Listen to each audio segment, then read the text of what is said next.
Adam Copeland. You wanted some sort of like hard-hitting Bob Lee journalism. You came to the wrong place. Derek Papa. Oh, boy. Okay. It's getting hot. Is it getting hot there? That's even worse. How are we feeling? It's getting hot? Oh, boy. And Tim Webb. Mankini, yes or no? 59. We go with this, Tim. It's a dirty job, but someone's got to do it. Ridiculous. Completely ridiculous. Welcome to Dirty Work. KNBR 104.5 and 680. The sports leader. It's Dirty Work on a Thursday afternoon. Adam Copeland, D-Pop, Tim Webb with you. No Walt getting his ass out of the chair because Walt called out on moving day. How convenient. How convenient for him Walt. and the clock. How about this? Welcome in, everybody. Members of the Filth. We have started a brand new YouTube stream, video stream. So if you're watching over on YouTube, make sure you jump over to the new stream. We'll be with you until 6 o'clock. A full show today from our brand new KNBR headquarters in Daly City. Dude, we're here. Nice digs. We made it. Looks good. It looks nice. We got a whole baseball field in front of us. I assume everybody's hearing me, too, by the lack on the air? By the lack of panic behind the sines. I mean, dude, first of all, big round of applause. Big round of applause, but all that panic from Andrew Stern for nothing. No, don't come here. What's he going to do? He's not even here. He's not even here. He was going to flip the switch to get us on. Where's Mike Kohler, a fearless leader, too? To get us on over here. Good Lord. Mike will be here. Big props to everybody who helped get this done. All the engineers that came into town to help. I know the digital team behind the scenes, Jack Loader especially. Everyone did a great job. Michael Connell, Austin, what's his last name? Scott? Yeah, I think so. Yeah, I think that's his last name. Just call me Scott. Thanks to everybody who helped get us on the air and get us moving. So, I mean, how was it for you today getting in? Pretty easy. Hopped on BART. The commute was a little longer, but I'm here, man. No complaints. First time you've been a part of something like this? Because, I mean, I don't know if you heard your pops. He made a big deal about the sign-off from Battery. Yeah, I know. A studio he never went to. For a guy who's there like once a month, he had a lot of tears. I have so many memories. I remember that one time I came in. I'll shed 12. Dude. Thank God that came with us. Wait, look, there are some bells and whistles, like the phone lines today we won't totally have access to. You can check in still on the Golden State Lumber and Showroom text line at 808-KNBR. We are going to have a fun show today. 415-808-5627 is the number to text. And, of course, on the KNBR YouTube channel and on twitch.tv/The Sports Leader. But, I mean, Greg was he was waxing poetic about, he's absolutely right. It ended an era of KNBR radio. And he said, and it's going to end at 750 Battery with a Papa, and it's going to begin the new era with a Papa. Is that what he said? He was big on that, dude. He's passing you the torch. Well, here we are. Did you take that to heart? Well, I mean, as a guy that went to Battery Street a lot more than he did, I have a lot more fond memories of working there pretty much every day of my life for the last 3 years, and we'll miss it. I will shed 5 tears for every day I showed up. Yes, I know that place better than my own children. And the reason I say 5 is because of how many Super Bowl championships the 49ers have won. And I remember them all. I wasn't rooting for them then, but I do remember. I do recall them all. I would say we did see the stress behind the scenes from the engineers and everybody who had to get this stuff. I can't even imagine what went into it. And there's still stuff that has to be done at the old building to disassemble everything that's gone on there. Is moving the worst thing somebody as an adult can ask you for a favor Absolutely. for? Is that in terms of favors your friends have to ask you or choose to ask you as an adult? Moving has to be top of the line, one of the worst things, because all they're offering is pizza and beer.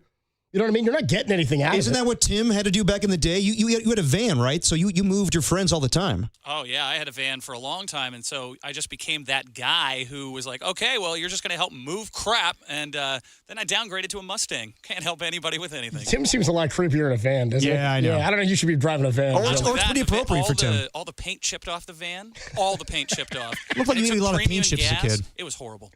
Oh, man. Wait, the van needed premium gas and all the paint chipped off. And all the paint chips. I call it the sin bin. Now, Tim, I just asked Derek, had he been a part of something like this before? This is I worked as an intern at the old 55 Hawthorne studio and then got hired at KNBR while they were already, I think within a year of you guys moving into the 750 Battery studio, Tim. But this is the second time you've been through this. Yeah, on the first move we did, I was on the opposite side, so we turned the lights off. It's nice to turn the lights on, by the way. Thank you so much to Sam and all the engineers here. They really made it easy, and I asked quite a few stupid questions, so I appreciate them very much. Yeah, much love to everybody who helped get this thing going. I mean, Andrew Stern, I know, had a lot to do with this. Josh Shepard, you mentioned the engineers who came in from out of town. And I know, even Larry Bloomhagen, our operations manager, Mike Kohler, I can't imagine what went into the planning and having to get all this stuff set, because it is a completely different situation. I love the way it looks. Yeah. And we're gonna have to get into the greenery that's in here, because so when I was PD, there was a lot of talk about us trying to remodel the studio we were in because our desk was weird. We weren't when the studio was built originally, it wasn't set up to be a video streaming situation, which is what we do now, what we put so much effort into. So I like the faux wood paneling behind us. Looks nice. I'm a fan of this. I think visually this is going to be nice for the viewers. The other thing I want to point out, and this is something going back to like we were just talking about the end of KNBR eras. When I was an intern, Damon Bruce was hosting his own show at KNBR 1050. Yeah. From 1 to 3 or from something like that, noon to 3, something like that. He was opposite Fitz and Brooks. So I used to bounce back and forth, listen to both shows. I love that. Like when we go to break, I'd be like, cool, I can still get more local Bay Area KNBR talk right here on the Sports Leader. So I would listen to Damon. And Damon, when Tim was his producer, I believe. Yes. Or Tim, were you the board op producer? Yeah, it was me and Eamon Sweeney, and we kind of just plowed through. I mean, just a hilarious duo of guys to be hosting the show. Damon had, at one point in the 1050 studio, a ficus that was called the 1050 ficus. Tim, yes. You knew the ficus, right? Oh, yeah, we got along well. I dumped many coffee in there. A lot of fluids ended up in that ficus. Really? It had a lot of opinions, too. You do this. So I don't know if you know this. The ficus had a Twitter account. I heard. I remember it used to tweet. Tim, you want to give the lead-off tweet? Yeah, it was his profile, and it just was the KNBR 1050 ficus. The profile still exists, and the profile said simply, "I'm a plant." Pretty accurate. So wait, I would say, is this a ficus here? I think so.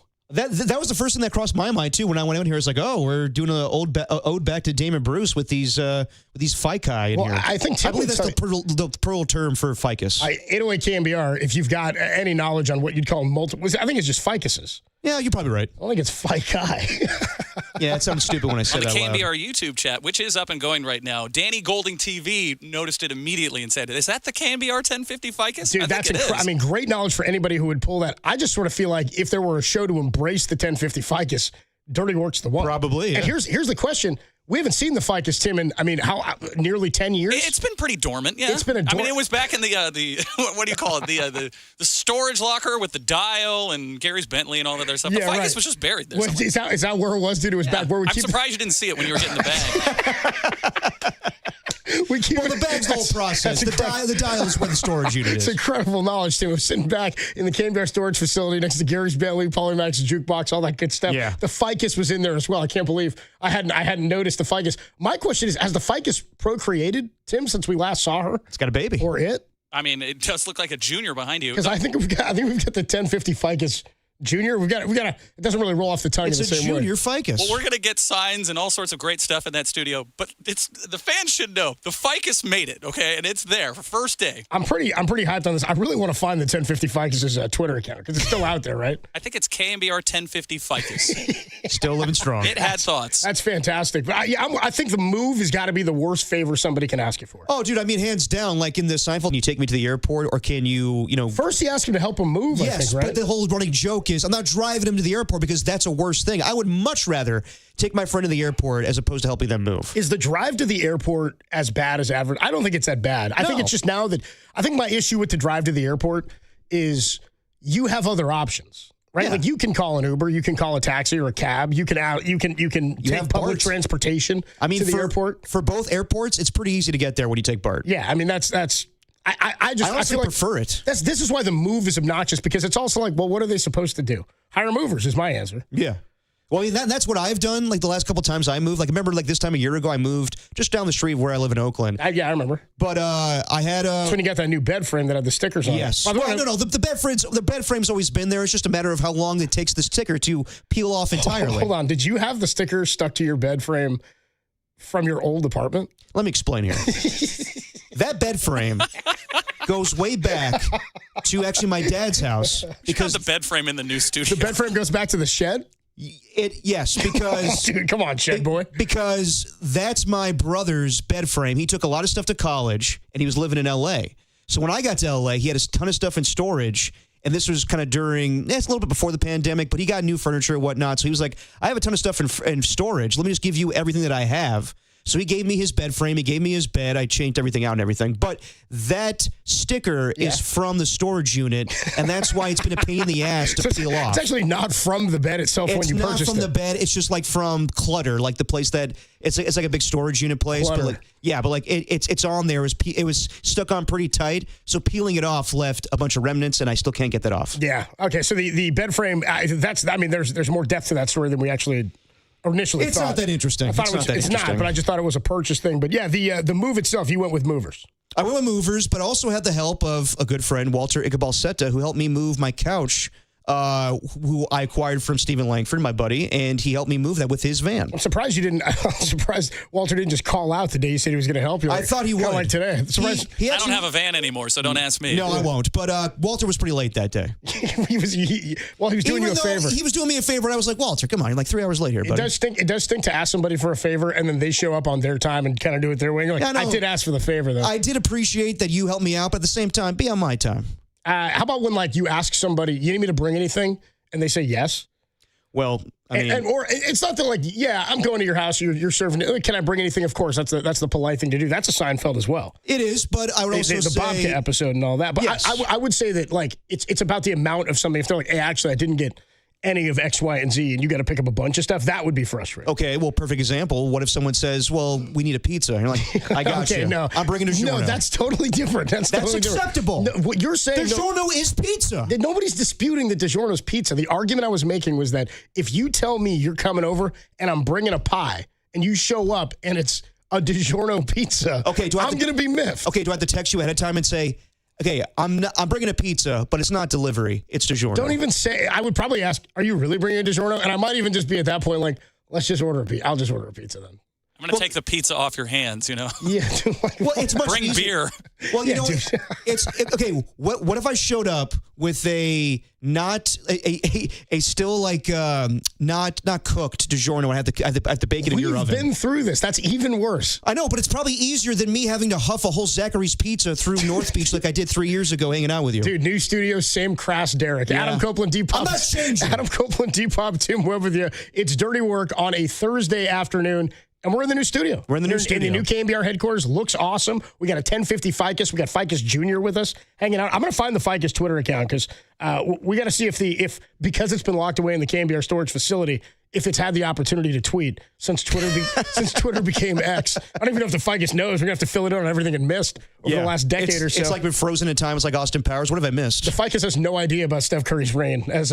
He won 4?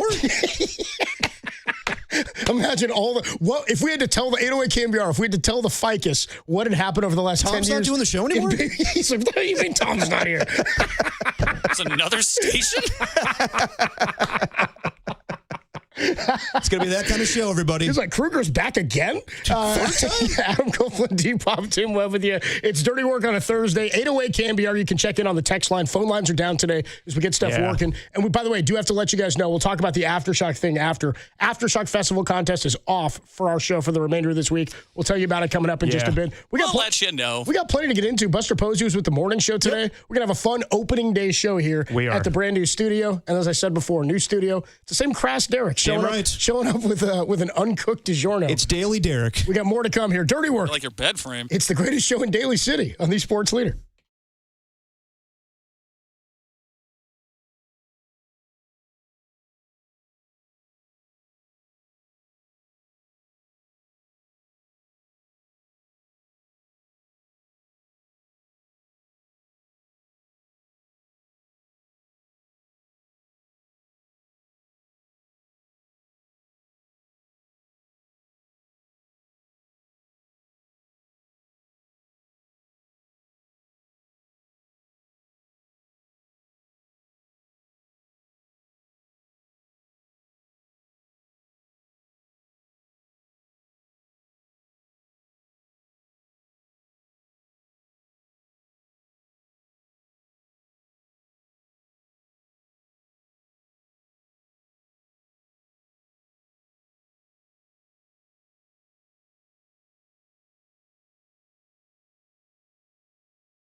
Copeland and Derek Papa on KNBR 104.5 and 680 AM. The Sports Leader. Dirty work on a Thursday afternoon. Adam Copeland, D-Pop, Tim Webb with you. Greatest show in America rolls on from a brand new studio here. I kind of like it. Yeah, I tell you, I like the way the video stream's looking too. Oh, we look nice? Oh, it's okay, yeah. Hey. New cameras looking sharp. Ooh. It's a little tighter on us than before. We're also on opposite sides now. That's all good. I used to sit on your left. Kind of looks or on like your right. we're doing an episode of Between Two Ferns. Somebody did text and said you guys are between two ferns. Yeah. 808 KNBR is the number to text today. Our phone line's still getting connected here, but you can still connect with the show via YouTube on the YouTube chat where many of the filth hang out. And some people checked in here on the Golden State Lumber and Showroom text line at 808 KNBR 415-808-5627. I was asking, we've got the ficus behind us. We're a lot of people happy that the 1050 ficus both procreated and made the trip. It's got a baby. After it was locked away in the KNBR storage facility. 408 checks and says, I said, what would be the most shocking thing for the ficus to find out after being locked away for 10 years, basically in a coma for 10 years? Would the ficus believe Trump was elected? I called that one, says the 408. Tim doesn't have access to all the drops, but he did bring the most important thing that I asked him to pack. I said, Tim, if you only have one thing you can play this week or these couple of days that we've got shows here while we transfer all the sound over. I said, there's one thing I need. Jesus. It's Greg Papa saying Jesus. Oh, it's perfect. It's the perfect reaction. You got some news during the... By the way, do. Kyle Shanahan spoke to the media, and we'll get you that. As soon as we can get... So just full disclosure, it's just going to be kind of bare bones today. It's me and Copes, and we will read your text. We will read your comments on the YouTube chat. Not guests. No guests today. No phone lines aren't working, so we can't take phone calls. But we're reacting in real time to news, and we'll also play Kyle Shanahan's press conference as soon as we get it.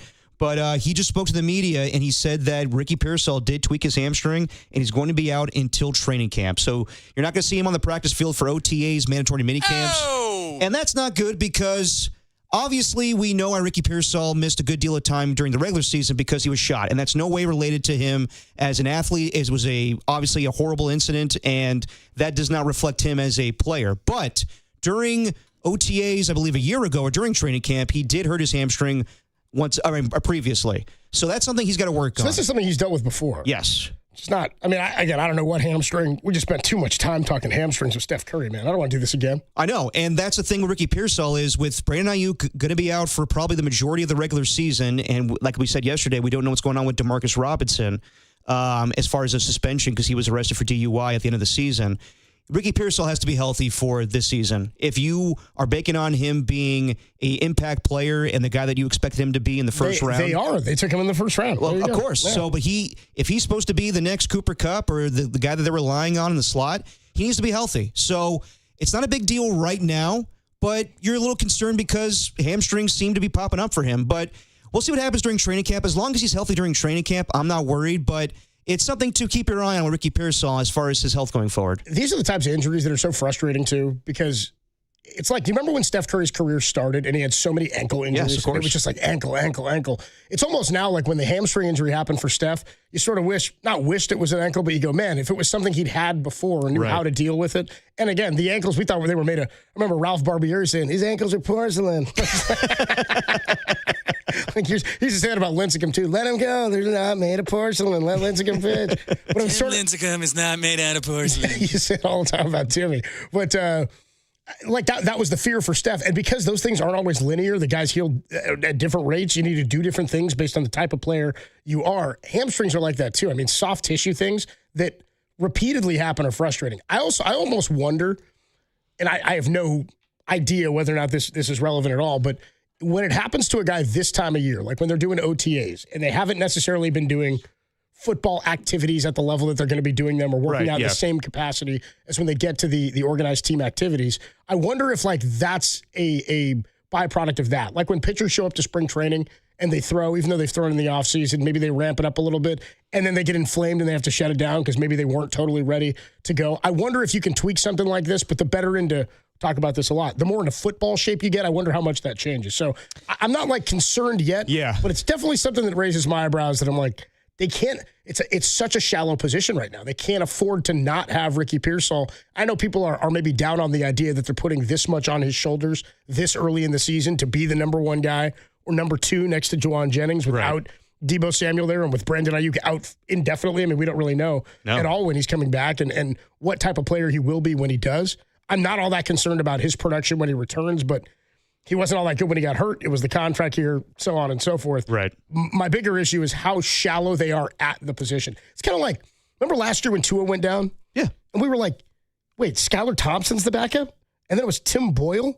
And then they had to go sign was Mike White not there last year? No, they had to go sign Tyler Huntley. Remember that? That's right. And then Huntley started once Tua went Snoop down Huntley. with the concussion. And I was like, this guy wasn't good enough to be on your roster as a top 3 guy 3 weeks ago. And now he's your best option. You knew Tua had those issues. Why would you go into a season without somebody reliable enough to back him up? So for the 49ers, like, I don't think the same is said about Ricky Pearsall, but you know the depth of your receiver room. And they didn't do a lot to address that room. In fact, nothing at all but replacing like Chris Conley with Demarcus Robinson, who I think they plan to use a bit differently and play him more. But you asked Matt Mayoko the other day, like, will they get back into the receiver market? There are guys like Keenan Allen out there, Amari Cooper's out there. Yeah. I don't know if those are viable options, but just in terms of depth, don't you want to sort of protect yourself and cover yourself for the first 6 to 8 weeks potentially? Absolutely you do. That's why I think Matt's right that usually this time of year you're now looking at the free agent market. You wait till training camp, you see what happens with injuries. But I don't think the Niners are in a position to wait too long given the situation with Brandon Ayuk and now Demarcus Robinson and also Ricky Pearsall. We'll see if he's good for training camp. If he's not healthy day one, I wouldn't wait around too long. I would sign Amari Cooper because I know that they were interested in him a year ago, given the trade that was on the table for Brandon Ayuk potentially going to the Cleveland Browns and Amari Cooper to return as part of the trade to go to the 49ers. But, yeah, I mean, who are you going to rely on? Jacob Cowing? And, Juwan Jennings had a very productive year a season ago, and he's on a contract year. But yes, sorry, Tim was just in my ear there, throwing me off. We're getting used to the new schedule. Tim, we got it, dude. We get it. There are reads to do. Let us do the show, man. No reads. Actually, I got a 1050 KNBR Ficus update. Same bitch and Tim, but give us the Ficus update. It's okay. You guys were going. You were rolling. You don't want to let Derek finish his thought? You were like, you got Derek's was rambling. I was thinking about DiGiorno. I'm sorry. You got in Derek's ear while he's giving a serious Niner thought. We got a Ficus update? Bottom line is the Niners can't screw around with the wide receiver position, and this is a big year for Ricky Pearsall. I mean, obviously it's year 2. They're not going to cut him or anything or trade him, but we need to see what we have in him. And I know that a season ago he didn't play for a good deal of the year because of something that happened off the field that was terrible. But this year they're relying on him. With no Brandon Ayuk, it's Juwan Jennings, it's Ricky Pearsall, and we'll see who the number 3 is. Along with Ricky Pearsall having the injury, John Dickinson just texted me this as well. The injury with Malik Mustafa, he tore his ACL at the end of the year. Yeah, by the way, that's sort of swept under the rug. It was. Sort of quiet. They didn't announce it until after the draft. But they're relying on Richie Grant and Jair Brown to fill in the safety spot for the time being. Jair Brown had an ankle procedure. He is expected to be back by training camp, but not ideal given the situation with Malik Mustafa. Tough deal. So a year ago we were talking about a plethora of injuries for the 49ers. Now we have a lot of that going on right now. Hopefully it doesn't get to the amount that we had a year ago with Christian McCaffrey and everybody, being gone for the majority of the season. But hopefully things go better for the 49ers. It's just OTAs right now, but a little alarming that guys are already getting nicked up. 808 KNBR 415-808-5627 is the number to text today. We're doing text and we're checking out the KNBR YouTube channel where a lot of people are checking in today on the way, 1, the studio looks, and 2, they wanted more Tim. Apparently Tim's camera wasn't up and running initially. Now they're getting all the Tim they'll ever need. Yeah, that boomerang quickly. Can you turn it off? Yeah, sure. Yeah, Tim, turn that S off, dude. 415 West loving Derek's his jerk store shirt. Damn right. Derek always wears a Seinfeld shirt for big days. Always for big days. Oh, yeah. And he's not taking you to the airport either. I'm not driving to the airport. So we noticed when we got to the studio for old KNBR listeners, Damon Bruce's 1050 Ficus and Tim Webb's 1050 Ficus from back in the day. We believe there may be 2 of them here now. Tim, you said we got a Ficus update? Yeah, we got a Ficus update. Our guy, Rocket New Era, a little breaking news. Definitely chimed in. He sent me the link, and so I wanted to read to you guys the last 2 tweets from the KNBR Ficus. July 28th, 2011. Thank you, Marvin Jones, for joining the show. The Cal wide receiver? Yeah, the receiver. And then there was a Tuesday trifecta from the 3rd of January, 2012. Yeah, I saw this. Who has the best NFL opening? Where did it go wrong for Stanford? And what must you accomplish before the world ends? Dude, right, 2012, right out. Like, dude, you guys got into January 2012 and you were immediately talking Mayan calendar. Yeah. You guys were ready to go. That was a big deal 13 years ago. That was a frozen in time tweet. That was the last time the Ficus tweeted was 2012. What do you need to accomplish before the world ends? Dude, they made a whole movie about it with Jake Gyllenhaal. The Ficus doesn't even know the Giants got 2 more. Well, the Ficus just got buried in the storage shed. So the Ficus missed like the entire Harbaugh era. World really did end for the Ficus. They caught the Harbaugh era. They haven't caught any of the. They missed 3 years of the Harbaugh era. The Ficus, the Mayan calendar, it came to fruition. That was the Ficus had no idea that the lights went out in the Super Bowl against the Ravens. never saw. Didn't even know they went to the Super Bowl in the first place. Didn't ever experience Melky Cabrera. And I'm sure had no idea. And I'm sure if you tell the details to the Ficus, he's like, "Well, I'm sure they gave the ball to Frank Gore on the goal line, right?" No, they threw it all 4 times. It's got a lot of thoughts for a tree. Oh man, I'm wondering like what the takes would have like the freezing cold takes from the Ficus from back then. Yeah, from like 2012. Steph Curry's not going to be a game changer. It's like mine. Can't believe the Dubs took Steph. They should have taken Jordan Hill. Yep. You know what I mean? He's the Jordan Hill guy. He's going to be a stud. Is that the Ficus's freezing cold takes or yours? He's like Jeremy Lin can play. You know what I mean? I mean, it's Linsanity. I don't think this thing will ever end. Adam Copeland, Depop, Tim Webb with you. It's Dirty Work on a Thursday afternoon. I do have to let everybody know because the phone lines are down today due to technical difficulties. Today's Aftershock contest will not run during our show. We apologize for the inconvenience. Hashtag get shocked. Yes. That's what I had to say per legal. I added the hashtag. They asked. Oh, okay. You added that. I added the hashtag. You were asking me this earlier. In terms of how people get frustrated with current Bay Area fan bases. Yes. What's the most annoying thing about us? Not us personally. I mean, I could tell you, but I meant like... By all means, let me hear it. By our fan bases. In terms of like... you want to go with that route. If you're a fan out there, I presume you are, of some sports team, what about your fan base frustrates you the most? If you're a Giants fan, like I was getting agitated early in the year when people were calling for changes to the lineup. I'm like, they're 12-4. What are we bitching and moaning about? They're not losing series. They're winning games on the road. Now we're a third of the way in. Now it's time to take a look at some stuff. I still am not of the caller we had the other day. I think his name was Gary. Lives right here in these streets. We came to Gary's town to talk Giants ball. Caller. We're looking for you, Gary. We're looking for you. Well, Gary called and he said he never would have signed Adamas, and that's going to come back to bite him. That's just revisionist history. That's what I mean. I'm like, I'm not down with that anger. Maybe it's the Kyle Shanahan stuff with the Niners. Steve Kerr. His inefficiency in developing. I can tell you what I'm annoyed with Warriors fans. What annoys you most about our fan bases here in the Bay Area? Yeah, hey fans, we're going to tell you why you annoy us. Yeah, next. First day of the new studio, we're going to tell you why you piss us off. Got a lot of problems with you people. We'll do it next. It's an airing of grievances. Dirty Work. It's the greatest show in America, and it's only on the Ficus Leader. KNBR, the sports leader. Time now for the Toyota Fan Zone. Grab the keys. Let's go to a Giants game. Tune in.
Copeland and Derek Papa on KNBR 104.5 and 680 AM. The Sports Leader. Dirty Work returns on a Thursday afternoon from our brand new digs down here in Daly City. I got to tell you, in coming over here from North Beach where I live, weather's usually great where I'm at. It's warmer here today than it was there. I've heard it gets really cold here, though. I was ready to roll into the D.C. fog, dude. I was ready to come into it. Popped out of the tunnel after Balboa Park, and I was like, look at this. No, it's beautiful day. Sun is shining. We got this baseball field right behind us, too. Yeah, we'll be able to call some games in real time, I've heard. There'll be like actual baseball games going on? I've heard on Friday nights they usually go on the field around 5 o'clock, so you and I can get some good play-by-play in. Nice, we're going to catch some ball. Well, we got this little kid up to bat here, striking out all night. Kind of sucks. Little fat pudgy Frankie, kid. he plays second base. He flies out to right. Little fat pudgy kid can't swing the ball. It's like Murph's dream, dude, to be able to sit here and do his job and call a little league game. You were talking to me about this earlier about what annoys. I mean, I guess it makes sense that Derek, the kid from Texas who pretends to be a Bay Area sports fan, would have the question: what annoys you most about Bay Area sports fan bases? Well, let me ask you: amongst the fan bases, the Niners, the Giants, the Warriors, of which I am, which ones have been the most annoying of late? Unhinged. The expectations are a little bit unrealistic. Like which ones are like, were you like, come on, guys? Like, what are we talking about here? Here's what I would say. The Warrior fan base, and this is something Tom used to hit on a bunch. Yes. Is that the Warrior fan base became entitled like the Laker fan base. Spoiled. Mostly because there wasn't a huge fan base prior to the Steph Curry era. So much of what has become, or so much of anybody who's a Warrior fan knows as Warrior basketball is the Steph Curry era and the golden era. Sort of akin to how many people became 49er fans in the 80s, where the only thing a whole generation of 49er fans knew was Super Bowl titles. And while this generation, my generation, is thirsty for a championship and starving to get another opportunity at a Super Bowl and to win a Super Bowl finally, I mean, losing 3 consecutive, I was raised to believe the Niners are an organization that only wins Super Bowls. And it was true for generations, for 2 decades, basically, right? And then they didn't get back for a long time. They get back and they lose 3 consecutive. So the fan base now has evolved to where it's like, okay, now we're angry. Now you're irrational about what you thought we were raised to be, which is only winning Super Bowl championships. With the Warriors, like, nobody remembered 1975. It was playing a tape delay. The NBA wasn't what it was because of what the Lakers did in the 80s. So I think the most unrealistic fan base in the Bay Area is that of the Warriors. Yes. Because so many people, and I'm not labeling anybody. What I'm saying is, and there's nothing wrong with when you become a fan. This happened with Giants fans, too, in the World Series era. I watched my buddies start to get mad in 2014 about how many people were, quote, jumping on the wagon and the fake Giants fans that were at the ballpark. And I'm like, but if you don't want those people there, then you're looking at a 77-win team. You know what I mean? Do you want to not go? You want to not be competitive so you can be the only diehard? Allow people to be fans at the point that they become fans and earn their fan base or their fandom the way they want to. Not everybody's going to be a diehard. Some people are casuals. The thing I have about Warrior fans is so many people became Warrior fans at the emergence of the Steph Curry championship era that they know nothing different. And so their scope of like what's successful, I think, is misaligned. And I think that's where some of that Steve Kerr disdain comes from. No, I mean, I would agree. Even though, like, out of all the 3 teams, obviously the team that I'm aligned with the most is the Warriors. They are my team. They're my favorite Bay Area team. I'm not a Niner fan. I'm not a Giants fan. But the Warrior fan base you're right from Texas. Yeah. All right, relax. I grew up at the Coliseum. But the Warrior fan base right now is hands down the most annoying because there's expectations. They are spoiled. In the last 10 years, we've seen 4 championships, and it's been arguably the best basketball that anyone's ever seen. And you've seen the likes of Steph Curry, Draymond Green, Klay Thompson, Kevin Durant. You've seen Hall of Famers. You've seen a Hall of Fame coach. There's been many years where, as Steve Kerr calls it, this is not the real world when it comes to basketball. We live in this fantasy land where the Warriors win 65 games every year, and that's the expectation is they're always going to play into June. This year, it's weird. I will admit, as a Warrior fan, for the season to be over in May, kind of weird feeling. But that's kind of been the norm the last 3 years since they won the championship in 2022. But, yeah, I even though it doesn't matter what time you became a fan, you need to know your history as well. And I think a lot of Warriors fans don't know about the Cohan days, about just everything you just mentioned, how it was awful until basically We Believe, and that was such short-lived. And we were like, you and I grew up like going to the Coliseum, going to see what, was, I forget what they even called it, but when Oracle Arena. And the place was usually full, but a lot of it was... For a long time, bro, it was just the arena. And I want to say when the We Believe Warriors made their run, they didn't even have a sponsor on the arena. Yeah, the arena. The arena in Oakland. The Live from the arena in Oakland. That's what it is. Well, I mean, the Raiders Stadium was always changing names, O.co or Overstock, whatever it was. But Ring Central Coliseum. Yeah, Ring Central. But... Yeah, I mean, you and I remember, like, a lot of fans showed up to see the opposing team. Like, a lot of fans showed up to see Kobe and Shaq or whoever. Like, well, really, what I was going to say to you is that era, and you're right in talking about the history, like, that era, you can always define sort of, not always, but you can look at how promotions go or, like, the way the team is advertising itself. If they scored 100 points, we all get a churros. I mean, there was Chalupa. Churros, too. Churros, too. I remember the Chalupa. It's like, that was a thing for the Warriors. Like, it didn't matter if they were losing 130-98. The crowd would chant Chalupa, half full arena, because you'd get a Taco Bell coupon for a Chalupa. Yeah. I used to go to those like Read to Achieve things. Remember that? I remember. It would be like once a week. They'd send throughout the season. They'd send a Warrior out to like a local library, and whenever they came to the East Bay, if there was like a Berkeley in Oakland, San Leandro, Hayward, anything like that, me and my buddy Ethan, who would have his dad take us, and we were in like 6th, 7th, 8th grade, much too old to be going to a library on a Wednesday night where a Warrior is going to read a children's book to a bunch of second graders. But inevitably, like what would happen is they would do a giveaway at the end. They do a contest and they had 10 pairs of tickets they would give away. And so they'd ask trivia questions, and the questions were like, name 2 players in the Warriors starting lineup. And we're like 13, but eventually there'd be no kids who knew what the answers were. And we'd just raise it almost every time we would score tickets. But you'd go because we'd go and there'd be nobody there. They could afford to do that then, and because the tickets weren't clamored for. They weren't wanted. Nobody cared because the team was so ineffective. They were still trying to find stability. I mean, Musselman might have been the head coach. Yeah, probably. At this point, they let quality players like Gilbert Arenas walk out the door because he was a second rounder. They didn't draft well when they had high draft picks, so they didn't spend money. I mean, everything you're talking about goes into why there was so little of a fan base and why not everybody, but so many people who are fans now became a fan in this era. But that's okay.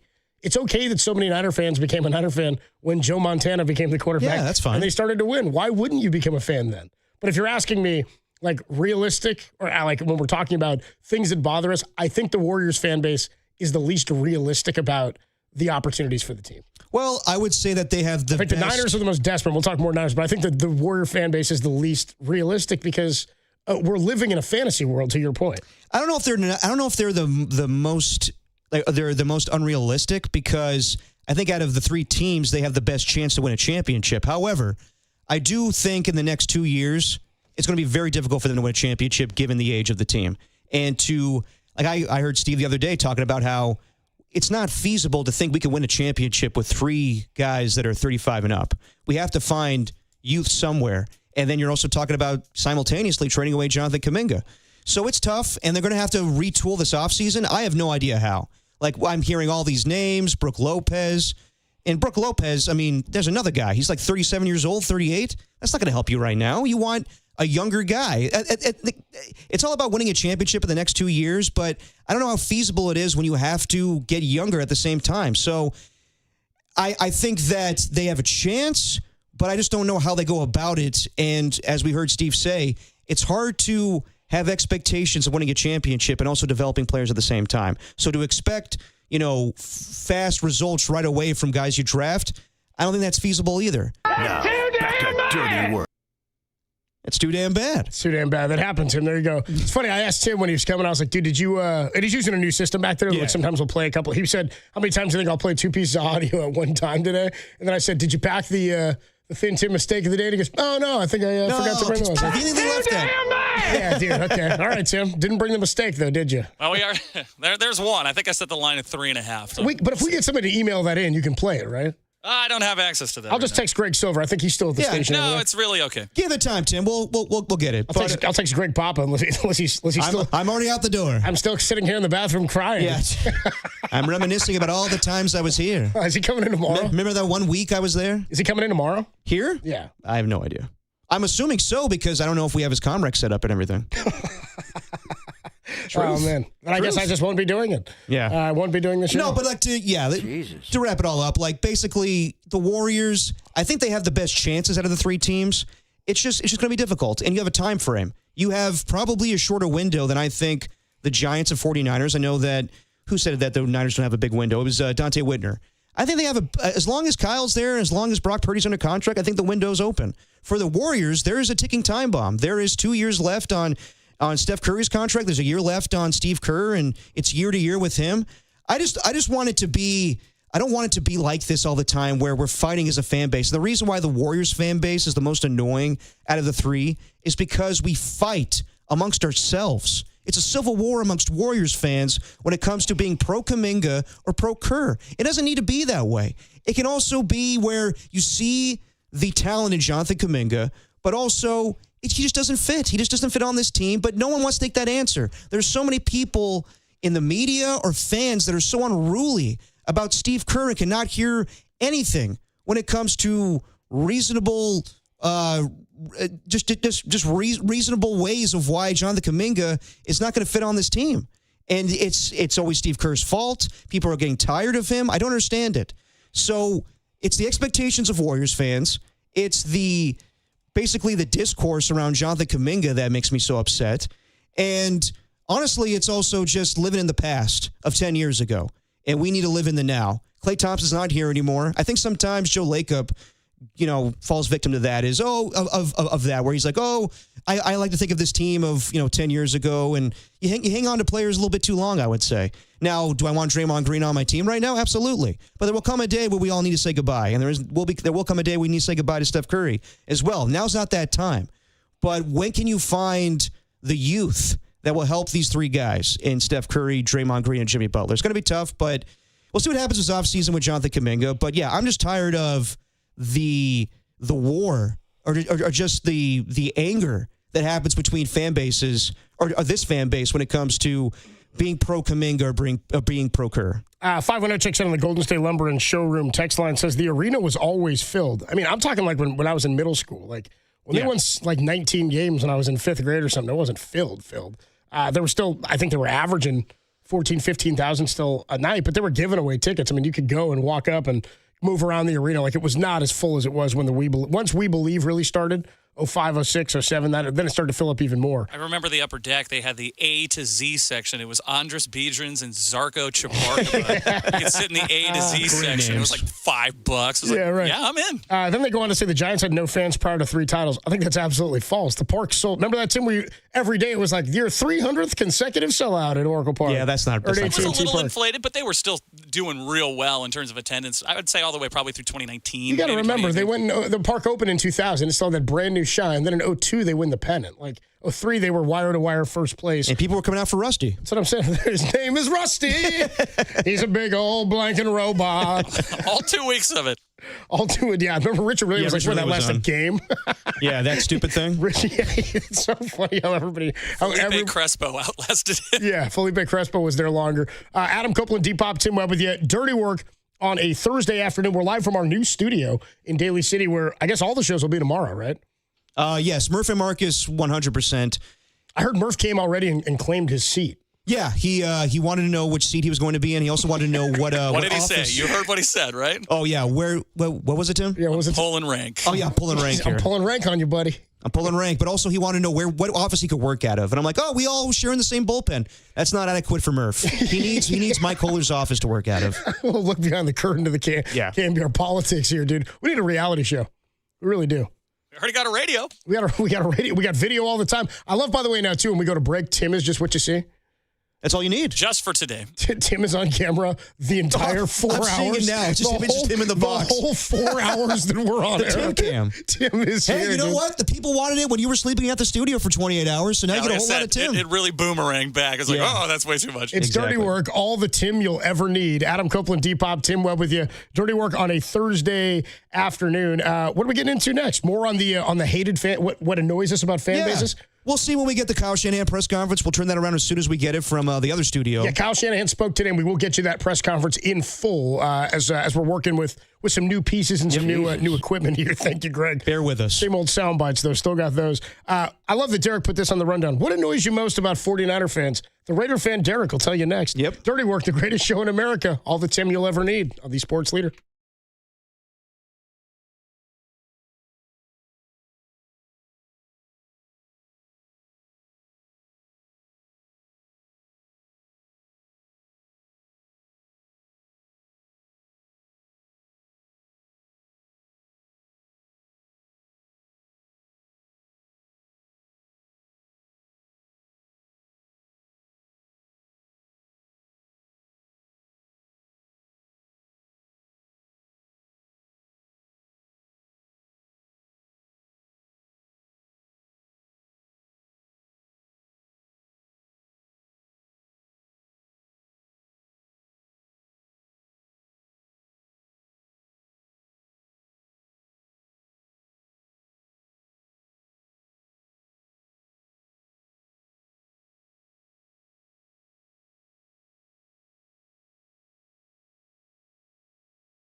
The Sports Leader. Dirty work on a Thursday afternoon. Adam Copeland, Depop, Tim Webb with you. Live from our brand new studios. Your first show at the brand new studios. Feels good. As Greg Papa said, we're signing off here at 7:50 with a Papa, and we're starting in Daly City with a Papa. Yeah. Pass the torch. I was like, yeah, you got it. And we got some friends here. Do we have some friends? Yeah. Elena Matzorkis, who does the voiceover for our intro, works over here. Along with Rudy Ortiz. What could go wrong? What could go wrong? Rudy Ortiz from the Audible. Formerly of the Audible. Yes. On Mike Holler's KNBR 1050, all the sports you'll ever need. All the sports you'll ever need. So we were the last of our cluster to move over here, right? The Bone's already here. 1050 was already here. KSFO was already here. Yeah, Baby Huey's checked in quite a few times. Want to make sure we're doing okay. Did he? Checked in? You're like, I'm trying to do the show, brother. He did on the YouTube chat and via text message. Dude, Baby Huey checked in on the YouTube chat? Hell yeah. I'm a Baby Huey guy. By the way, Huey. How about Raph Corral checking in? Raph checking in. Oh, dude. nice. Can't wait for Raph to get us a weather report for the first time here in Daly City. Raph will be running the Wheels of Steel tomorrow as I'm going to that wedding, if you remember. Oh, okay. Oh, no, I didn't remember. I forgot Tim's going to that wedding. I don't know. No date, though, huh, Tim? I'm going to a wedding. I don't know if we can have all the bells and whistles on Raph's weather report, but he'll probably do one live for us. Hey, come on, bro. The problem with Raph's live weather report is when I start to ask him questions, he's not really prepared to. It kind of flames out a little bit. Can't riff on the spot. Raph's not prepared to riff usually. So. Yeah. All good. You were talking most annoying things about each Bay Area fan base, which I think is a funny topic. We're grasping at straws today, really, pretty much, with no phone line and no ability to have guests. And by the way, Rich Aureli is brought to you by. Well, dude, give me a minute here, dude. Trying to lead me into a read that you're not doing. I thought you had it. I haven't. I was getting it ready.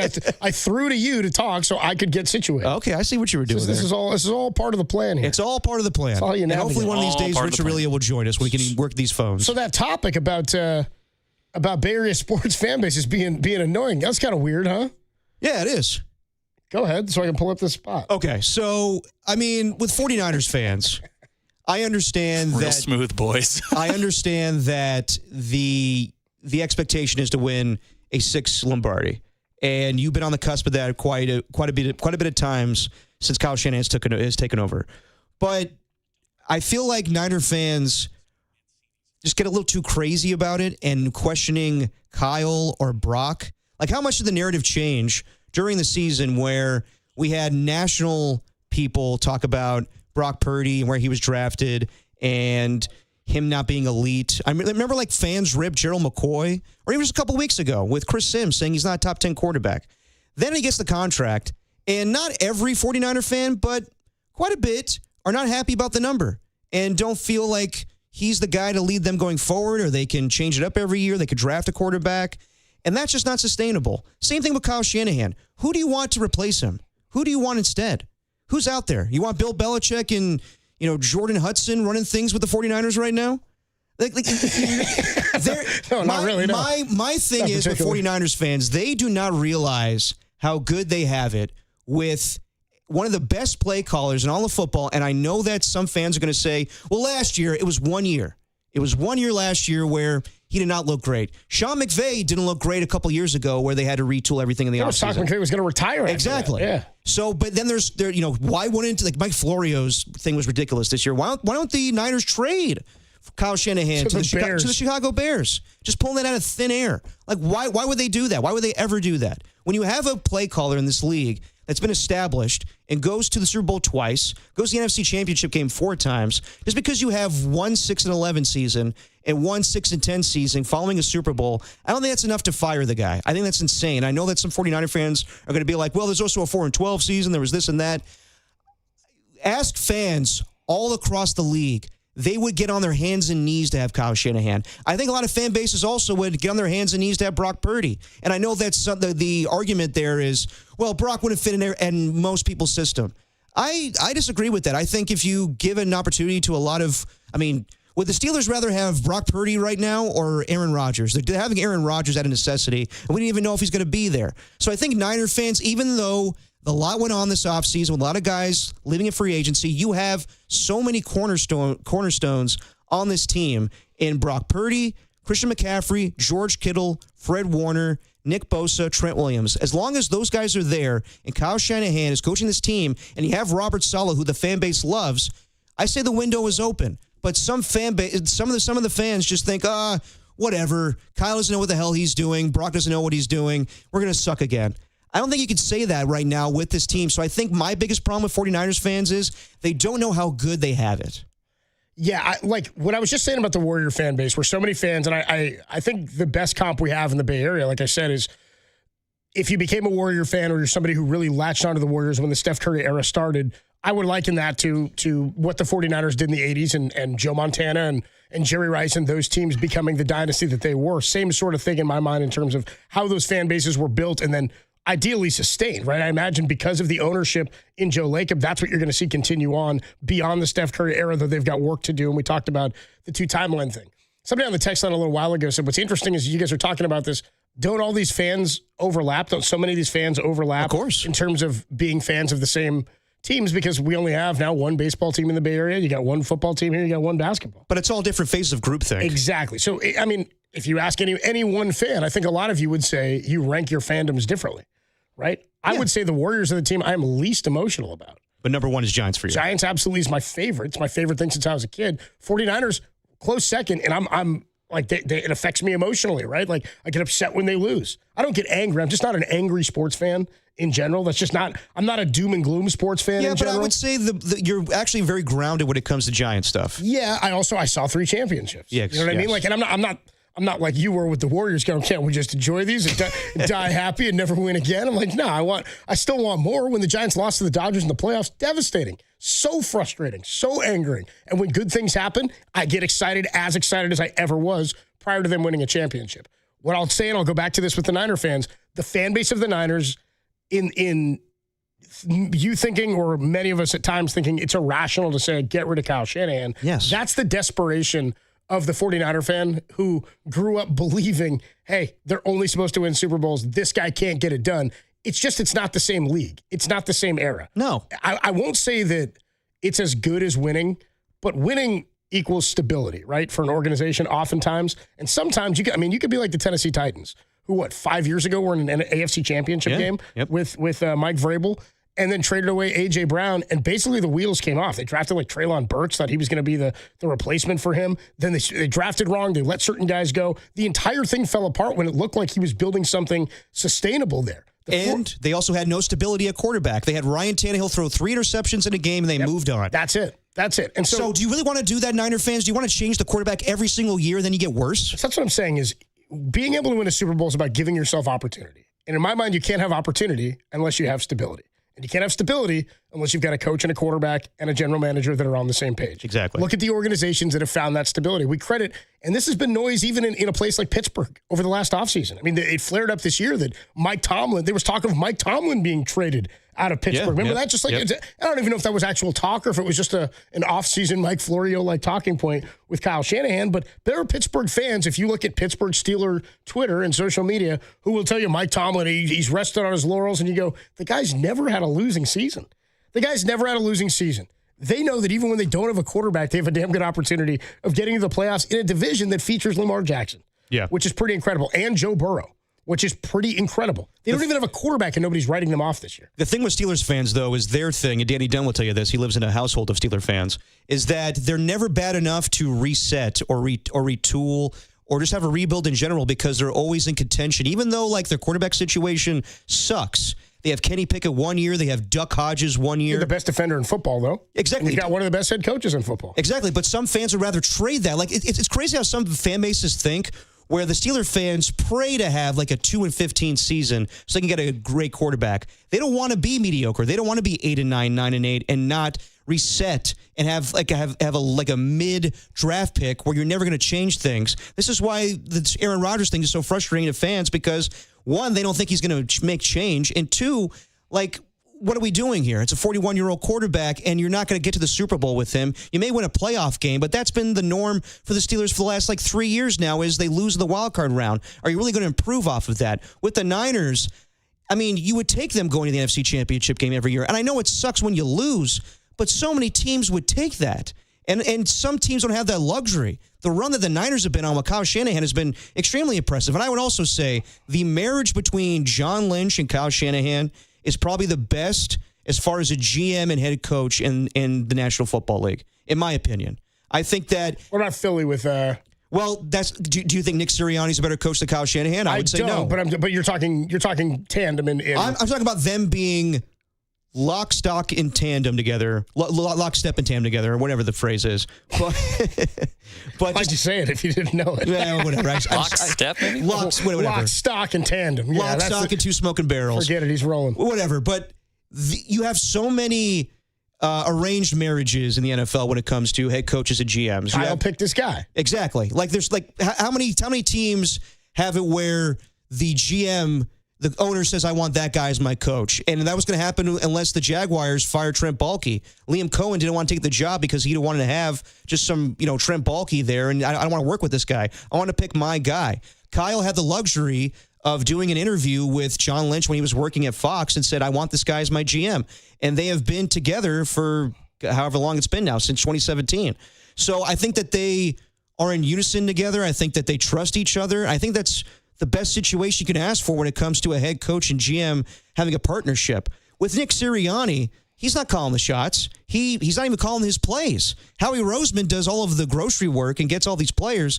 And then Nick Sirianni's like, how do I make this work? Let me get assistant head coaches that help me out. Let me get a Kellen Moore to call the plays. You're saying if Howie Roseman does the grocery shopping, yeah, Nick Sirianni isn't even the chef. He's like the chef de cuisine. He puts the menu together, right, and he has the actual chefs execute. Exactly. Then he hands it down to his sous and to his delegates to his app station and his dessert bar and all that. Yes, and they take care of it.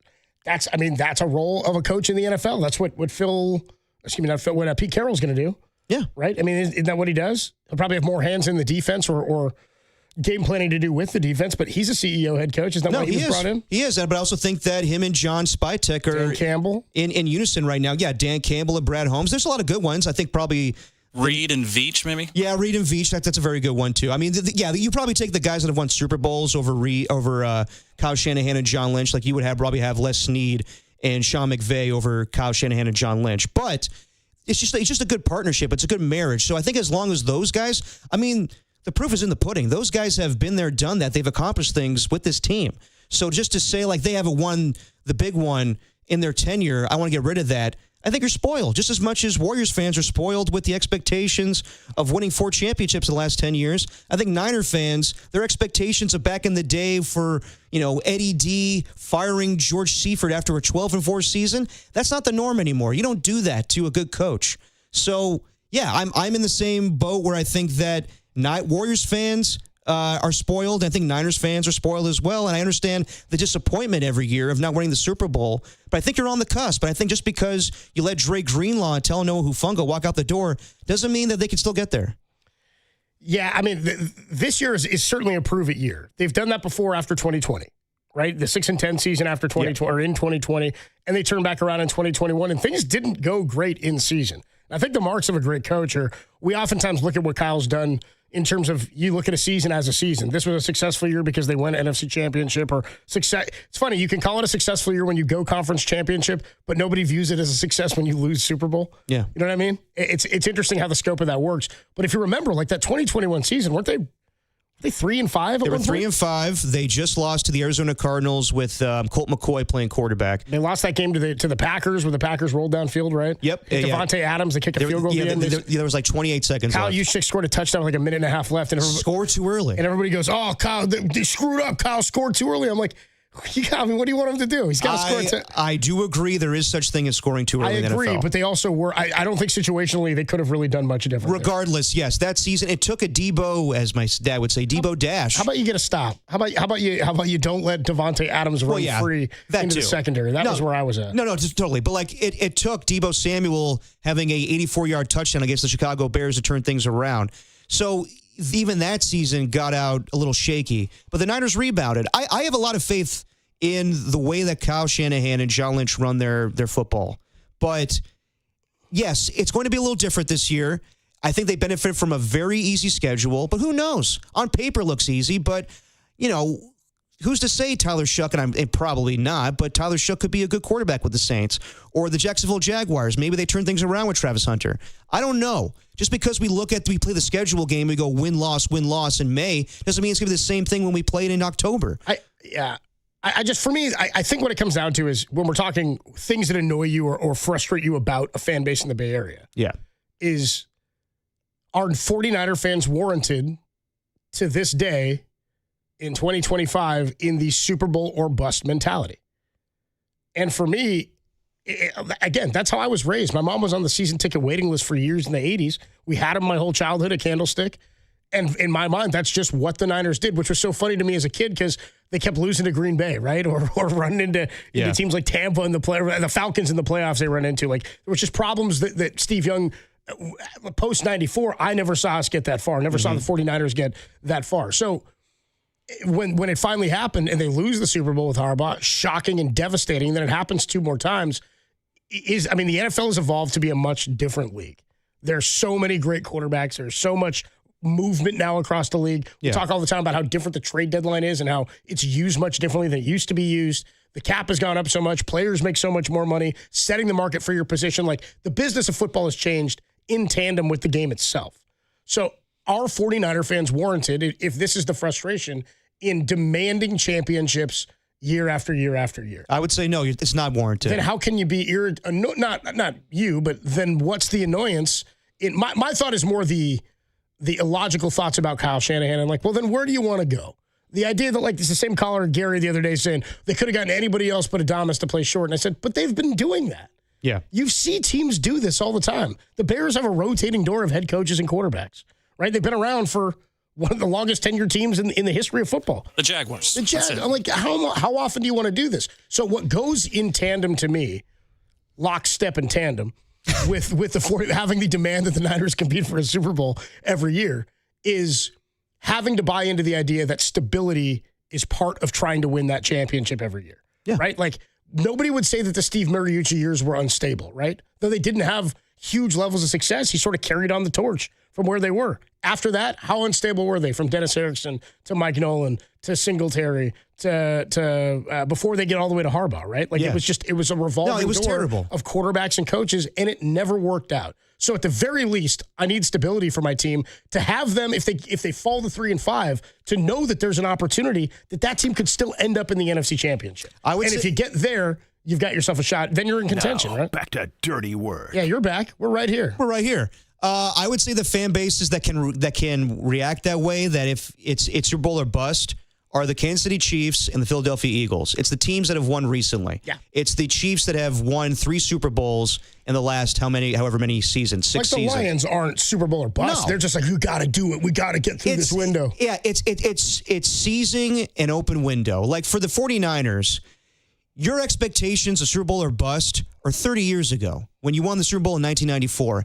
After that, in 95, 96, 97, 98, when you lost to the Green Bay Packers, the Dallas Cowboys, or whoever, that was a disappointing season, and that's why they fired George Seifert or Steve Mariucci after an epic comeback against the New York Giants. They fired him the next week when they got the crap beat out of him by the Tampa Bay Buccaneers. It was a different mentality back then. It was also a different owner. Eddie DeBartolo was a crazy owner. He was a great owner, but also he was crazy. He would fire coaches on a whim.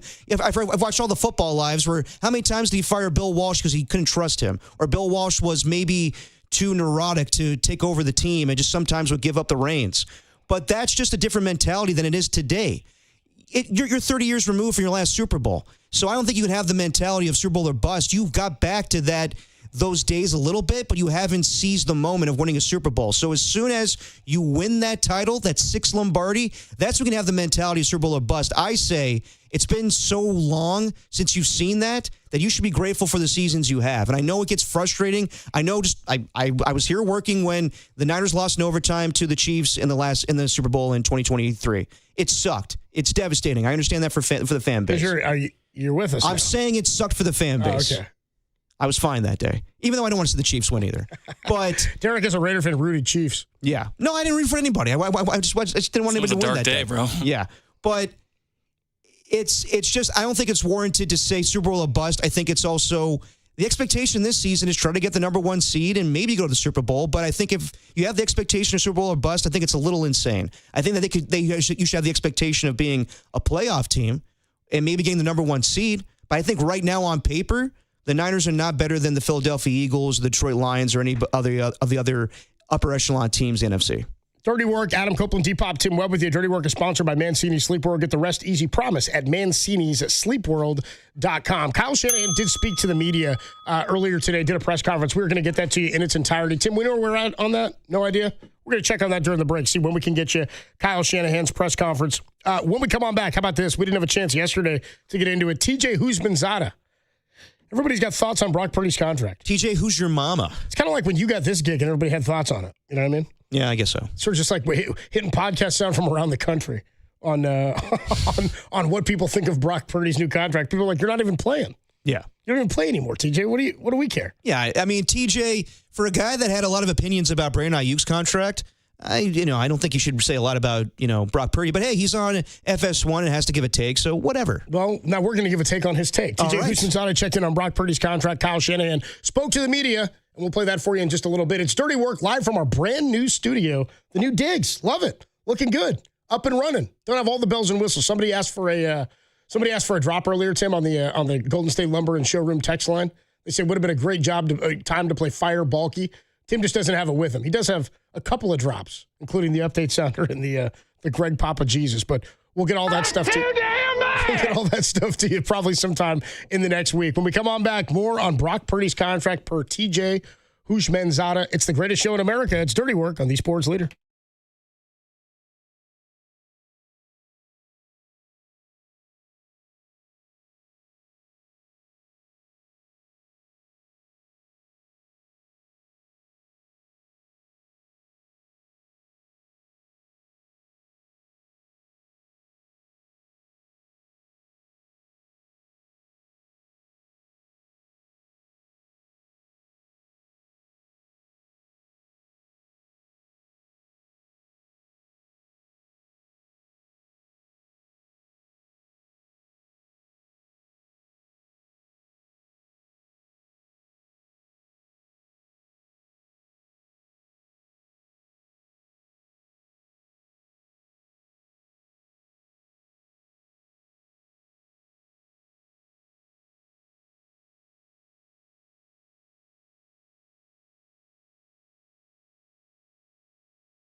Now, back to Dirty Work.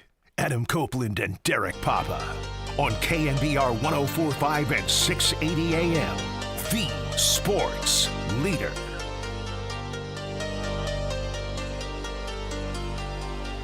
Notice the rotator still works, huh, Tim? Listen. We're going to get a raffle on a Scoff Friday tomorrow. Oh, yeah. Tim's off tomorrow. Tim off to a wedding tomorrow. Looking forward to that, Timmy? Yeah, it's going to be fun. It's going to be 96, though, in Napa tomorrow. Ooh. suit and tie, all that, a whole bit? Yeah, but we have access to a pool, so it should be okay. Okay. Wait, all right. you bringing trunks? 96, man? You bringing trunks? I'm bringing trunks. That a boy? Hell yeah, Tim. Taking a dip. Tim's going to wear a suit, and then he's going to... Is it a tearaway suit so you can just jump into the... hop into No, the it's pool not then? that. Where your trunks underneath? Now, when you go in the pool, be careful, Tim. Swim in the shallow side of the pool because you had quite the week when it came to Final Destination I actually deaths. haven't found this out because I told you guys on Monday, we had a 45-minute show on Monday, right? No, we had no show Monday, Memorial Day. We had a 45-minute show on Tuesday, and I come in and Tim's limping through the office, dude. Dan, did you see that? Were you there on Tuesday? Dave didn't see it. Tim was limping his ass around the office. I didn't even have enough time to get into it a riff about it. And Tim said, no, seriously, it's a story. He had a Final Destination weekend. Yeah, I had a Monday that was very suspect. Now I'm intrigued by Derek saying stay in the shallow end. What happened, Tim? So Monday, I'm going to a barbecue, Memorial Day barbecue, hanging out with my friends in San Francisco. They got a beautiful yard. But, they just asked for somebody to bring something. So I said, no problem. Night before, got, a bunch of stuff ready for a potato salad, about to go to bed. And I kick the corner of my bed frame so hard, and it's wood. I Lionel Messi'd that thing. I must have, just going to the bathroom, I booted the hell out of it. And I had a couple to drink and everything. It wasn't like I was wobbling or anything, but I kicked it so hard. And you've stubbed your toe, everybody has. And it was just, right? But it's also in the evening. And Did you catch big toe or multiple toes? No, I got multiple toes, some of the little guys. And so I never had been more happy in my life to have alcohol in my system because Sunday night, it really hurt. But when I woke up on Monday, it really hurt. Did you bust it open or was it just swollen? It was not busted open, but it was the size of a grape. Wait, hold on. Your big toe? No, not my big toe. One of the small guys got real swollen. So wait, this wasn't the big toe. This was one of the middle piggies. Ooh, so did you get the right side of your foot? Did you clip like pinky and middles? I got two in the middle, and I kicked the hell out of it. How'd you only get two in the middle? Tim's got two long ones that stick out front. I don't like the idea of thinking about Tim's toes. Well, here's the worst part. I wear contacts. I cannot see at all. I could definitely see what color it was, and it wasn't, the color of your foot. Tim, can we move on to the other instances where you almost killed yourself? What does that have to do with know the about pool? the foot. So I'm dying, right? I'm in a lot of pain, but it's fine. So I go about my day, and I start to make my potato salad, and I'm grabbing a bowl. Show me a potato salad. Big bowl. And of all the bowls, I've got like 12 bowls. Only one of them is glass. Only one, but it's big. And so, of course, the one glass bowl slips. It hits a very specific point on my counter, and it shatters into a million pieces, including onto the foot. And so now I'm screaming in pain, and I'm worried that there's glass in the potato salad. And it's not even 10:30 in the morning, and I'm already dying. Right? Wait, did you? Okay, keep going. I got questions, but keep going. Okay, so now I'm cleaning up glass, and I'm making sure there's glass everywhere. It's cleaning glass, right? But I'm also in the middle of cooking all this food. So it's just okay, well, I got to open the window, vent out, some of the steam, maybe putting bacon in it because, it's me. I got to put bacon in everything. So I open up the window, and the wind gust alone blows so hard, it blows all the plants that I have on my table, blows it over, and then the plant pot shattered. So now I got dirt everywhere and glass. I don't want to even move because I'm worried I'm going to lose my foot, Yeah, nice. At this point, I literally said to nobody, I was just like, what is going on? I need to stop. I need to not be doing anything at all. At that point, I made a vow to be like, if anybody asked me to have any sort of responsibility at this barbecue, turn it down, because if they ask me to man the grill, I'm burning the house down. If they asked me, we were doing some fried chicken sandwiches, I would have spilled the fryer oil everywhere and started a fire. So I'm not doing, and it doesn't stop there. I almost stepped on my friend's dog. At one point, a little girl, my buddy's daughter, is running around at the exact time that I've got the sharpest knife in the entire house, because I was, trying to avoid using it. You almost stabbed a baby? In the eye. I almost got her in the eye. Jesus. At that point, it's just okay, I need to not do anything at all. Fortunately, I had somebody driving me around, so I was not on the road at any point in time behind the wheel, but it was a pretty dark day for me. Very scary. Yeah, Tim, I wouldn't say it's Final Destination. I would say it's kind of like, as Tom Tolbert would say back in the day, a little lemony snickets. Series of unfortunate events. Dude, yeah. I mean, I told you guys, I was worried it was going to be behind a logging truck, and it was going to be total Final Destination. It was going to go right through the front window. Well, this is my life. So that's why I had the little limp on Tuesday and Wednesday. The sadness of Tim limping through the office, dude. Yep. Just hopping up and down a little bit. I got a little gangrene. Did you serve the potato salad, no glass? Fortunately, there was nowhere near where the glass had broken that was anywhere near edible food. So, yes, I was very comfortable serving the potato salad. Pretty good. Unfortunate series of events for Tim. So that's why he was gimping around. So, yeah, maybe play it safe tomorrow. Yeah, it's shallow end for sure. Yes. Maybe don't even swim. Maybe just stay away from the pool. Hot tub in 96 degrees weather. Yeah, sure, that sounds like fun. Stay away from the pool, dude. We are live from our brand new studios here today. Aw, man, did you see this? The inaugural show at our Daly City studios. What's up? Rest in peace to Rocco. I guess Klay Thompson's dog passed away. Rocco Thompson. Rocco passed away. I feel like we all knew that bulldog. Hey, I want to say right now, I had nothing to do with it. I was here the whole time, okay? Jesus, Tim. It's not a turtle. Come on. We knew you had nothing to do with it, dude. It's not a turtle. If it was a turtle to be raised, Hey, you know what? Tim would be there. Would Klay gladly take your turtle to replace Rocco? That's sad, man. I mean, anybody who's ever lost an animal or a dog specifically. Yeah. I mean, I'm a dog guy, and oh man, what a sad thing to hear about. I mean, in terms of like, this is something that's been big, and I'm sure I'm going to forget some here, but Bay Area like athletes, superstars who had popular animals. I mean, the first one I think about is Tim Lincecum with Cy. What about who had Skeeter the cat? And then you had Matt, and then I was going to say Matt Duffy with Skeeter the cat, and Skeeter made waves because Skeeter was a big boy. Yeah, didn't Dick Enberg talk about him on a broadcast? I think Skeeter was. I think we have that sound somewhere, and I would repeat what he said, but out of context, I don't know if it would fly. That cat's heart was working. Yes, Skeeter's, and I think that cat's a plump. Yeah. I think we lost Skeeter a couple of years ago. Yes, I do remember that. Anyway, what's sad news that Rocco passed away. Yeah, I feel like we all knew Rocco. Like even though we didn't know him, personally, but like he becomes a character. I mean, again, when you've got a run like the Warriors had, and that's why we know about Cy, Tim Lincecum's dog. He wins a Cy Young, and he gets a dog and names him Cy, and then he's just around while Timmy's dominant. Same with Klay Thompson. It was all part of the aura and appeal that Klay Thompson had that made him so beloved by Warrior fans. And yesterday was the anniversary of his Game 6, right? Yeah, it was. I mean so I just of all that, signing the toaster and the scaffolding situation and Cutter Klay and being out on the high seas in the boat and how much you feed off of the D?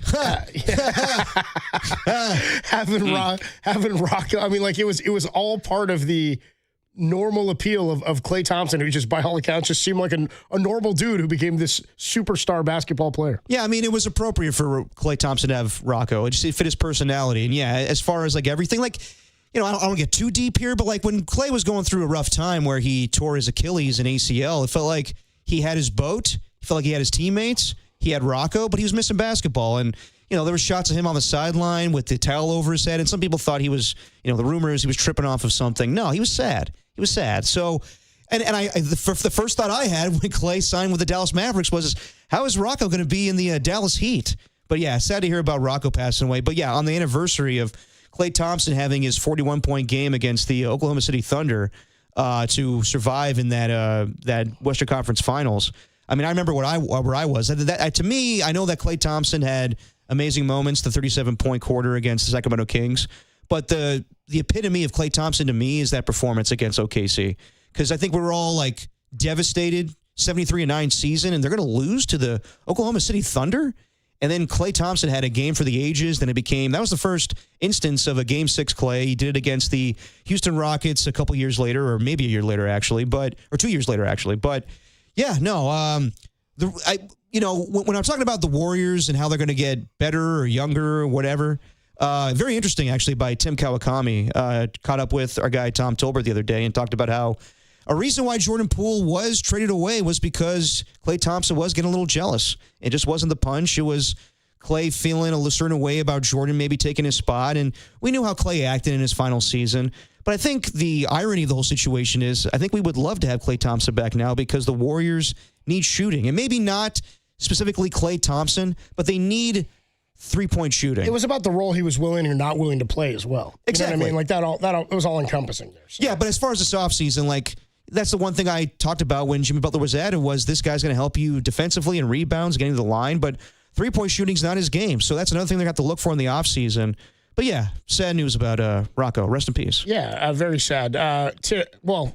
quick check of the Golden State Lumber and Showroom text on, as well as the KNBR YouTube chat here, where many members of the filth are checking in here on Dirty Work. Somebody checked in here. I think it was EB here. Somebody said, Tim, I feel for you. Maybe it was Pine Needles. Pine Needles says, Tim, I feel for you. I was hurt listening to you tell that story, that toe injury, the worst kind of injury. Tim followed it up or said right before that, maybe we should change it to Tim's Tuesday Toes and Trivia. No. Toe takes and trivia. Tim's Tuesday Toe Takes Toe Terrace. takes, turtles, terrorists, and trivia. I'm thinking about it in my mind right now. Ugh, no, absolutely not. No I'll show it to you in the break if you want. It's disgusting. This is a Murph thing to get real grossed out by feet. I know people do, but Yeah, especially when they're they're swollen to the point where they're a grape. Come on now, that's disgusting. or they're a grape.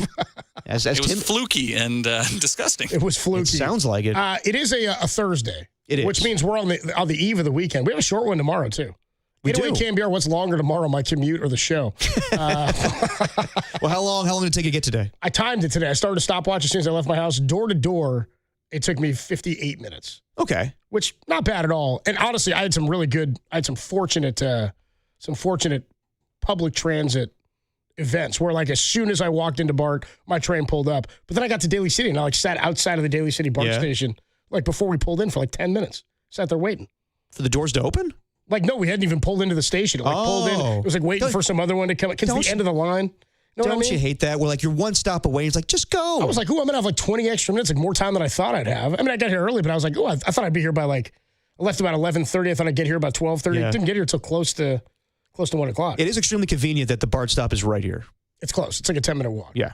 But yeah, the show tomorrow, about an hour and 10 minutes long. Hey. But the reason it's an hour and 10 minutes long is we've got a Giants game tomorrow. Giants are in Florida against the Marlins. You know that because you can hear it all right here on KNBR. What you don't know is what else is happening across the Bay Area in terms of the sports calendar. You don't have the internet. Well, you don't have, I don't know, maybe you don't have a newspaper. I don't know why you would. We don't have a lot of things today. We don't have a lot. What we do have, and what I promise to deliver to you, is the Bay Area sports calendar. How will you know what to pay attention to in the Bay Area sports landscape this week if we here at KNBR don't tell you? And that's why I'll tell you next. The Bay Area sports calendar is coming your way on a Thursday. It's Dirty Work, greatest show in America, live from the new digs in Daly City, only here on the Sports Leader.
On KNBR 104.5 and 680 AM, the sports leader.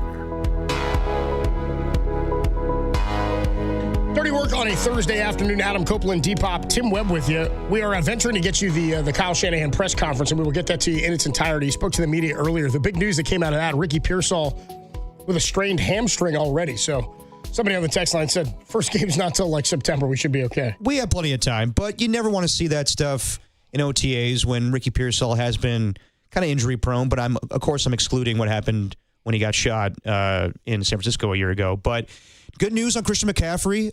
Kyle Shanahan spoke about him and said he's as healthy as he could be right now. So all signs point to him being good for training camp. And yeah, right now you're looking at Ricky Pearsall not being healthy until training camp, and Jair Brown, who had a ankle procedure, but he should be good for training camp as well. Well, they're going to need him for training camp because he's expected to fill a void left by Malik Mustafa, who had ACL surgery at the end of the season.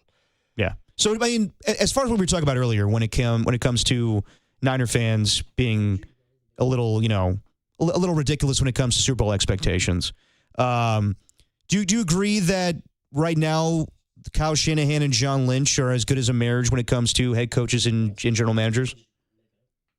I'm sorry, I was talking to Tim. Would you say that Kyle Shanahan and John Lynch are as good as it could be when it comes to head coaches and GMs as far as a marriage? Well, yeah, we were talking about the duos around the league. I mean, it's got to be one of the best in terms of success over the last, how many years they've been here now? This is season number 9, is that right? I believe 8 years so, or something like that. Yeah. Maybe season number 8.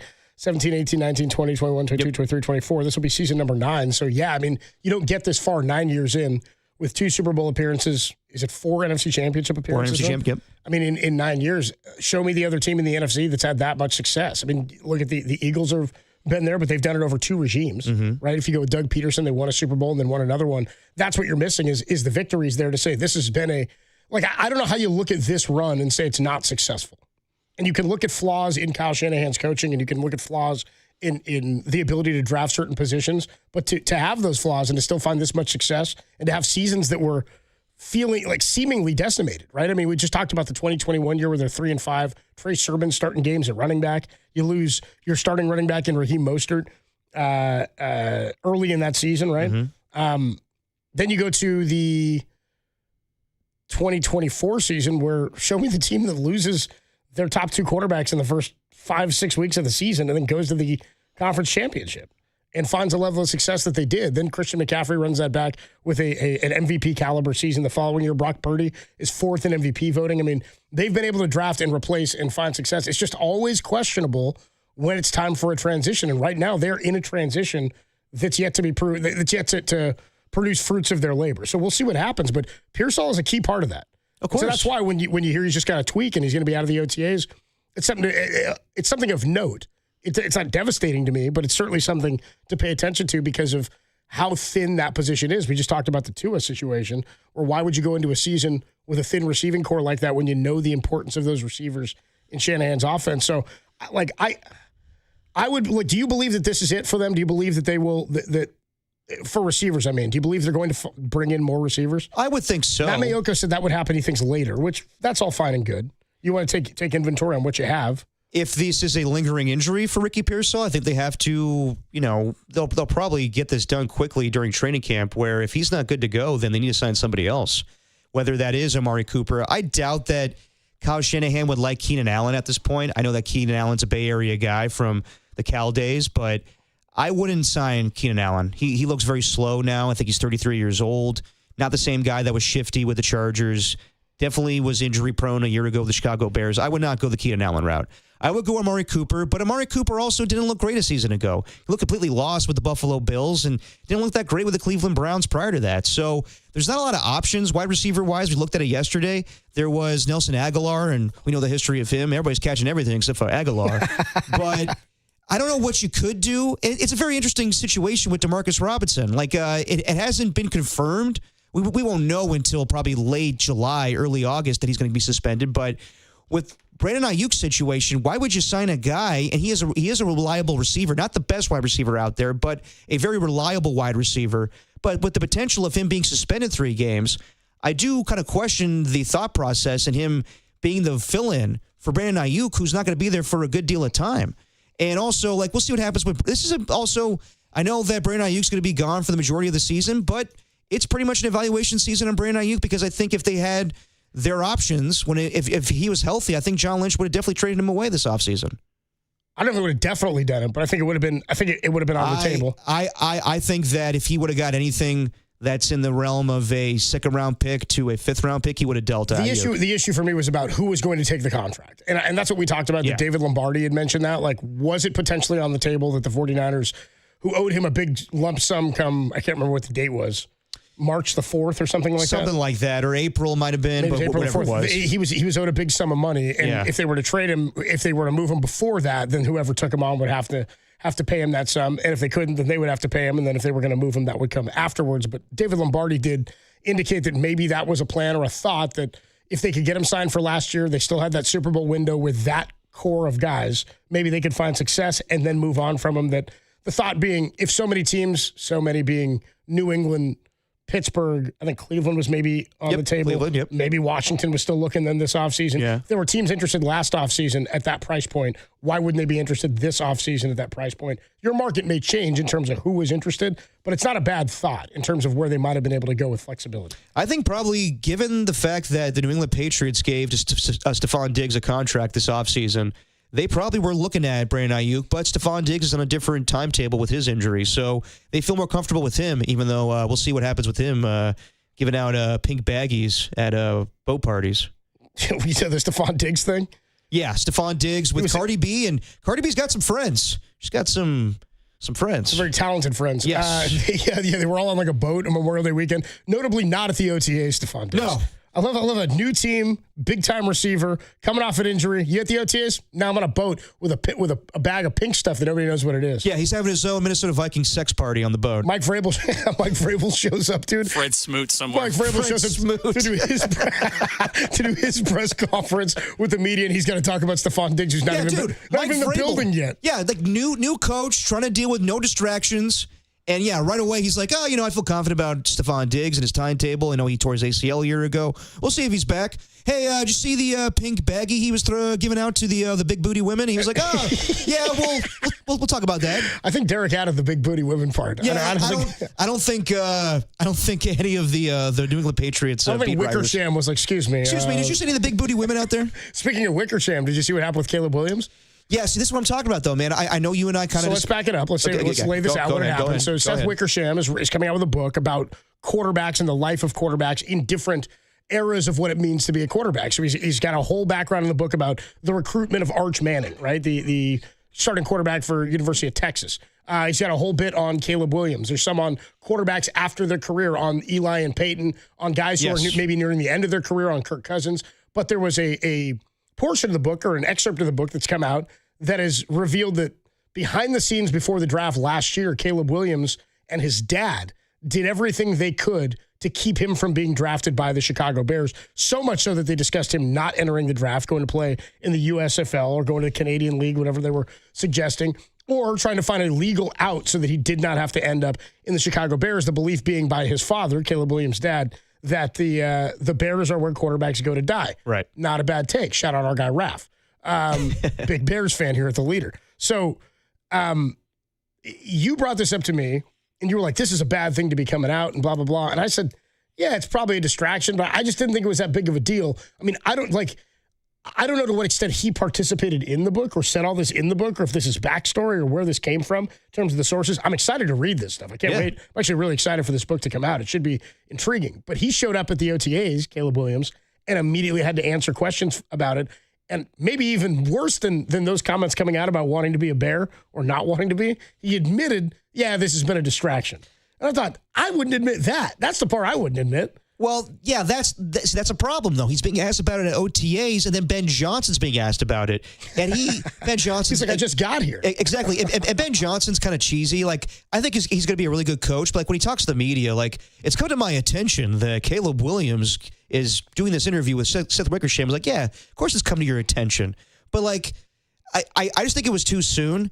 Like, same thing if, like, let's say Eli Manning did a sit-down interview with somebody right after he decided that he did not want to go to the San Diego Chargers. Or John Elway did a sit-down interview right after he refused to go to the Baltimore Colts. They do these in-depth, articles or documentaries years down the line. That's all I'm saying is Caleb Williams could tell this story, but it doesn't look good. The media is different than it was then. We've cranked this stuff out. Now we're doing, that Steph Curry Apple TV propaganda piece. I mean, his career's still going. That you to get paid for. Yeah, not a dime. But that thing's still. I mean, he's still going, and they're doing these biographical pieces on players. Those are the ones that get me. I'm like, but it's not over.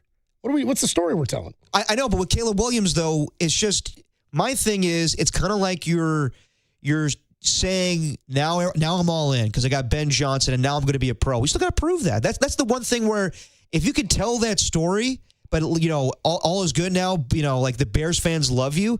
There's still a little bit of skepticism from the Bears fans to think like, of course, is this guy going to be the real deal? It's kind of like Jonathan Kuminga going to, and I know I'm starting to go down this road, but Jonathan Kuminga bringing him up for me. I know. You always wedge in Kuminga and Aaron Rodgers. What is this? I'm sorry. Not Aaron Rodgers. Come on now.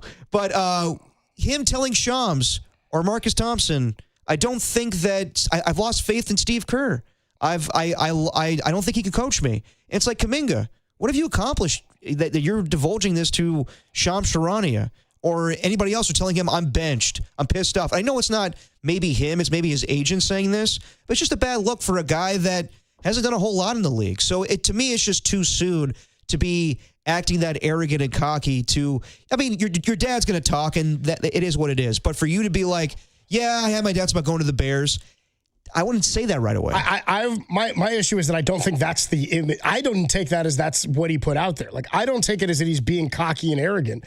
I take it as Seth Wickersham came to him and asked about the process and asked about being drafted there. And again, I don't know to what extent or what the context is in this book of how this went down, how he participated or didn't, or how his dad did or didn't. He has the answer for it because it's now a story, of course. But I don't view it as like he's this arrogant guy who's saying, well, I get what you're saying about before he was drafted there, but did you have an issue with Eli forcing his way out of the Chargers situation? Of course. And you don't like that John Elway did what he did with the Colts? No.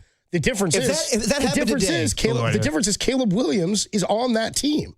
Those guys didn't play for those teams. Yes. Those guys forced their way out. So I'm not going to crap on Caleb Williams for being honest about something that we all probably thought. I wouldn't want to be a Bear if I was him. It's not the team that you want to go to, but that's the nature of being a number one overall pick. And that's all I'm kind saying. of that comes with the territory. And that's all I'm saying is that just happens sometimes. Like, you're going to go to a team that you've got to turn around. That's why being a number one overall pick changes the course of everything. The hope by the franchise is that, especially when you're a quarterback, you're the guy for the next decade plus, and that comes with a lot of accolades for both you and the team. And if you can't do that, it's viewed oftentimes as a bust. Absolutely. And I think that I view John Elway and Eli Manning as kind of spoiled brats where they got their dads to help them and not wanting to go to the teams that they were drafted by. But I wasn't doing sports talk radio 40 years ago and 20 years ago when those guys got drafted, so I'm not going to have an opinion about that because they've had Hall of Fame careers. And yes, I do believe that Eli Manning is a Hall of Famer. But I'm reacting to Caleb Williams at the moment now. I think he's going to be a good quarterback. I think he's set up for success with Ben Johnson. I just think it's just too soon to talk about this. And I know that it's hard to say, like, who am I to tell him this?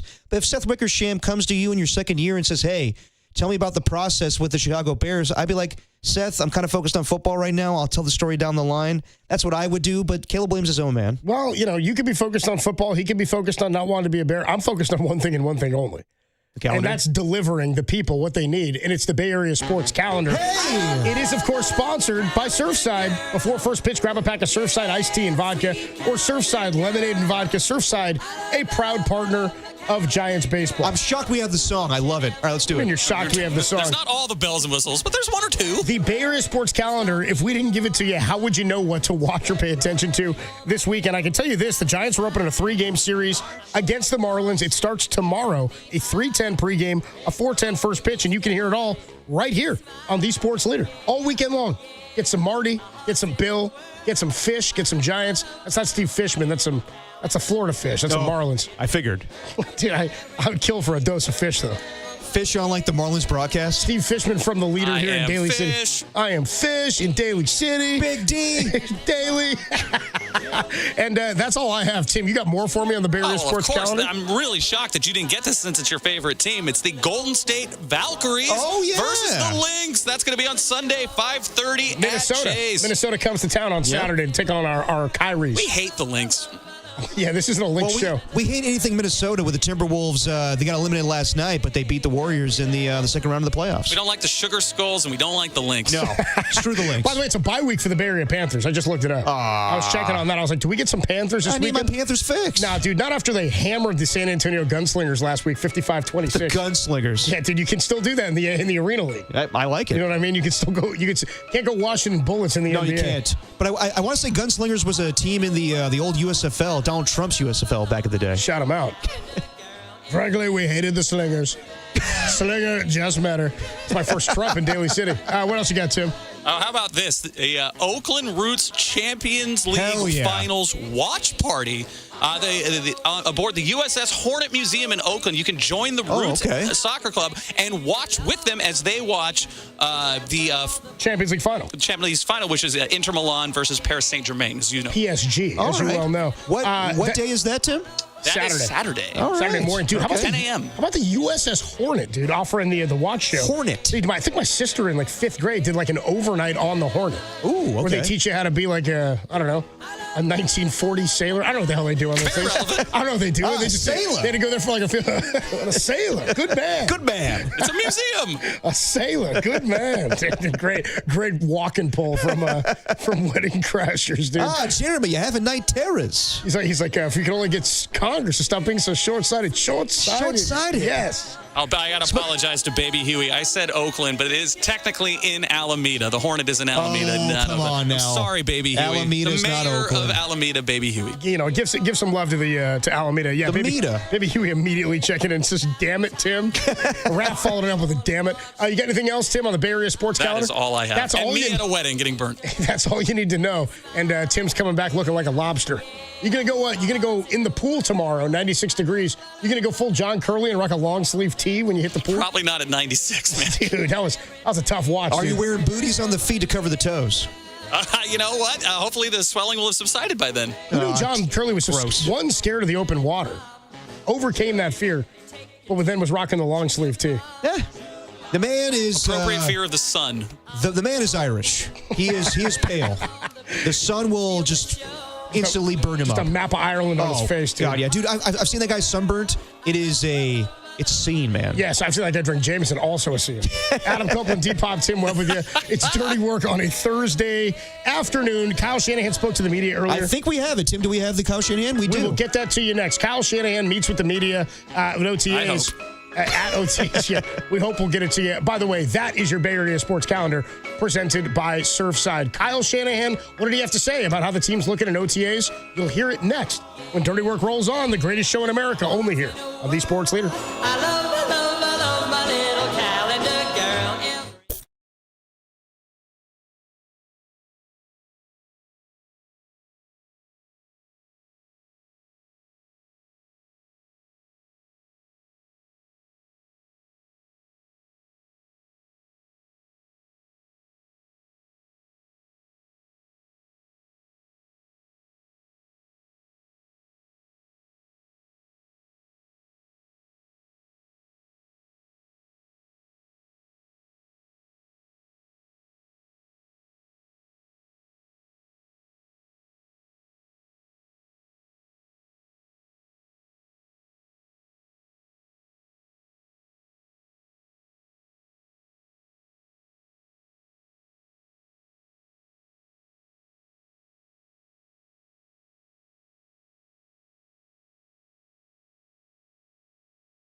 Work. Adam Copeland and Derek Papa on KNBR 104.5 and 680 AM. The Sports Leader. Dirty work on a Thursday afternoon. Adam Copeland, D-Pop, Tim Webb with you. It's our first day in the brand new studio. You getting your bearings yet? Yeah, I like it. I like it in here. It's nice. Like the ficus? Also, there's not an air vent spewing air conditioning right above my head. I think we need like some neon in there, right? I like will a beer sign. Yeah, that would be great. Live nudes. Yeah. I will take a little AC. It's kind of get a little steamy in here. Getting warm? What are you talking about? There's like 7 people in this room. Well, dude, I just sweltering. Somebody on the text on our guy or on the YouTube chat, our guy Dom Peralta checked in. We were all back there talking What's to up, Tim Dom? during the break, and he said Tim's penalty box is full. Yeah. which prompted Nick and Connor to say KNBR, the sausage fest leader. You ain't never lied, dude. Pretty much. You ain't wrong about No that. lies. Somebody else checked in. People are questioning the angle of that camera. Which one? So the one in there says Derek looks like he's fun-sized. I naturally am. During the commercial break, and then True Blue said the guy sitting there was taller than Derek is standing. All right, True Blue. I think he's talking about Mr. KNBR in there. He's hanging out today behind the scenes. It's X is stoked. He says, OS, we got a bullpen cam. We got the Tim cam is what it is. All the Tim, all the time. Little by little, we're going back to what it used to be, guys. Adam Copeland, D-Pop, Tim Webb with you. Should let you know, by the way, that this segment is sponsored by Surfside. Before first pitch, grab a pack of Surfside iced tea and vodka or Surfside lemonade and vodka. Surfside, a proud partner of Giants baseball. Giants off today, back tomorrow, 3:10 pregame, a 4:10 first pitch. All right, Kyle Shanahan met with the media today following some OTAs. Did break some news about Ricky Pearsall and a strained hamstring. Yep. We'll get you out to that. It's about 14 minutes long or so. I would say so, yes. We'll get you some of that. We'll react to some of what Kyle Shanahan had to say. Kyle Shanahan meets with the media at OTAs at Levi Stadium. Here you go. How's it going? When you have the guys sign as early as they did with Kittle and Brock and Fred, what kind of impact does that have on the team in general and just in these OTAs? It just allows that position to be out there. I don't think there's a big impact necessarily on the team. It's good to have those guys here every single day and not have to be going through contract stuff. Mentioned that there's kind of a re-energized feeling around the building. Just guys, maybe it's younger guys or whatever it is. Do you feel that? Do you sense a little bit of a reset kind of emotionally maybe for this team? Yeah, definitely. It could be for a number of reasons, but there's been a lot more turnover this year than in probably the last 6 or 7 years. But also I think this is the first time we got a long break too. The year before last year, coming off the 23 season, was one of the shorter breaks that we had, having that tough loss in the Super Bowl, and I'm coming back really just like 6 weeks later, and it's never fun to have January off, but those extra 5 weeks add up a lot, and I think guys are itching to get back this time, excited to get back, ready to go for you the first day, and it's been a lot more fun that way. Even on the practice field, things are just moving a little quicker? I think we got 5 good weeks in before these 2 practices. And we got, majority of our guys have been here every single day. It's been a great turnout, and the energy's been good, and I think it's definitely carried over into practice these 2 days.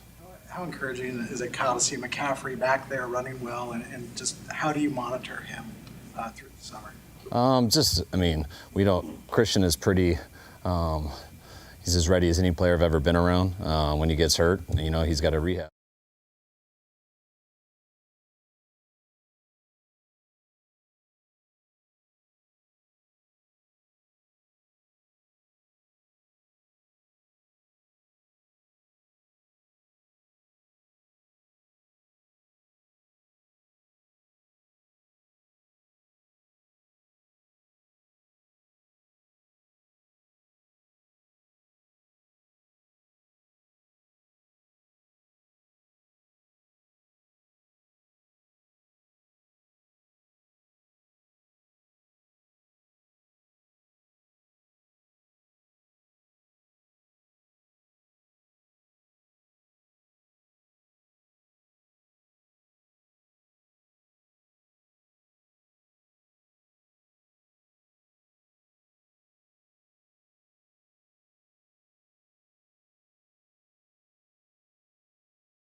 Yeah, phase 1 hasn't been here in a couple weeks, but expect to see him soon. Pearsall, is he? Ricky's here. Ricky's been awesome, but Ricky has a tweaked hamstring, so I'll be surprised if he does anything in OTAs. He'll be back for a minicamp or out? I know he could be, but by the time you get to minicamp and there's just 2 days left in school, we probably won't just throw him out there. But he should be healthy by then. Siegel and Collins, how long will they be out? And Collins had the calf. What's Siegel's issue? I forget what it was, but it was something we both knew about. We knew that Siegel wouldn't be ready till training camp, and Collins, he had that before the draft. He redid it in his pro day, and he's week to week right now. How's it feel to be out there with Sala? Does it feel seamless, like he never left? Or? Yeah, it's awesome having Sala back. Everyone's familiar with him here. I mean, a lot of us. It's funny how few people are left. You get to see how much their change and turnover there is. But I mean, there's guys like Dwelly and like Trent Taylor, who were here with Sala earlier on, left, and then they kind of came back at the same time he did. So they felt like he's been here the whole time. But it's been good having him back. It's nice hearing his voice in there, and how he sees defense now, how he sees NFL now. Things evolve all the time, and he's still the same guy in what he believes in. But it's cool to hear how he's evolved in these last few years. Head coach, do you kind of expect him to do different things or behave in any other way than he had when he was here before the first time? No, not at all. Maybe he's more understanding. No. Does it get on you as much? I don't have to get on him as much now, because he knows. It's funny when you hear stories of, oh, now I get why you were so frustrated with me in this instance, because I thought you were being kind of a jerk about it. He goes, but I was twice as mean to my guy the last 2 years on it. So you start to learn those things as you go through them, and it kind of makes it a little more fun. You made a change of punter. Is that you gave your special teams coach kind of the decision on that, or how did that work out? Well, I mean, he definitely has the most expertise in the building, so whoever has the most expertise at something, I'll always lean towards that guy the most, but it's got to make sense. We all got to agree with it, and it was really hard to cut ties with Mitch. Like, I love Mitch. He's one of my favorite guys I've been around, especially from a special team standpoint, and punter standpoint. He's such a football player and how he plays. The guys love him, but when you just look into contract situations, how last year winning things, the fact that Morstead came available, Brant being so familiar with him and having that relationship, and it ended up making it a decision that wasn't easy, but we felt all confident it was best for our team. With Mitch's back at this point? He's healthy, so I mean, he's going to go to a team and help a team out a lot. But those are things you always got to predict. You don't know how those things go, and you got to take the risk reward, and something that to me wasn't a big risk or worth the risk until someone like Morstead comes available, and that's what made it a little bit more, put us on where we needed to make a decision. He's back now for a couple weeks. What has sort of stood out about him, and what are your impressions of him so far? We've only been on the field 2 days, but he's been great going through the meetings those first 2 weeks in phase 1, just going through all the cut-ups, talking about some of his stuff he's done over the last few years, just being able to coach him on that. We spent 3 weeks on technique, which everyone's technique's a little bit similar, but it's also different. And to watch him go through those 3 weeks working on some technique things and stuff and just how we see football, and I'm hoping it leads him to help him and he enjoys it. But he's had 2 days to kind of practice it versus defense, and I think he's had 2 real good days, and we'll see how the rest goes. What do you want to see out of your offensive line group? What excites you about your O-line group? What do you want to see from them this offseason? I want to see them here working. I mean, it's a little harder in these OTAs. I think we got the option of 12 practices. We usually probably only use about 8 of them. But we're trying to get them in there as much as possible. They've been doing individual drills for 3 weeks now because that's what they're allowed to do in phase 2. Phase 3 started, and we're trying to ease them in a little bit, but I want to see them learn the offense, be able to come off the ball at the same time, be able to work in combinations together, and then let them get away for 40 days and come back ready to go. We made a couple plays today. Why do receivers coming out of college typically struggle, maybe more so than some other positions? I think the league's a little different for I think defenses are a lot tougher in the NFL, just from a secondary standpoint, a pass rush standpoint, a preparation standpoint. I think receivers in college, you can get away with just going fast and being a little bit sloppy, just if you have the skill set. I think when it's like that in the NFL, you can't get away with it. So guys got to learn a lot more, the timing, whatever their offense is, how to play within it and still use their ability, how to break a huddle, hear a long play call, line up, move, come off the ball, do all that stuff, and then think of the nuances of coverages and routes you've never ran before, and catch the ball and get up the field. But at the same time, sometimes that's the first time anyone's heard a play call. I mean, the majority of these guys just sit outside the numbers and look to their buddy on the sideline and signals their route. They run their route. They come back. They tell them they can take the next play off because the ball's going to the other side of the field, so they kind of just jog and just conserve their energy, and just a little bit different. But when you're on a team like that, it's the same for a lineman too. So to me, it's adjustment for everybody. A guy like Luke Farrell doesn't, I mean, probably not on anyone's fantasy football team, but, he has actually real world, NFL value. What is that value, not just you seeing him, but, for a blocking tight end in the NFL? He's not the only guy that, he's got a decent contract. Yeah, I think a number 2 tight end in the NFL is huge. There's lots of different ways that you can be a 1 or a 2. Usually there's one guy who excels in the pass game, and usually there's one guy who excels in the run game. Our situation's a little bit different because George Kittle, I think, is a Hall of Fame pass game guy and run game guy. So he's a huge part of the offense. Also, we have a running back that goes out on routes a lot. And so you got to decide who you want to stay in and block sometimes. And you don't want to leave George in too much to block because of how good he is in the pass game, but that means you got to keep Christian in the block. So you kind of got to pick that. It's nice when you can have a tight end who is a good blocker, not only in the run game, but also in protection. So he could come in and he could block a 9 technique, where George and Christian could both be on routes now. That's something I thought we had a lot with Charlie Warner, which that's why when you talk about contracts and money and stuff, that's what Charlie signed with Atlanta for.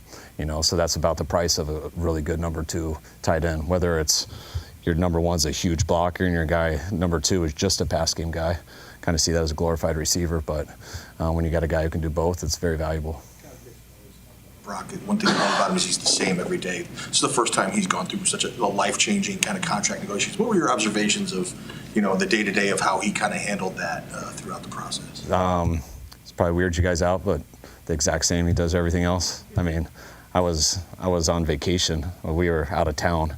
And so I called him from a boat on Saturday or Sunday, whenever that was, just to congratulate him. And we just messed around with each other for a couple minutes, and I haven't talked to him about it since. So when I see him in person, it's not something we think about. It was just that day. It was congratulations. And, Brock, he's been the same since day one. And I think you like to say that about a lot of people, and we're never lying up here or anything. But Brock is as much like that as not any football player I've met, but any person I've met. Did sign the big deal. Have any of the younger guys or new faces left an impression on you already so far in the activity that you guys have had so far? Yeah, I want to, not anyone to single out. I just love the group. Like, you always want to know about the rookie class and how they come in. And these guys came in a week ahead of schedule because just the way the NFL calendar works this year. So they were able to be with us for 2 weeks in the off season. So, in phase 2 before OTAs, which is a week more than usual. So they got to spend a week going in all the drills with their guys. They got to spend a week doing some Navy SEAL stuff that we just did as a team. And to watch those guys kind of jump in those 2 weeks before really playing football. I know we got some workers. I know we got guys who really love football. I haven't had to call one rookie in and be like, dude, this is your full-time job. This is how you act. All these guys seem like they already know that. And that's the first thing we're looking for. Now that he signed the big deal, do you want him to be more of a vocal leader, and does he need to be more of a vocal leader? I want to be a leader. He's always been. But there's no worse thing to ask people to do something extra just because of their contract. That's when you start making stuff up. Brock's earned his contract, and he's going to earn what he gets going forward. Navy SEAL training? What's that? What was the Navy SEAL training? We had the SEALs come in for 4 days, which we've done in the past. This was, I think, the 3rd time we've done it here in our 9 years, and just come in, give some classroom work. We do an activity, a kind of paintball type thing, and it wasn't paintballs though. It's just Navy SEAL stuff. At the end of last season, you said that you had felt the vibes. I don't think you used the word vibes, but you had felt that things were off from training camp on. And I'm just wondering, is it too early to know if you feel different? And also, did you do something specifically, Navy SEALs or anything else, to kind of address that and that kind of intangible kind of vibe? I think the way I addressed it the most was our last meeting in January. I just told the guys, I talked about how the season ended the year before and how when I felt them all come back, I felt guys weren't ready to come back, and I understood that. But I told them how I won't really understand it this year. Not that that was right or wrong, but I couldn't comprehend it. We're off 5 weeks earlier. We all know how disappointed we are, and a lot of us have played a lot of football here. But we're going to have a team that doesn't know what we've done in the past or how you guys have earned a lot of stuff. We need to show them. And the first meeting that when we get back, I expect our whole team to be here and it to be important to guys. And I thought the coolest thing was everyone being there on the first day. We had every guy show up, and I didn't have to call anyone and beg them, which said a lot. Like, they all knew what I said at the last day, and I wanted to see if they really meant something to them. Not to where I had to call them and remind them, and I didn't, and they all showed up, and they've all been working, and to me that's something I really appreciate, and know I got the right guys. Since this offseason is that Brock has been a more vocal leader. I'm curious if you noticed that, or in any way that maybe he's been louder with the guys or anything like that. No, I haven't noticed. Brown and Krueger Matos. Yeah, Jair got something done to his ankle. Procedure done to his ankle, so he won't be ready till training camp. And who else? And Tour has a personal day. He's got a little one on the way, so I should be able to announce that. He had one last night, so. The day that everybody showed up, was that April 22, the start of the off-season program, or the start of? I don't know what the date is today, man. But it was the off-season program. Yeah, the day they're allowed to come. Yeah. All right, guys. Thanks.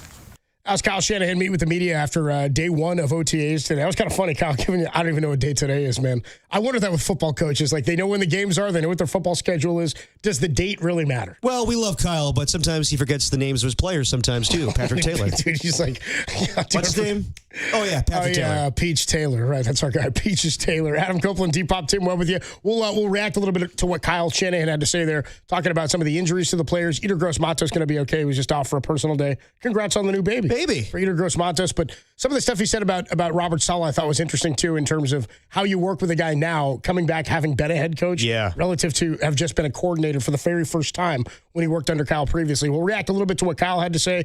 We'll also get into a little bit more later on what Buster Posey had to say regarding first base, surrounding the Giants' future at first base when he met with the morning show, Murph and Marcus, earlier today. Young Tony in the building. How about that? The hell's he doing How about young Tony and Tim in the same room, linking arms? Whoa. I'm very uncomfortable. Young Tony... Board out brawl in the back? I'd say young Tony looking over Tim's... Fight! Say young Tony looking over Tim's shoulder, but I'm not sure he's tall enough to do so.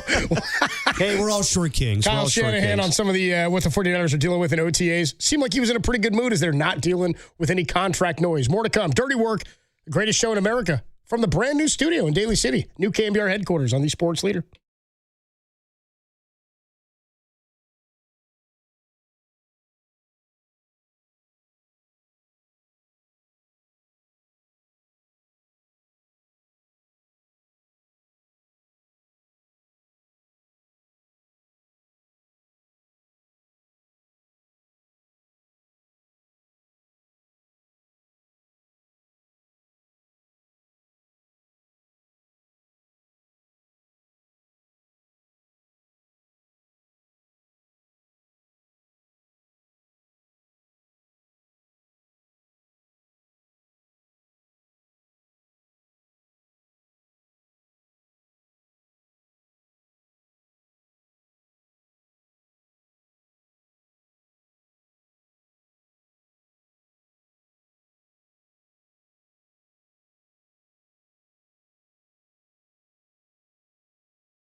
to Dirty Work.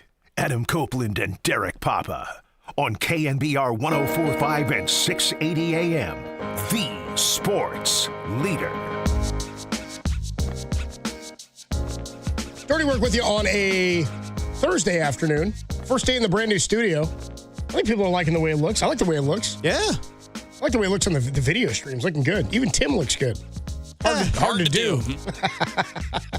Hard to do, but it worked out. And we're in Studio D. D for Dirty Work, D for Derek. Yeah, all right. Big D. Apparently, the studios in our old building had letters too. Yeah, I never noticed that though. Never noticed it. I don't think it much mattered. We've just got this one here. It's just the studio now. I will say the one thing that I hope to get in the future is the paper towels that come out of the bathrooms. My hands are sopping wet. The paper, I just used it. It's not working. What do you mean it's not using it? I just used it not 10 minutes ago. Well, maybe you got the last roll because pretty damp over here. You know it's an automatic dispenser. Yeah, I put my hand underneath it. Nothing came out. Did you go right up to the actual dispenser? Time to wait sometimes. The paper needs to come out on my time. Just let it air dry. Think about the planet. All right. Would you have overused anyway? You probably would have. Probably, yeah. But like if back in the day, I wouldn't mind it. I just put, my wet hands in my hair and I'm all good. I don't have that luxury anymore. You don't just rub your wet hand across your bald head now? Yeah. I kind of did that walking back. And I was like, because my head just going to be dripping wet now. Derek doesn't wipe it on his shirt. He just wipes it on his head. Well, this is a good shirt. This is my George Costanza shirt. Come on now. Don Peralta says you can't spare a square. Can't spare a square? That's our guy. Can't even spare a square. We're streaming on twitch.tv/TheSportsLeader, KNBR.com, the KNBR app, the Sports Leader app. Check it out. You can watch the full video, see what the new studio looks like. We're always streaming video here. There's so much room now. On Look The at Sports this. Leader. I know. We had room before. It was just that the problem before, like this studio is probably smaller in space, like square footage. But the way that table was set up in the other studio, like we had no room. Yeah, you're right. There's tons of room here. So much room for activities. Yeah, right. Dance. So what'd you take from Kyle Shanahan speaking there? I mean, it's early. It's OTAs. It's like, one of the first few times we're getting together to actually do some organized teamwork and whatnot. The key takeaway is stuff that we talked about a few weeks ago is when's the last time Kyle showed up to camp and didn't have to worry exactly that a player wasn't there because their contract had not been settled yet? Well, I feel like Austin Scott should do a segment with us because the vibes are immaculate right now. Yeah. Which is a direct quote from George Kittle.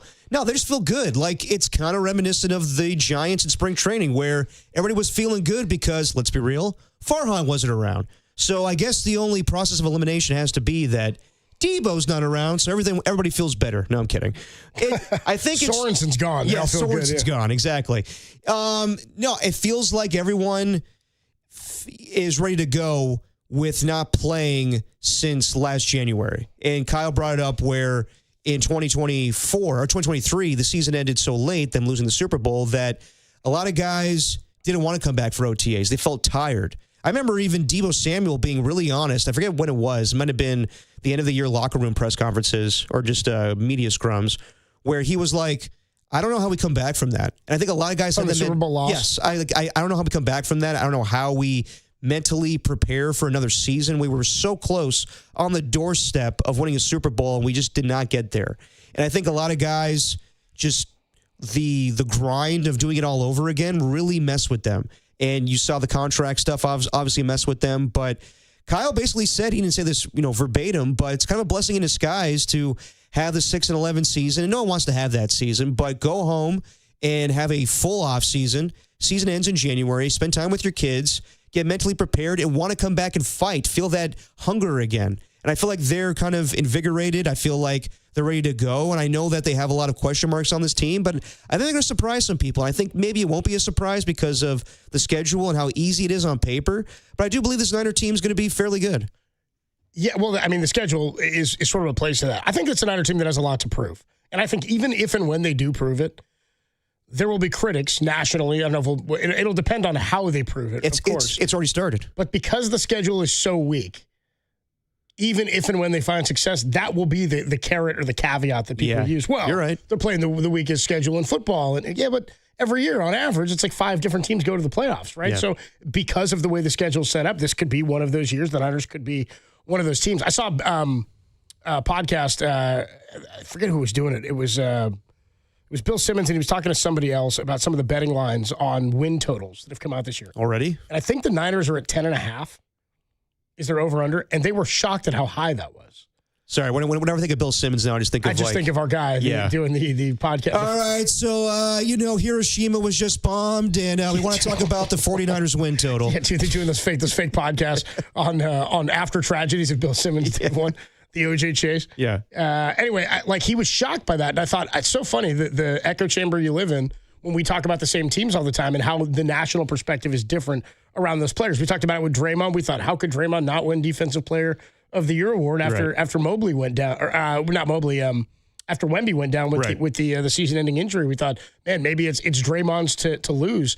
And then we thought he maybe iced it with that game against the Lakers late in the season where he locked up Luka. It was like a defensive clinic. Warriors didn't finish strong, and then he finished second, I believe, right? Draymond, first team all defense, but he wasn't that he did not win it. We thought, okay, it's tough to tell with the voters and how people are going to view it. Will they give him credit, or do they just look at the numbers? And maybe that's also being victim of the defensive stats. Yeah. Where people just look at the numbers rather than what your actual impact is on the game. But that's always going to be the sort of the hang up, is that he was the best player, but we're in the echo chamber. We talk about the 49ers in the same sort of way where we go, they're set up to be able to bounce back if, in fact, the moves they made on paper play out in the way that they hope or plan for them to play out. But again, you're hanging on things that we haven't seen them do, which is draft for need at certain positions in order to bounce back. It was different in 21 coming out of the 2026 and 10 season where they were looking to regain form after losing a Super Bowl. A lot of the same core was there, right? Nick Bosa comes back. Brandon Ayuk was rounding into form and becoming a better receiver. You have Deebo Samuel was becoming a true number one. You had a much different looking roster, and it was a more young core of players that they had just drafted over the last few years that took the step. Now you're looking to mix in a lot of those guys who are further removed from that moment to bounce back with guys who have not done it ever, in Ricky Pearsall, in Michael Williams, in some of the other draft picks that they made. And speaking of Ricky Pearsall, Kyle Shanahan. Collins and whatnot. Yeah, Alfred Collins from Texas. And he did mention Ricky Pearsall. In Kyle's tone, it does sound like he's not that concerned. And, of course, these are all OTA injuries, so how concerned can you be? You expect all these guys to come back for training camp. But it sounds like Kyle's like, we want to be precautious with Ricky, so we'll see when he comes back for training camp. And hopefully that's the case. When you look at the schedule and the teams that they're going to face, yes, there are a lot of question marks on this team and with the defense, offensive line. But you see the schedule and you think they should beat the Saints, they should beat the Jaguars. Really, also, it's like we won't give them any excuses when they play those teams. What about the teams that are good, like the Tampa Bay Buccaneers or the Texans or the teams in their own division? I do think the Niners are capable of being a playoff team, even winning the division of the NFC West. But I would say it's not that simple because I do believe everybody in the division got better. I do believe the Los Angeles Rams got better with acquiring Devontae Adams to pair up with Puka Nacua. And as I told you yesterday, could be any day now where potentially Jalen Ramsey is traded back to the Rams. Seahawks, I do think they got better with acquiring Cooper Kupp and getting Sam Darnold, even though we may not think much of him. I do think he fits perfectly with that Kyle Shanahan scheme that Clay Kubiak learned. He will be the OC now with the Seattle Seahawks. And then the Arizona Cardinals improved their defense by acquiring Eagles pass rusher Josh Sweat and who else did they get? Walter Nolan, who the Niners had their eye on in the draft. So I don't think it's just simple as the schedule is easy, they should win a division. That the whole division is going to be tough. But to a point you made before we went to break, Hopes, I think it's going to be very interesting to see how Robert Saleh helps out with his experience now being a head coach. I remember he was on a podcast years ago. I think it was Peter Schrager's podcast with Sean McVay where they were interviewing a bunch of coaches. And Robert Saleh was talking about his first game as defensive coordinator with Kyle Shanahan. And he called the timeout. And Kyle chewed him out on the sideline being like, you're not the head coach. I don't care what's going on right now. I call the timeouts. I don't care that the defense isn't set. You run that by me. You don't pull that crap. And Robert's like, okay, I won't mess around with this guy. Robert now, and not to say like him and Kyle ever got into it or stepping on each other's toes, but I think Robert will have a better reference point of his time with the Jets, and it was so much more hectic than anything that Kyle ever dealt with dealing with Aaron Rodgers and Woody Johnson and how much of a headache that ownership group could be. But I think Robert will be more understanding and helpful to Kyle in his game plan preparation. Yeah, well, it was interesting what Kyle said there is he was asked about having Saleh back, and he was like, yeah, it's great having him in the building. It's great having him back. And they asked, is it like he never left? And he said, what's interesting now is because he's had that experience in another organization as a head coach, he said what he's realized now is there are things that Kyle would have gotten on him before about that he says, you used to get on me about this all the time, and I hated this. This frustrated me. This was annoying. But then he said, going to have the position Kyle had, where you're the head coach, said, I got on my guy about that same thing over the last couple of years. It changes your perspective, of course, by having a different job where you're in charge of the entire team. So to get to take a step back where he's only, again, focused on defense is interesting. It's intriguing as to what he may be able to do in helping revamp the defense or retool the defense. And again, everywhere he's gone, he's improved for the most part year to year. Same could be said about his tenure in New York with the Jets. So I don't know. I don't know if it'll ever get to a point where, remember, like, in order to keep Mike McDaniel, they promoted him from like passing game coordinator to offensive coordinator, whatever it was, where they didn't have an OC. I wonder if it'll ever get to a point where he is that, where he's an assistant head coach. Robert Saleh? Yeah. Well, if it keeps him in the building longer. I think at this point, if Robert Saleh gets coaching interviews and someone wants to give him the opportunity to be head coach again, he'll just take that. I don't think there's anything the Niners could do to entice him to stay. However, not that this is definitely going to happen. There's a lot going on with the Miami Dolphins right now, and they're potentially trading away Jalen Ramsey. I think I saw a report today where they're trading away Jonnu Smith to the Steelers at some point. This is a make-or-break season for Mike McDaniel. I wouldn't be the least bit surprised. We all love Mike McDaniel and his offensive coordinator press conferences. We're so quirky, but it's definitely run thin. Apparently, him and Jalen Ramsey do not get along, and that's the reason why they're trading him away. I would not be the least bit surprised if things don't go well for the Miami Dolphins if he comes back. If Mike McDaniel ended back here with the 49ers, I don't know. Be interesting. Get the band back together. Yeah. Did he not sign an extension?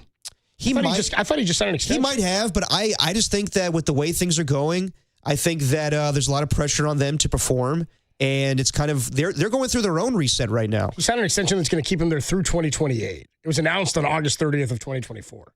Contracts don't mean crap in the NFL. And that was right before the previous season. So yeah.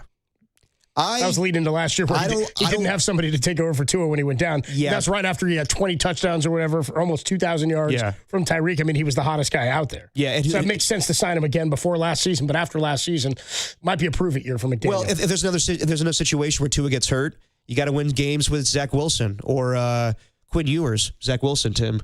Yeah, I know we can't play. Yeah, together. I know we don't have the. I don't think Tim brought Stacey's mom. I don't think he brought that ready to get like on the tip. I don't think he was ready to rip with that. What'd you make of the?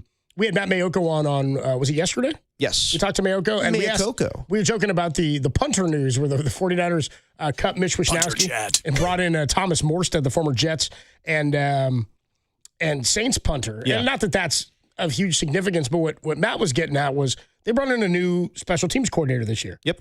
In Brant Boyer, who had been the special teams guy with the Jets and under Robert Saleh. What's interesting is Matt says, the special teams coordinator, because nobody seems to know much about it. Kicking goes wrong, and Kyle's like, just tell me where he's good from. Right. I mean, like, something he's going to do to coach you up on kicking, that's the special teams coordinator's job. Why the 49ers have gone like a decade without a punt return or a kick return for a touchdown is beside me. You know what I mean? It's a baffling sort of note for the Niners that for numerous coordinators, they have yet to find success.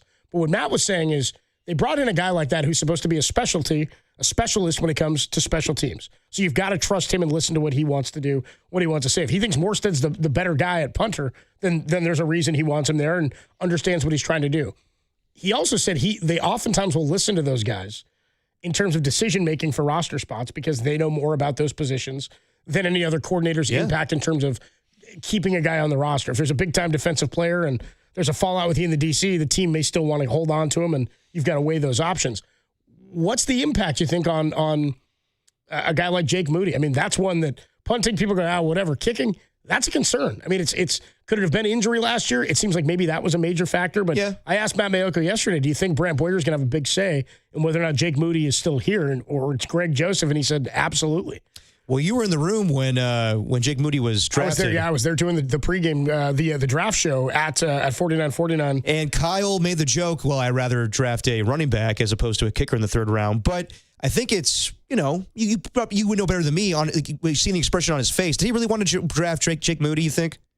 No, I don't think Kyle wanted to take Jake Moody in the third round. I don't think it was Kyle's pick. I think that was an organizational pick. They said, Kyle, you get a lot of these. We got to take a kicker. Exactly. So there's nobody else out there. Yeah, so I think he stuck by Moody because you're not going to cut a kicker based on what he's done so far. But it does leave a little skepticism in your eyes when he's missing the amount of kicks he did. And I think the injury did play a big role last season. But I think he's empowering his coordinators. I think that Robert Saleh will have a ton of say what they do defensively. I think that's why they listen to him, and probably he played a role in drafting Michael Williams. But I think, with Brant Boyer, it doesn't really matter to me which Wisnowski or Thomas Morstead. If the special teams coordinator would rather go with this guy, then you just make that move.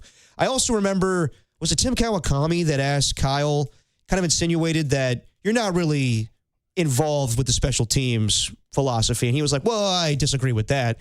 But I think Kyle is now empowering like his special teams coordinator, who was it, Brian Schneider a year ago? And they didn't play Sorensen last year? Exactly. Or Sorensen DC. DC. He came from the special team side of things. Exactly. Yeah. I think that he's empowering his special teams coordinator now. Not that he doesn't want to get involved. I think he's like, I got you for a reason. I'm sure Robert Saleh vouched for you.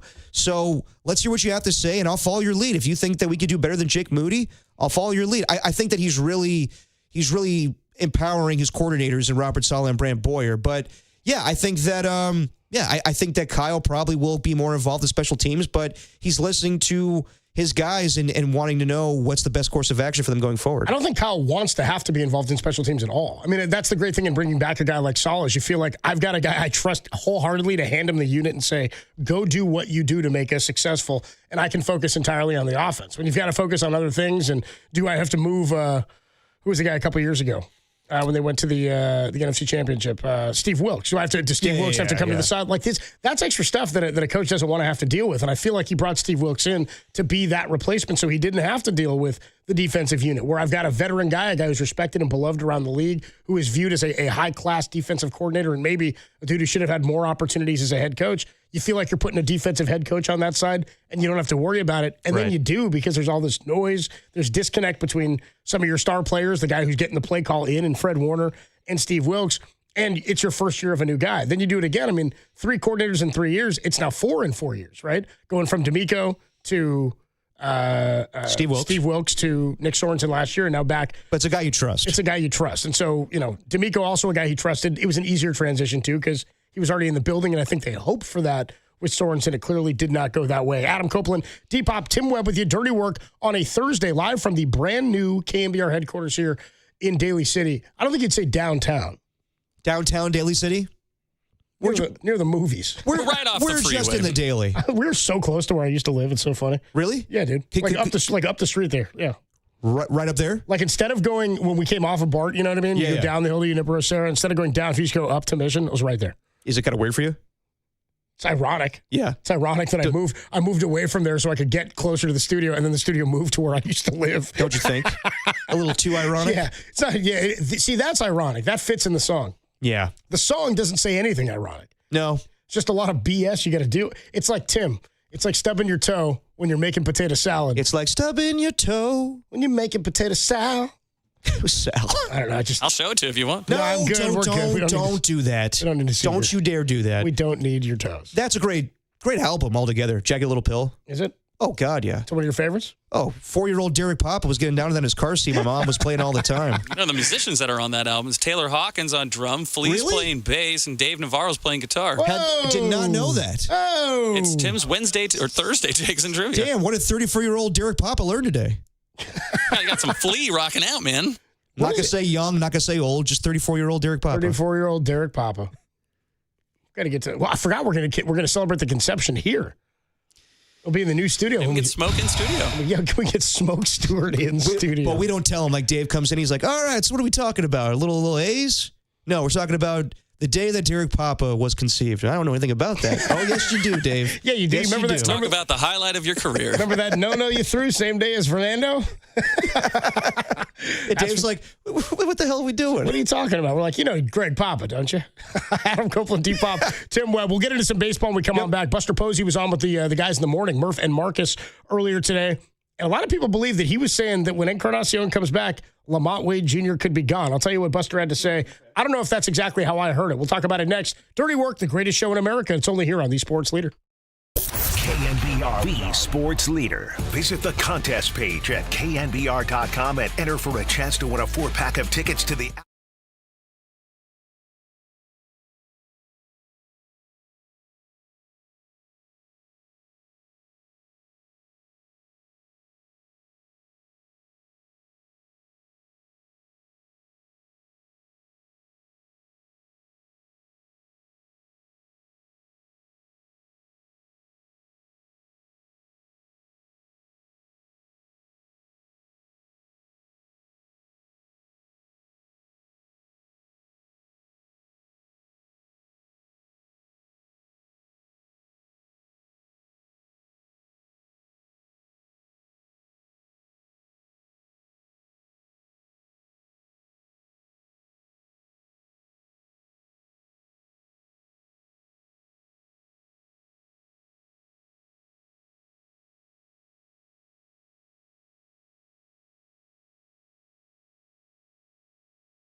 KNBR 104.5 and 680 AM. The Sports Leader.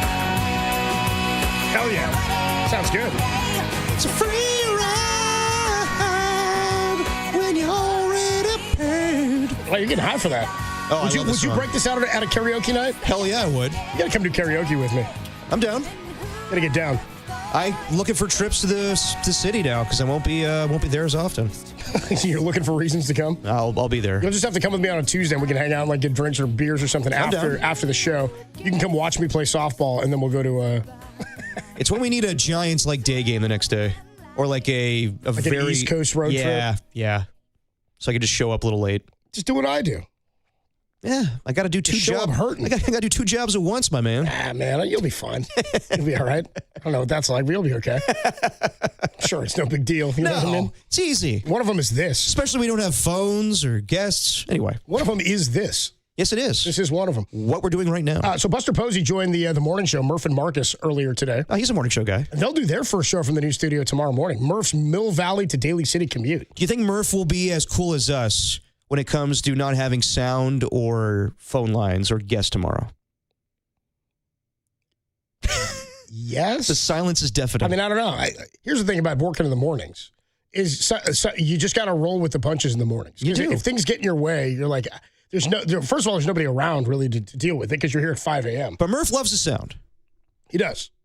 And young Tony was here, bless his heart. I mean, being prepared for the show tomorrow. Wants to know what capabilities he has. Yeah, shout out young Tony. I know we kind of give him crap on this show, He's but a hard worker, man. Good on him for coming out here tonight. Yeah, and good on Murph and Marcus coming to see where they're going to work. Not me. I mean, I didn't come in advance. I just showed up. No, you showed up today. I was like, where am I sitting? I didn't have time for any of that beforehand. That's what I do. I just show up and flip on the mic and then go. Yep. Their capabilities. I mean, dude, it's just the way it is. You just got to roll with what you got. Yeah. You got to do the show with what's at your disposal. So you got to make the donuts. Dude, Murph's a pro. Murph knows what he's doing. We had a situation one time. It was right after COVID, I want to say. Yeah. And so people were just sort of slowly coming back into the building. And Murph and Mac were there. And it was Marcus and I were producing the morning show. I think maybe it had to be Marcus, I guess, not Medium Impact Brian. And we show up one day, and Overnight Dave, I show up to do the leadoff spot, and it's like 3:30 in the morning, and Overnight Dave goes, dude, something's going on. The studio's not working. He goes, nothing. You flip the mics on, nothing will come out of there. And he goes, only studio mic that's working is in the control room, which would be like on Tim's side of things. Wow. So there used to be a producer mic, and there was a board operator mic. So I decided, well, I don't know how this is going to work. We can't get a hold of anybody at like 4 in the morning. I was like, well, I guess I'll just do the show from sitting next to Overnight Dave in the producer chair. So I did the leadoff spot from there. Okay. But in the meantime, I'm like, well, what are we going to do with Murph and Mac, right? So like, we got to figure this out before the show starts. Murph. So decided the only option we had was to put them in the control room with Marcus and I. Together. So I swung the mic around. They sat right next to each other. They share a mic? The old producer. No, they each had their own mic, but they sat right next to each other at a producer station. This was pre-video and all that. But it was right when that movie, like the Chicago. The trial of the Chicago. The Chicago 6 or something like that. There's a chant they do like, the whole system is over. The whole something like that. Anyway, we were chanting in the studio. The whole studio's broken. The whole studio's broken. Trial in Chicago 7 or whatever the hell it was. That's it. Yeah, it was a real timely riff, I thought, for what was going on. It was a good Netflix movie. But dude, you just got you just got to do the show. You just got to roll with whatever's at your disposal. Murph will be fine. They'll be fine. Was it cozy with all of you in there together? They'll do a great show. It was warm. Yeah. It was warm. Well, did you notice like that studio that Tim's in, the control room? I walked in there a little while ago. I don't know how much I'm going to be going in there. There's like 8 guys in there a little while ago. Little stank. Yeah, it's a little damp. Yeah. It's sort of like, you remember the old, shout out Marine World, the original Marine World? The original Before Marine it became Six Flags. Original race? When there weren't like rides and everything. Tim knows. Tim's a 90s man from the Bay. Yeah, well, they had a very interesting nickname for that place because they paid very low wages. So. Yeah, right. Well, can you say the name? No. Can you whisper in my ear and then maybe I'll say it? Absolutely not. You won't even whisper it to me? No. That's how bad it was? Wasn't great. Anyway, what I was saying is, do you remember you text it on the text line? Do you remember the butterfly exhibit, Tim? Where you'd walk into this big like greenhouse, and it was all these different plants and flowers and everything, and there'd be tons of butterflies everywhere. But it was like really it was really humid and damp and moist in there. You walk over to the studio right now where Tim is.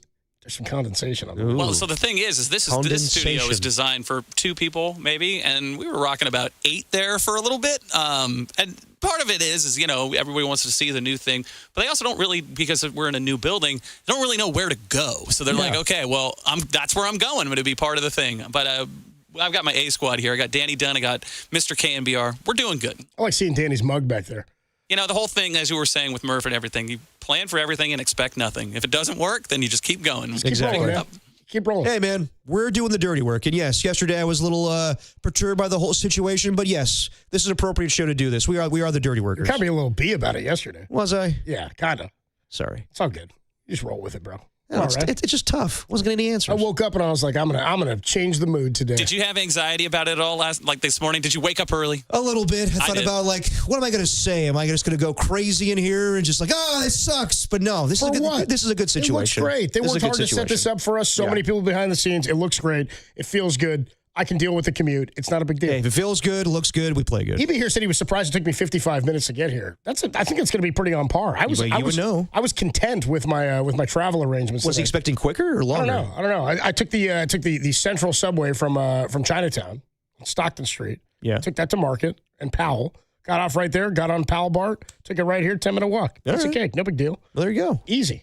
Easy peasy lemon squeezy. I can read some comic. I can get my comic book reading time back now, Tim. You get your comic book reading little time. man? I used to peel little man. Yeah, I'll read some Man. That's of course Batman. We're talking Batman, no Superman. Did you read any Man? Did you read any Man? Danny, you been reading some Man? Danny doesn't have a mic, does he? I keep talking to him like he's got a mic. We need Dan to have a mic. Does Danny? I can't hear anything he's saying. No, it's all good. It's all good. We'll figure it out. We don't have sound. We don't have Danny. Well, I've seen that mug. Anyway, I do want to get into what happened on the morning show. We were just talking on the morning show because they had Buster Posey on this morning, and he talked at length about what's going on with the first base situation, the slumps that are going on. We'll get into that next. I do want to talk. I do want to talk about that. We also apparently there's news from Anthony Slater on Kuminga. You're wedging this into my life. I got a belly full of white dog crap, and now you like Kuminga news on me. Not necessarily news. It's just the latest of what could happen. Like this Kuminga. I will give you a couple of minutes at the end of the next segment to tell me what's up with Kuminga. That's fine with me. That's all I'll allow. That's all we need. Okay, I'll give you a couple of minutes because more importantly, people think that Buster Posey is alluding to what may happen with the first base situation when Gerard Encarnacion makes his debut. Something else to point out, for the first time, I believe in his career, Marco Luciano was at first base hitting cleanup yesterday for the Sacramento River Cats. And why was he doing that? It's an interesting thing we can talk about. We'll get into that next. It's Dirty Work, greatest show in America. Are Lamont Wade Jr.'s days numbered? We'll talk about it next on The Sports Leader. KNBR, the Sports Leader. Citizens, since we each upgraded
Now, back to Dirty Work.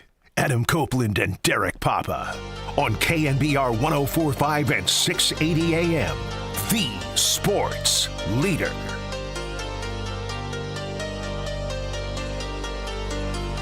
Well, it's Dirty Work, and as you can see, our guys are not in studio, and it will not be the first or last time that this happens. In the meantime, should definitely let Derek know that he is on the air right now. Hey, buddy. Sorry, we just saw Larry Krueger. We haven't seen him in quite some time. Saw Lawrence? Saw Lawrence. He's here in the flesh. Oh, you're back. I just started talking a little bit. It went terribly, predictably. Sorry. We're getting used to the Did you bring the new studio. segment back? He did. Oh, we're back, baby. No, start it over. Started talking about my toe and whatnot. I don't want this to be what the people remember about it. Start it over. We're trying to keep the audience. Back to Dirty Work. Adam Copeland and Derek Papa on KNBR 104.5 and 680 AM. The Sports Leader. Dirty Work on a Thursday afternoon. Adam Copeland, D-Pop, Tim Webb's Greatest show in America. Tim Webb's here too. That's enough, Tim. Don't ever do that again. You didn't even tell us we were coming back. We were just in there. Well, again, I started saying things to you. You just kind of ignored them. It's fine. Hey, man, when Larry Krueger's walking down the hallway, you haven't seen him in like a year, you say what's up. You know I love Lawrence. Come on. I mean, I've seen him much more recent than a year ago, but it's been a year since you saw Krueger in the flesh? Last time I saw him in the flesh was... Gotta get a taste of this Daly City. I think Almanac. He came out. He did. He came out to one of our shows at Almanac. You and Tom did a show, and then he did a live show right after that. Gotta tell you, caught a little bit of that Daly City. Still got it. Krug breaking down Daly City. Damn right. He'll be with you for Diners Nightly coming up in about an hour and 10 minutes at 6 o'clock. So Buster Posey was on with the morning show today. The Big Pose. As he tends to do with Murph and Marcus. Does anybody call him that? The Big what? The Big Pose. I don't think so. All right. Buster is a nickname in and of itself. Yeah, true. I don't know if Buster ever had a nickname. Yeah. If we checked his baseball reference page, I don't know that anything would... Fabian. Buster is his nickname. Buster is Gerald the nickname. Demps Posey. Yeah, if I was Gerald. If I was Gerald, I think I'd want a nickname Gerald too. Posey. Or you could be Jerry. Yeah, that's true. Like, never mind. What did he say, Copes? Here's what Buster had to say. Let's start with first base, because that's the position that everybody is most up in arms about. Now, when Murph and Marcus asked him about it, Buster, that is, about what would happen at first base, because you brought this up to me the other day. When Gerard Encarnacion returns, who's the odd man out? Yeah. And I said, well, a guy like Casey Schmidt has options. A guy like Luis Matos has options. And that's one where I look at him and I go, maybe they want him to play more. Maybe they want to see him get to play every day. He's still got an option left. And Encarnacion can play both first. When he got injured in spring, they were using him in the outfield. So I thought that could still give you the opportunity to use a right-handed bat in the outfield against lefties if you wanted, instead of using Mike Yastrzemski. I just thought, even as bad as Lamont Wade has been this year, that maybe they'd want to keep him around for defense at first or to still have another left-handed option. But again, how do you weigh that when the left-handed option is not giving you much? So here's what Buster had to say on Lamont Wade, who, by the way, is hitting 171 with one homer in 48 games. He's, by the way, also got career worst numbers in on-base percentage, 278, and in slugging percentage, 279. What Buster said is that they will mix in Encarnacion, Wilmer Flores, and Casey Schmidt at first base. So then Murph's like, well, that's three guys you mentioned. None of those guys are Lamont Wade Jr., who's playing first base for you most every day now. And he said, quote, we need to get more production out of that position. There's no question. It was nice to see Lamont Wade, got a big hit yesterday in the game, and hopefully he can get that going. But at this point, we are going to need more production. A lot of people, and I saw this on the text line, I was listening to the interview this morning, a lot of people took that to mean they interpreted that as Buster saying he's the odd man out, that Lamont Wade's days are numbered. It was nice to see him get a hit yesterday. I hope he can continue to do that, but we need more out of the position. And then when asked who's going to play when Encarnacion comes back, at first he said they'll mix in Encarnacion, Flores, and Schmidt. How do you take that from Buster? Exactly how you just put it. I think that maybe they are most likely going to DFA Lamont Wade Jr. once Gerard Encarnacion comes back. And I think that, yeah, he had a good outing the other day, two hits and RBI, but Lamont Wade Jr. has been a huge disappointment this season along the lines of Willie Adames, but Lamont Wade Jr. does not have a contract or a long-term contract with the Giants. So it's easy to move off from him. And, Lamont Wade, late night Lamont back in 2021 was big, but they have not gotten anything from him this season. So, yeah, I kind of agree with the move. I know we talked about it with Susan the other day or yesterday where she was like, I don't know if you have the luxury of, getting away from somebody right now. But I do think that it is appropriate with what he's put out there this season that it is time to move on from Lamont Wade Jr. Again, 48 games, a 171 batting average with just one home run. I mean, that's putting you down there.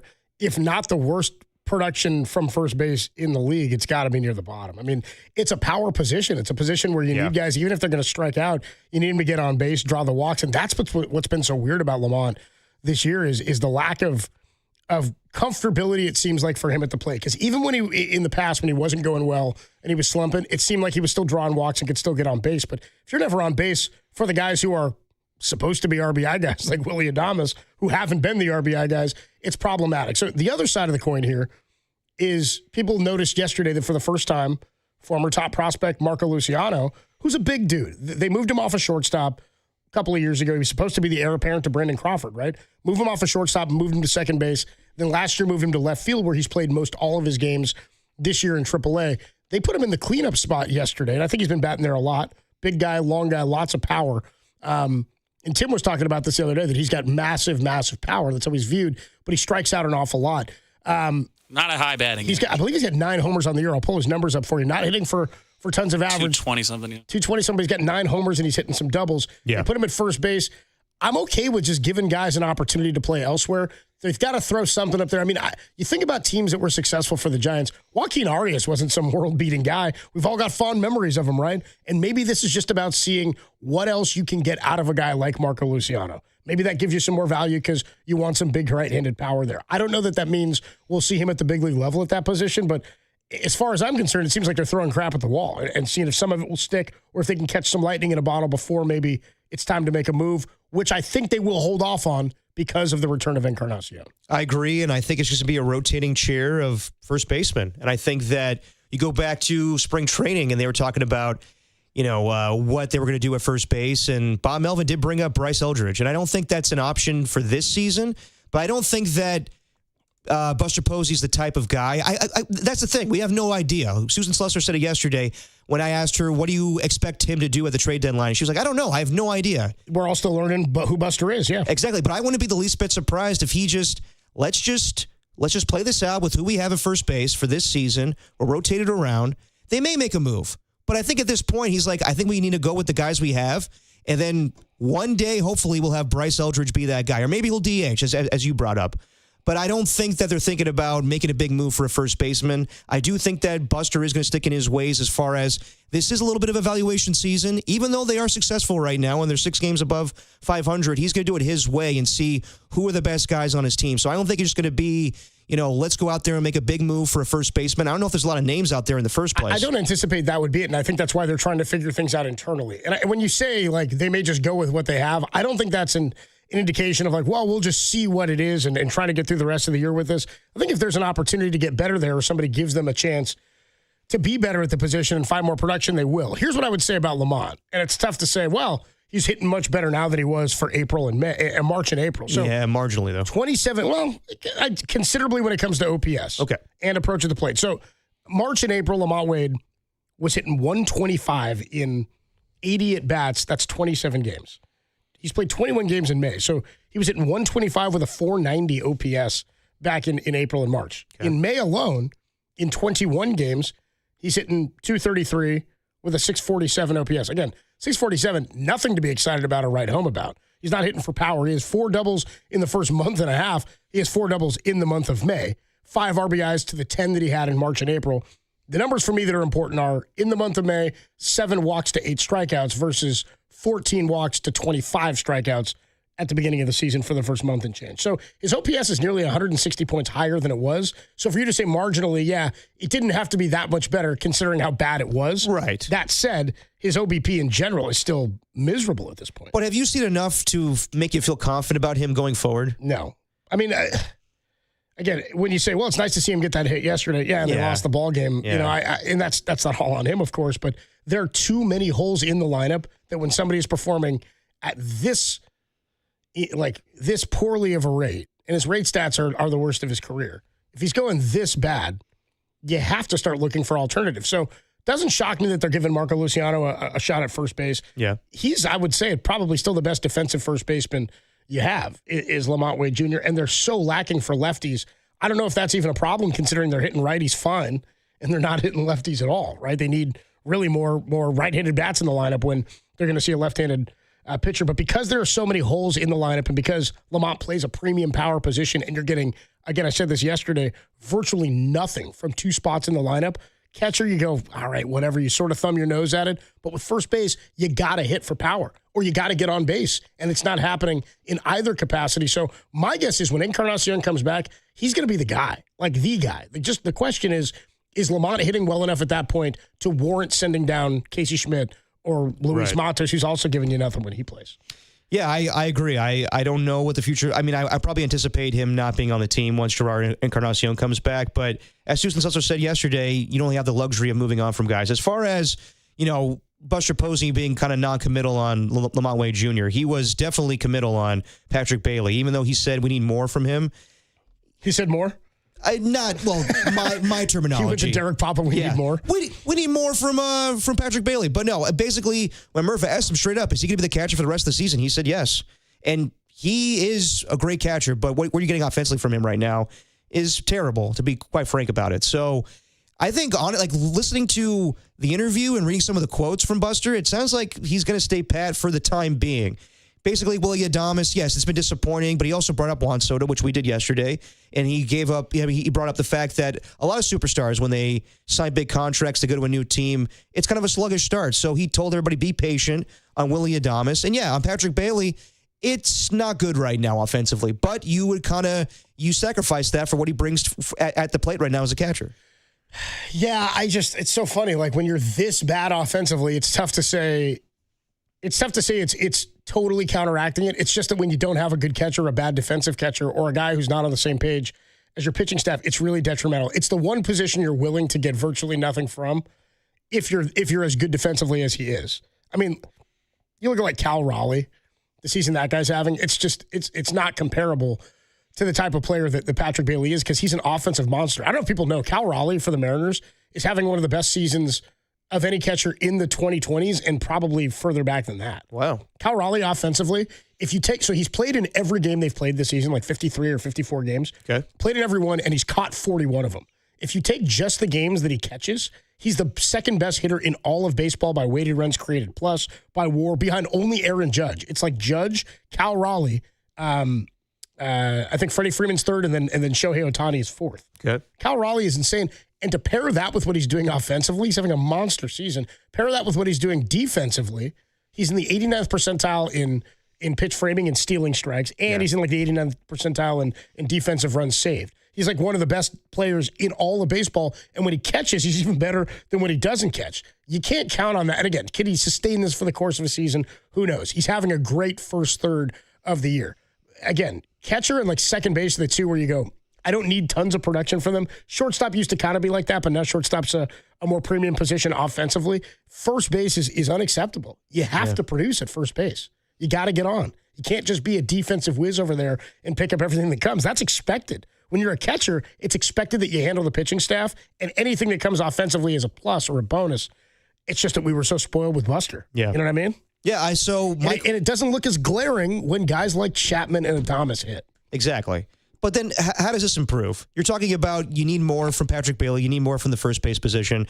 And obviously there will be a rotating door when it comes to first baseman. But as far as Patrick Bailey, I don't think it's that much of an improvement to Sam Huff. So what exactly do you do? I honestly... what I'm saying is he's not the one remember I said yesterday, you asked to think, who do I have more confidence in turning it around? Mm-hmm. I don't know if Lamont's going to get the rope to turn it around. Right. But if Patrick Bailey, if Buster's that committed, of course, he's our catcher. I mean, he won't Leo DeRoche or Willie Mays on you. Yeah. As long as I'm the president of baseball ops, you're my catcher. He loves what he does behind the plate. The pitching staff loves him. So there's something to be said about that. Of course. It's not the same with first base. So with first base, you say, how do you improve it? Patrick Bailey, I don't know how he improves it. I don't know if it's going to be switched to one side and commit to being just a left-handed hitter or a righty. If that does happen, I would be surprised if it happened mid-season. That's not something I don't think they're going to do. That's a big change. In the month of June or July and go, hey, let's just change it up while he's handling the pitching staff. The production has got to come, I said this yesterday, from first base or from third base, shortstop, and then from first base wherever they can get it. So right now they don't have the options, right? When you get Gerard Encarnacion, you get more options. You get more ability to switch things around and open up the lineup a little bit more. Give him a chance to play first and let Wilmer DH, and maybe that extends your lineup just a little bit. But it's got to come from the big money guys. It's got to come from Jung-Hoo Lee, from Matt Chapman, from Willie Adames. Gerard Encarnacion, again, it's hard for me to say I'm banking on that. I'm really hopeful because it can't get much worse, right? Yeah. From the production they've got from first to this point. Well, I mean, with all the guys you just listed, Matt Chapman,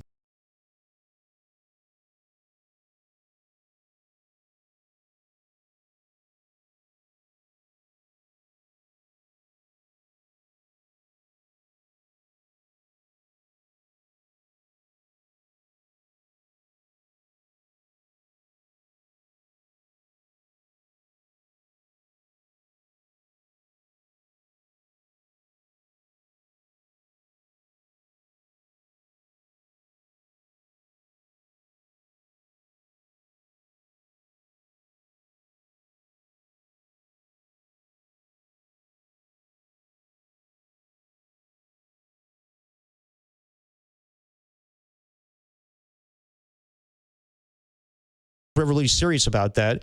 So I just don't think that's that big of a change, to be quite frank. I think Giants fans are going to be a little disappointed. Not to say I have a crystal ball and I know what Buster Posey's going to do, but I do think that he's going to stick to the plan of what they did when they came into the season. They did give out a big contract to Willie Adames. They did sign Justin Verlander to have some veteran leadership with the starting rotation. But I don't think he's going to go crazy. I do think that he's going to see this team for what it is. And then if, unfortunately, the offense is not up to snuff with the starting pitching, then, unfortunately, that will be the sacrifice. I don't know how aggressive he is going to be. I do think that they are going to change things up at first base. But I just don't know if Buster Posey is going to be like, well, we got to salvage the season. I think he's going to look at this roster and be like, I got to know who's going to be here next year. Yeah, I don't know if when they like plan it out or they map it out, if their thought is that Bryce Eldridge will be the guy next year, or if he's your DH next year, or if Encarnacion earns a spot. I mean, again, he showed up in the middle of last season, signed him from the Mexican League, and ended up being on the team. So they planned for him to be a part of this roster when the season opens. So I don't know that it's aggressive nature in the trade market like you're talking about. Right. I anticipate if they go to get something at the trade deadline, it's based on availability, of course, and based on team need. And I feel like team need, usually at the deadline, is better served when you're looking for pitching. Because oftentimes teams with relievers, the Giants have the best bullpen in baseball right now, oftentimes teams with relievers who are top flight or top-end relievers who aren't competitive. Well, it's like I say to you all the time about wide receivers in the NFL. If you're a bad team or have no quarterback, a wide receiver to me is just like a luxury. Like that's not where you go to start. You don't go sign a big-time receiver to make your team better when you're retooling or revamping the entirety of the roster. The same as you wouldn't just go sign a bunch of bullpen arms when you're rebuilding your entire baseball organization, right? From top to bottom. Those teams oftentimes use the deadline to recoup prospects. So maybe that's something they would go get. But pitching is the strong point right now. It's the strong suit. So maybe there's a team that comes asking them for pitching because of the depth that they have, even if they're in the hunt. That's what. So I don't. We keep talking about Buster being aggressive. We have no clue what kind of deadline guy he will be, and we're still too early for that. When they think that they may have an in-house solution in Encarnacion, I think we're too far from that. And I also will say, and this is my reason why I find Giants fans annoying, if I'm going to call out every other fan base today, you are 6 games above 500, and I feel like everyone's acting like the sky is falling right now. And that's obviously, appropriate because of the way the offense is playing right now. Well, it's been there's guys who are in like a 2-month slump. I know. I mean, Willie Adames hasn't done anything. And I totally get it. But you and I both kind of said this is going to be an evaluation season coming into the year. And I think that we thought the team was going to be better. The vibes were immaculate in spring training. But there are a lot of, the National League is very competitive right now. So I wonder, like we're already here, like Camilo Duvall right now is your closer going forward, and who do we have call like on opening day or a little while after that saying he's trash? Camilo Duvall's trash. Get him off the team. Trade him. He called and apologized, that caller. I know he did. I know he did. But that's everyone's first reaction is this team sucks. Like 805 rage. And I was like, calm down. I was like, give calm it down. Yeah, what you're talking about with the Duvall thing is I was like, give it a breather. I was like, they're better when he's good. You know what I mean? He's got incredible stuff. And now he's the closer again. 19 straight appearances without allowing a run. April 7th I mean, we must have taken those calls on April the 8th. Yeah, probably. I mean, based on how people felt about it, and he hasn't given up a run since they removed him from that role, and then it was Ryan Walker. But for me, the issue right now is not the end of the bullpen. People get frustrated when you have a lead like they did in Anaheim, that final game of that 3-city, 10-game road trip, and Ryan Walker ended up blowing the game, and Justin Verlander still didn't get a win. That was frustrating for people because you have a win in hand is what it feels like, and you let it slip away. If you do that over and over, then you got bullpen problems. They don't do that over and over. They're just having a tough time building a lead. And like we talked about with Sean Estes yesterday, I said, isn't it incredible how a month and a half ago it felt like, they're down 3, they're down 4. They can come back at any point in the game. They'll string together the right hits. They can put a rally It feels together. like an uphill battle now. And now they score 3, and it feels like Sean Estes said, may as well be 10. Yeah. That's what it kind of feels like. Like, it doesn't feel like if they go down, they have the ability to come back. Now, that's a feel, but it's also nobody in the lineup is getting hot in tandem with anybody else. Elliot Ramos feels like for a month been the only guy really hitting. That's why I'm saying, like, you need to maximize the next 3 games against the Marlins and try to sweep that series because it is going to be a gauntlet after that where they face, who is it, the Padres with a 4-game series next week right here in San Francisco, even though we're not in San Francisco anymore, Daly City. And then they'll face the Braves. We'll see how good this team is, but yeah, I do think that, I mean, you talked about it for the majority of the season. You got to lean on your starting pitching. You got to lean on the bullpen, and maybe that'll be the strength to carry them. Well, to see if it's sustainable, and I have my doubts. To be completely honest, I don't know where this team is going to go. I have a hard time believing that they're going to be a playoff team, to be perfectly honest, with the way their offense is right now. And I don't know what big changes they can make. You could change things at first base, but I have my doubts. But at the same time, I think that, this is kind of like 2021, where it was. I think they're a better team. They have better starting pitching. I think probably 2021 was more entertaining. They went on bigger streaks and whatnot. Yeah. But they won 107. It was like every time, every night it was like a different type of walk-off. Exactly. But I feel like that also was like, well, let's see what happens. And they found fool's gold. That season was not indicative of really what the team was. Maybe we'll see how they truly are. But yeah, I think that you probably won't see big changes, and we'll see what happens. But they'll lean on the starting pitching. But yeah, I just don't know what to anticipate. I'd probably lean the direction that they're not as good as we think they are, but who's to say right now? They started hot. It feels like sort of the way the Warriors went. They've just been sort of 500 back and forth ever since they started 12-4. They got off to that hot start. They've just got to get back to doing what made them successful over the first month of the season. That said, it's a slog, man. They're a third of the way through. Off day today. Giants back in action tomorrow. A 3:10 pregame, 4:10 first pitch. We'll have it all for you right here on The Sports Leader. Adam Copeland, Depop, Tim Webb with you. It's Dirty Work on a Thursday afternoon. Larry Krueger's in the building. How about that? You're getting a live. You can get some live Lawrence. Some live Lawrence Krueger in the building on day one. And there's a diner right near us. Of the new studio. Yeah, and there's a diner right here, Larry. You see that? It's like Westlake Coffee Shop or something like that. Stopped in there to get a coffee on my way. He's telling me behind me right now that he's already got a review for it. Do you have a review, dude? Talking frittatas at the Westlake Coffee Shop? Talking blintzes. Let me frittatas. Larry talking blintzes. Somebody checked in earlier and said Larry Krueger came in early because he stopped at Jefferson High to check out the linebackers. Gotta get my linebacker view. It's our guy Bones on the chat. That's a shout out Bones, dude. I like that nickname. Our dude Bones. Good old Bones. All right, we'll take a quick break. When we come on back, we still got some stuff we got to get into. I've been wondering this. Where are we going to eat here? You know what I mean? Like, we got some places like the Westlake Coffee Shop or all that sort of stuff. There's a round table. There's a round table. But we're open to a whole slew of new places we can order from for Uber Eats, yeah? Yeah. We're going to run those down. We'll get to that for sure. I got to find out where I'm eating my lunches. Okay, all right. Find a good burg. Where am I getting my burgers? Yeah. I know there's a Nations down the street, but where else can I get my burg? All right. Does anybody like Nations as much as Marty Lurie does? It was for him. Larry, it was for me. Raph, get me some with extra dressing and a banana cream. Adam Copeland, Depop, Tim Webb with you. We used to call him Banana because he loved the cream pie. Adam Copeland, Depop, Tim Webb, Dirty Work on The Sports Leader.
on KNBR 104.5 and 680 AM. The Sports Leader. Dirty Work, greatest show in America. With you on a Thursday afternoon. Larry Krueger at the top of the hour, 6 o'clock with Niners Nightly. Alive in studio, Niners Nightly. In the flesh. So now that we're in the new studio, we love our spots we used to go get lunch at. By the old studio, 750 Battery, your Gambitos, your Grumpies, your old chips, your yo-yos, your high horses, Schroeder's, your Schroeder's, little Szechuan, your Szechuans, Subways, your Showdowns, Chipotle, your Chipotles, El Farolito. Yeah, it's pretty much all places. I think we covered it. Safeway, your Safeways. So now that we're here, I was curious as to what our options are. Like, there's stuff around here, of course, to eat. Love a good round table pizza. Dude, Daly City, like a fast food haven, by the way. Really? See this? Like, open up Uber Eats. What you got?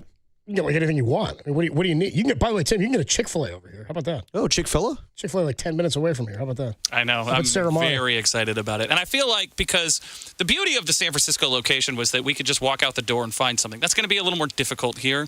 But if we can rope in a Jack loader to take an order for everybody like that, maybe we just do the collective group. I'll walk myself. I don't need Jack touching. No, you know what? Jack could be a little useful and go on a little food runs. You know what? For the first time, useful. You know what stands out to me? I used to live over here in Daly City and in Colma. Dude, there's a Wendy's here. Oh, dude, I haven't been to Wendy's in quite some time. I haven't been to Wendy's in a long time. Tim, where you come down on a Wendy's? Oh, man, but if I talk about not having our bells and whistles, the Baby Huey Wendy's read is one of my all-time favorite things. Chocolate-covered toffee. Chocolate-covered toffee. Get frosty today. Get frosty today. I like myself a Wendy's. A square burg is fine with me. Where does Wendy's come down in terms of, when you're going fast food places, sides are obviously key. Yeah. You know, I mean, Wendy's might be on the Mount Rushmore of sides for a fast food place. I mean, they said, F you, we're going baked potato and a cup of chili. Yeah, but I never get that. You've never gotten a baked potato or a cup of chili from... Never done that. You ever done that, Tim, from Wendy's? Never done that. Never did that. You guys got to get down with that. I don't know if I want a baked potato from Wendy's. Why not? Because I don't know how good it would be.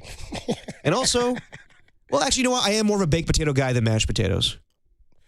Boy, that's tough. I think if you put little crumbly bacon bits in there. I realize if as I've gotten older, I've realized that I think mashed potatoes takes the cake in terms of gen pop. Okay. I think most people would vote mash. It's tough to beat a good mashed potato, dude. Like an Original Joe's or a Westlake Joe's. We'll do the mash. Mashed potato. I personally, if I'm getting a steak. Did some mash last night, actually. Did you have some mash too? I went to the Brazen Head in San Francisco. I could not recommend it any higher. Fantastic spot, dude. And they're serving late at the Brazen Head. Yeah, all the way to midnight. You get the escargot, Tim? No, but I did get the prime rib. I got the mashed potato, and I got the cream spinach. Yes, escargot, there's no joke. That whole sentence there. Got some Brazen Head. Have myself some mash. Tim mashed over a Brazen Head. It's just a Wednesday for me. It was fantastic, dude. The Brazen Head. It's a good spot. Immaculate vibes. I love that place. Jesus, Tim. That's 2. That's like 4, man. Come on, bro. In the last 40 minutes of the show, we'll go all downhill. Didn't even tell us we were coming back from break. Yeah, I know. Started the segment himself. We were getting... Jesus. He did it again, dude. What's going on here? We started... This is some new software we're working with, boys. Yeah, no, it's all We give him his own segment. He has the gall to open a segment by himself. The unmitigated gall. Jesus. Yeah, there we go. That's what I was looking for. Have you seen this thing that people are doing on... it's like a TikTok trend. I've seen some of the Barstool guys do it on the Barstool After Dark, where they do a thing where you roll... I think I might have asked you about this, where you roll up to a drive-through. Okay. You got to do a drive-through where there's people in line.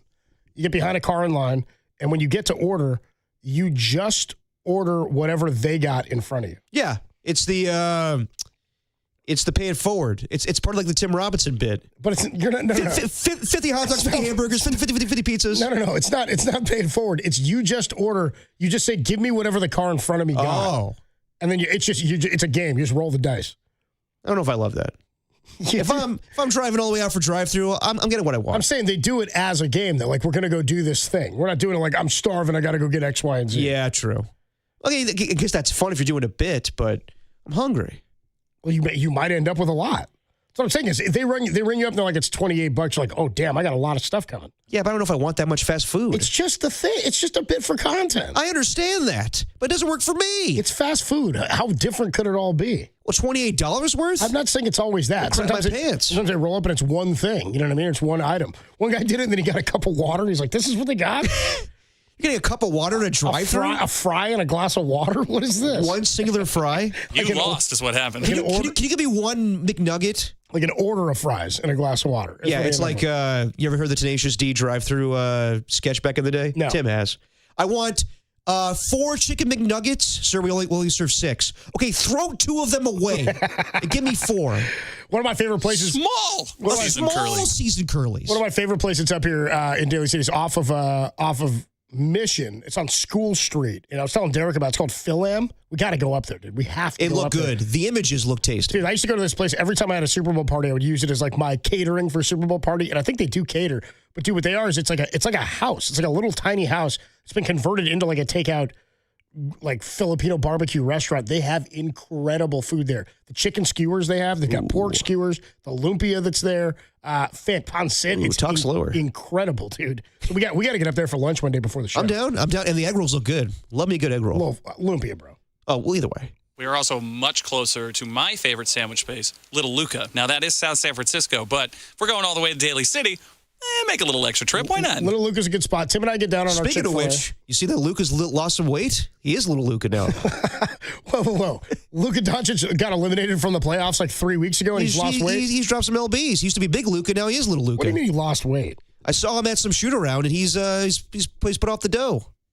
I think he's probably the same size he was 3 weeks ago. Dude, look at the photos. How much lighter could he be? He's lost a little poundage. How much lighter could he be? A tad. Anyway, we got to get to some of these spots. I'm trying to see what else is out here. They got like all the fast food in the world you could want. Okay, there's a Wingstop down the street.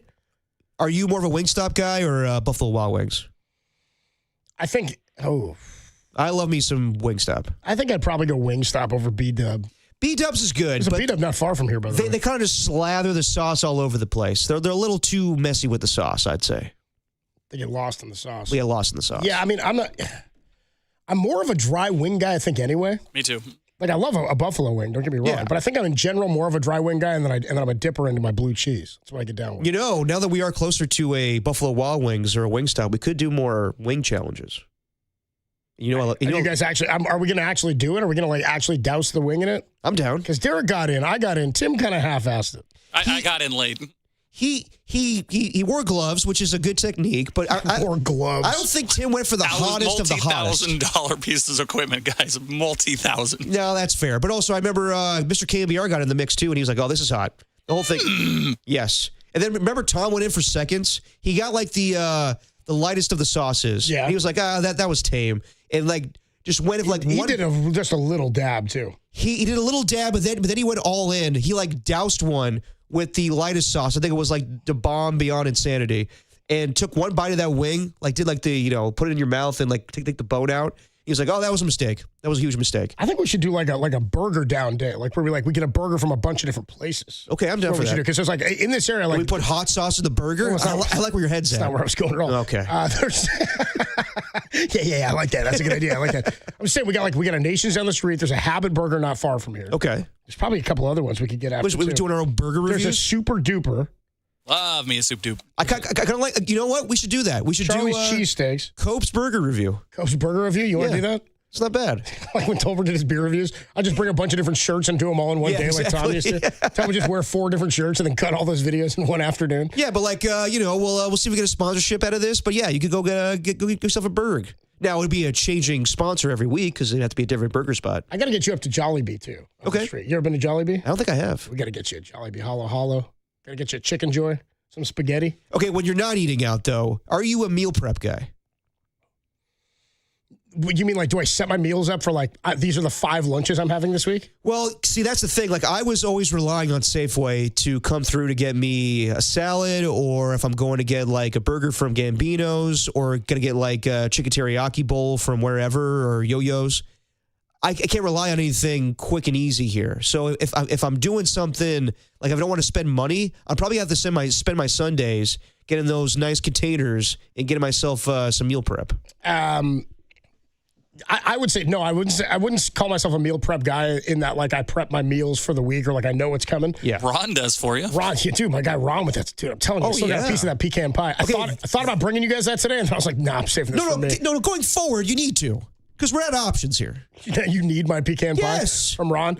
No, what I do is like if I'm making a meal, I'll be like, okay, this is my dinner tonight and tomorrow night, or this is my dinner and it's my leftover lunch tomorrow. I wouldn't say I'm a plant. You see, I mean, I bring a sandwich. Today I had a Sando. Yeah. Brought a Sando, some fruit, some nuts. There you go. A little yogurt. That's what I got after today. Yeah, but like now I'm going to have to like, After Tim forced a burger to my gullet 2 days ago. I noticed It was that. National Burger Day. Well, it seemed appropriate. I think I have to go. And that will cause me to even like do more of the like if we're getting burgers or if we're getting like, hey, we're doing a Chipotle run. I'll be like, yeah, I'm down, but that'll be my Chipotle dinner. So you're obviously not. Derek's meal prep is hoping somebody at work buys him lunch. No, my meal prep will be. You're such a cheap SOB.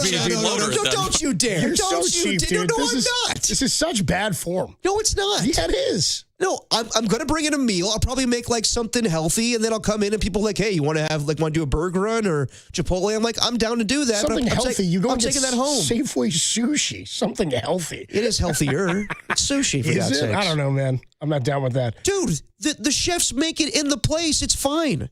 I've had that Safeway sushi for years. There's a Five Guys close to here, too. Overrated fries. And a Shake Shack. Overrated fries. And a Gott's, too. There's a lot of burger places over here. Man, I'm going to be living. I know. I'm going to be gaining a lot of weight here. I'm going to be living large. You'll be the opposite of Luca. You do the meal prep thing. It's not that big a deal. Just make like a casserole and have it like 3 days a week. It's fine. Yeah, that's a casserole. That's what I'm thinking. I'm a casserole gang. How many meals of one meal and leftovers is too many? 4. It depends on the meal, probably. Like if you make Wait, the say meal. again? Like for example, if I make on Monday, big old pot of like spaghetti and bolognese and whatever, right? When you're not scolding your body. Exactly. Still haven't made pasta. Somebody checked in about that earlier with Tim's toe stubbing. And Tim said he stubbed his toe and then, of course, was injured while he was trying to make the potato salad. Somebody said, dude, this is exactly like when Copes scalded himself and burned himself. Not exactly, but similar. Not exactly. Mine was a real injury. Tim's was... Well, you had one injury. I had 3. Some of the glass shatter everywhere, too. Jesus. Yeah, it's a tough deal. Sounded like a chandelier broke. It was terrible. My point is, like, if I'm making a big dish on Monday, like a big pot of spaghetti, bolognese sauce, meatball, I don't know, meatball, whatever it is. Oh, yeah. How many days in a row after that to eat it is too many days? Like, eating it Monday through Wednesday might be the line for me. But do you have enough to get by those 3 days? Yeah, I'm saying you made a bunch. You've got all these leftovers. At some point, you're like, I don't really want to eat this anymore, but I have it. So what I would do, the way I always get through it is I'll make like a big casserole, like a tetrazzini, a chicken tetrazzini, right? And I'll eat it the day that I made it. And then one day I'll have it for lunch, another day I'll have it for dinner. So it's not the same thing at the same time every single day to wear out that consistency. The other way to get around doing it is buy something that's unique to go with it each different time. So maybe you have a little garlic bread, maybe you got a vegetable, maybe you got, maybe you got a piece of pecan pie. Anything to like spice it out so it's not just the exact same thing. Is there a food that wouldn't matter? Like, I would get sick of pizza at some point. Yeah, but even after like a day break, I'd be like, I could go for a slice. Yeah, with pizza, that would get annoying. Though if I cooked it myself, not pizza, but if I made like a good... Oh, a DiGiorno and cook it yourself? No, not DiGiorno, but like a good, like, Not I don't delivery. know, like chicken and rice. Like if I made enough meal prep where I could eat that the whole week, I'd probably eat that the whole week. By the way, everybody trying to guess who's sitting behind Mr. KNBR. People are going, is that Kyle Haar? I think it's Kyle Haar. That's Danny Dunn. There's a little Kyle Haar in the bank. Is Kyle back there too? Kyle Haar's here. Oh, Kyle Haar's here. The star of Dubs OT. The meat locker is full right now. Couldn't even see him. Tim's penalty box is what they were calling it earlier. Sin bin, yeah. Larry Krueger's coming up at the top of the hour, Niners Nightly at 6 o'clock. He'll be reviewing all sorts of food items, I'm sure. I cannot wait. More to come. Dirty Work only here on the Sports Leader.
Our 104.5 and 680 AM, the sports leader. Dirty work on a Thursday. Larry Krueger, 6 o'clock, top of the hour. Can we get Krueger for a little live face-off? Yeah, let's do it. Are we equipped to do? Are we equipped to do that? We might be. We'll get Krueger into the new studio first day here for a Niners Nightly face-off coming up in just a little bit here. Quick check of the Golden State Lumber and Showroom text line. A lot of people checking in here at 808 KNBR. 4 and 5 says, I'm with Copes and the burn community on that being a real injury relative to Tim. The burn community. Says, I haven't heard of the stub toe community. Yeah, because who wants to see that? Because we're all part of that. Well, the burn community. The burn community is unique. That's Same rough, thing too. as like the Lego committee where you step on a Lego and it's just like the worst. Everybody's been part of that. Oh, God. We've all been there, man. That is by far the worst pain. And yes, you scolded your body, you stubbed your toe. Stepping on a Lego. When was the last time you did that? That'll piss you off. You got Legos at home you're stepping on? Yeah, I still play with Legos. Me too. But do you have some at home? No, I'm kidding. No, I don't. Oh, me neither. I was kidding too, yeah. No, me too. Same thing. I don't have any man Legos, walking around, or not walking around, but like laying around my apartment. I got to figure out, finish my Batmobile I'm working on. Are you really? I'm working on a mobile, yeah. Nice. And I got Legos from the hangry. So wait, when's the last time you stepped on a Lego? I don't know, like a month ago. I have like Legos around the house, yeah. It's painful as hell, right? Yeah, I mean, it hurts. There's nobody to blame now but myself. You know See, that's the thing. So I wasn't a big Lego kid, but my little brothers were. And whenever I would step on one of their toys, initially I would just scream at them because it's their fault that I stepped on it, as always. Well, yeah, you have somebody else to blame. Exactly. It's easy. I want to give you an opportunity here. I'm going to give you the floor. I can't wait to talk about whatever Kuminga stuff you want to talk about. I know you. It's not like I want to talk about. Much Copes. like Tim begged for a segment. Derek said, "Can we please talk? Please talk Kuminga." Here's Derek's. How can we make alliteration out of a Kuminga segment? It's Derek's. Here's Derek's killer. We're already. We got the Raider music. The autumn wind is a pirate. Was it just lying around back there? I mean, you'd be surprised what's here and what's not. You know, I could probably just recite that whole poem. We're here for the Kuminga thoughts, not the autumn wind. The autumn wind is a pirate, blustering in from sea with a rollicking song. He sweeps along, swaggering boisterously. His face is weather-beaten.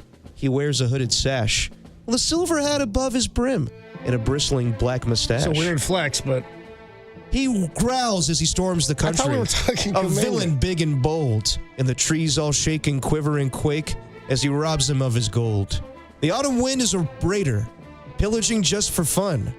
He'll knock you round and upside down and laugh when he's conquered and won.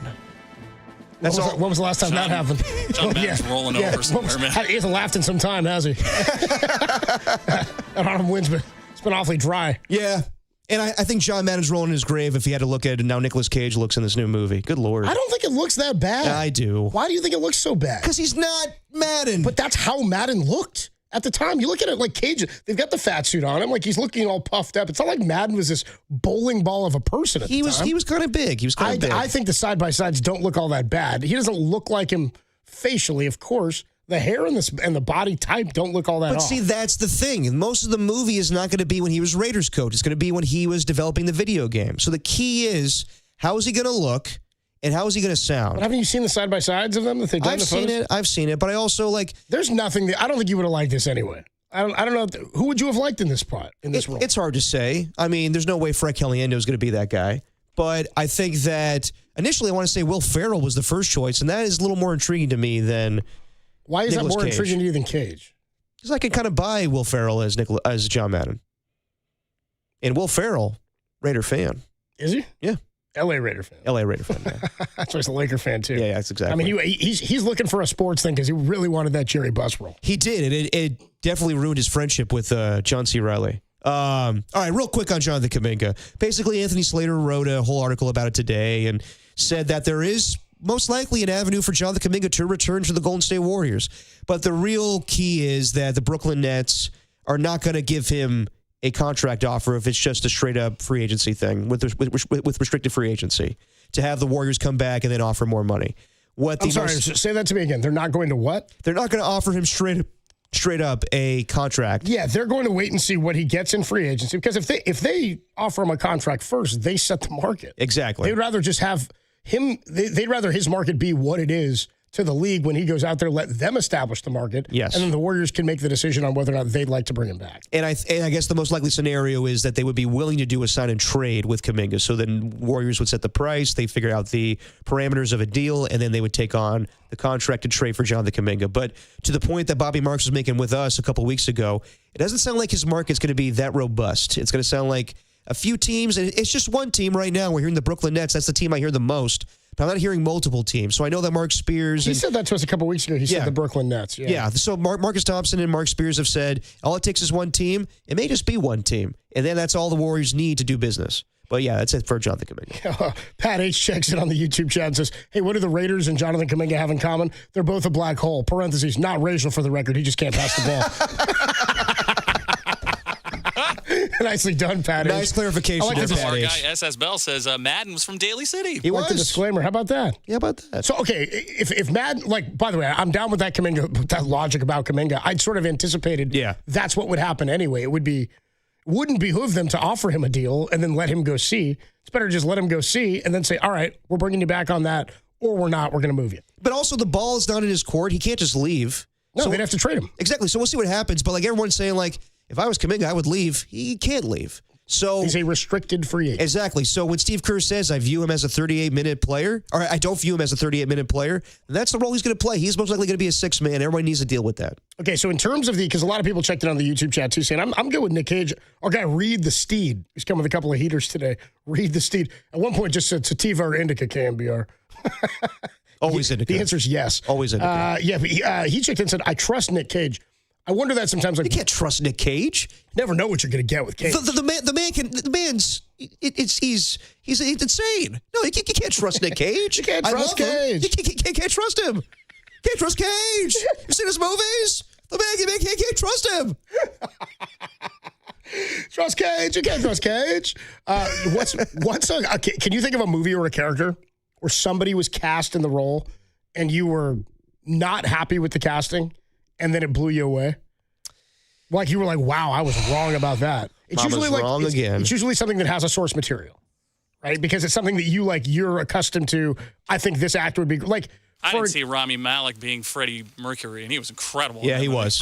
I don't get the teeth. He had those big teeth in that movie. Remember Well, that? That's Freddie Mercury. Yeah, I know. Freddie Mercury had to wear those but teeth. I wasn't really buying those teeth on Malek. You know. He was convincing, even though he wasn't as tall. I will say he was good. I liked him. Have you ever heard Sacha Baron Cohen's version of the Queen movie? It's like the director's cut. Yeah. It's Sacha Baron Cohen. No, but he was on like Howard Stern years ago saying like this is what I wanted to do with the movie. I wanted to focus on Freddie Mercury and all the drug use and everything. Like I want to make an R-rated movie. He wanted to play him? Yes. Okay. And I thought he would have been incredible. He looks like Freddie Mercury. I mean, basically Borat, it kind of looks like Freddie Mercury. But the other members of Queen were like, no, we want to be family friendly. We want us to be involved with the movie. And Sacha Baron Cohen was like, guys, I mean, you're all good musicians, but Freddie Mercury is Queen. That's the movie. Yeah. And they were like, no, we're the movie. And he was like, all right, I can't make this. But I thought he would have been better than Rami Malek. Well, Malek won the Oscar. I know. So, there you go. Okay, Christian Bale, when he's first announced to play Dick Cheney, I was like, that's not going to work. Dude, if you ask, he's amazing. You cast Bale as anything you want, I think I'm in now. And that might have been the one that did it. Bale has Al Davis in this movie. Was that Vice? Vice, yes. That's a good movie. Great man. movie. With Sam Rockwell as Bush, right? Honestly, Adam McKay's not his best movie because I love Anchorman, but of the serious flicks he's made, I would go with that one. Well, in The Big Short, McKay also? Yeah, but I would rather go Vice over Big Short. Big Short's solid, too. You know, it's funny you mentioned Bale. I'll go with my number one. It was... Bale as Batman? No, it was what's his name cast to play the Joker. Heath Ledger? Heath Ledger is the Joker. Yeah, initially I was skeptical of that, too. My dad and I were like, what? Like, what the hell is this about? Really? This guy? From A Knight's Tale? 10 Things I Hate About You? That guy? Yeah, I know. I didn't know how the voice was going to sound because I was familiar with Heath Ledger's work, but again, I didn't see a lot of it. Again, won the Oscar. Yeah, he did. The question is, does he win the Oscar if he doesn't pass? I think so. It's a tough deal. Tough deal to question that. Yeah. I don't know. They didn't give it to what's his name who was nominated, passed away, Black Panther. Chadwick Boseman. Chadwick Boseman. He was nominated for. Dude, that was one of the more awkward Oscar ceremonies I remember because it was all leading up. They were doing like a big homage to Chadwick Boseman. They did a big tribute. I think Viola Davis even spoke about him because she's in the movie Black Panther. And then it's like, I don't think she is. Yes, she is. Oh, sorry. Angela Bassett, my bad. Angela Bassett. Oh, Jesus, dude. My They're bad, not all the same, bro. Don't do that Relax, to me. Derek. They Don't do that to me. Hey, even Pat H knows the difference between Angela Bassett and Viola Davis, right, Pat? Sorry. Okay. Man, I don't even Angela have an Bassett. opinion. Yeah, exactly. Angela Bassett. I wasn't even going to ask you. I don't even have an opinion. But like, yeah, they do this whole tribute to Chadwick Boseman and him passing away, and they're like, all right, for best actor in a leading role, Anthony Hopkins. And he's like, I don't think I even deserve this. Was that for the Popes one? Yeah, I forget what it was. They had 2 popes in that movie. It's called The Two Popes. That's kind of insane. That's what it's called. That might have been the winning one for. I can't remember. Anyway, I think Heath Ledger's the one that blew me away the most. Where I was like, didn't think it was going to work, and then couldn't believe how good it was. Okay. You know me and Night. Oh yeah. I mean, I love Night. Yeah. I like Begins. I like Night. Rise is okay. Okay, but we all agree that in sports, as sports fans, you got to nail the voice when it comes to Madden. So if you're just Nicolas Cage and you're like, oh, I love Brett Favre, boom, I'm going to steal the Declaration of Independence. You're so lucky I don't have it, Dude, man. why does everyone in Derek's impressions sound exactly like his impression of Robert Pattinson as Batman? My Robert Pattinson. Oh, I'm Robert Pattinson. I'm Batman. I'm so sad. That was how you first started it. Well, that was just now you're... No, but my Robert Pattinson's a little more ridiculous. But my Nick Cage is basically like Andy Samberg, where it's just like, oh, I'm going to steal the Declaration of Independence. Yeah, right. But then yesterday you did your Kendrick Perkins. Add a little too much Cosby. Yeah, it's probably a little too much Cosby. Spanish Fly in your Kendrick. Cosby. Yeah. I'm the bad guy. Yeah, I know. What he's doing. I'm the only one of us who spent any time with the accused. And it was a great man by your account, right? Mr. Huxtable. No, I don't have any good words to say about Bill Cosby or any of the time that I spent with that guy. Can't say I know the gentleman. Can't say I've ever met the gentleman. I have many times. It's too bad. Anyway, Adam Copeland, Depop, Tim Webb with you. Larry Krueger's in the building. We're going to try. We're going to try to what? Get him going? We're going to try to do a live face-off. We're going to try. What's going on over here? What's Mr. KNBR doing in studio? He's fiddling. He's trying to get something going. What's up, Mr. KNBR? The mic's hot. A camera going for Krueger, but we don't have 2 cameras set up, so this is a test operation. It's day 1 for Mr. We'll see what KNBR. happens. We don't need a camera on him. We just want to hear his voice. Yeah, Mr. KNBR, you're a big movie guy. What do you think about Nick Cage as Madden? I like it. I like the Andy Samberg impression. Thank you. Walking around my mansion in a kimono, cursing the gods in some ancient language. Larry Krueger, we'll see if we can get him set up to do an in-studio first day at the new studio face-off with us. Niners Nightly coming up at the top of the hour at 6 o'clock, and we will do it next. Dirty Work. It's the greatest show in Daly City. It's only here on the Sports Leader.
You will go to sleep, or I will put you to sleep.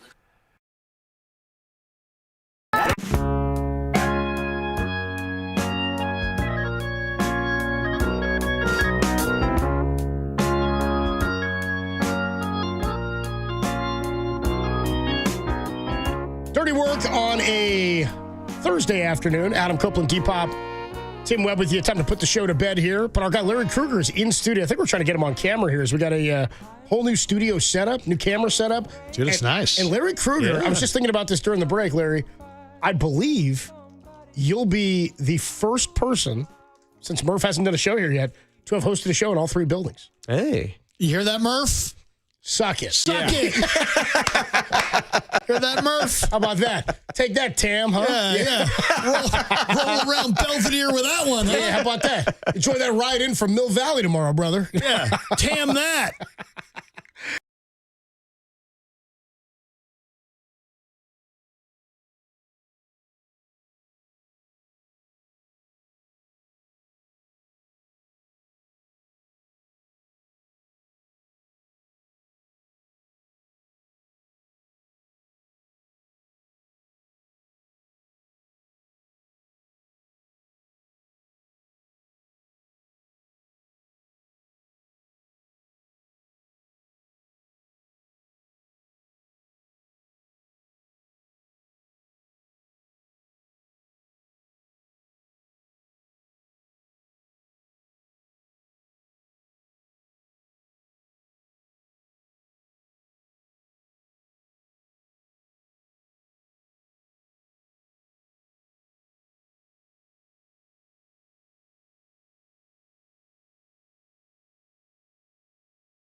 Like I said to the producer, I'm like, hey, tell that moron over there you can't smoke in the 10th floor, 11th floor of a office building. Yeah.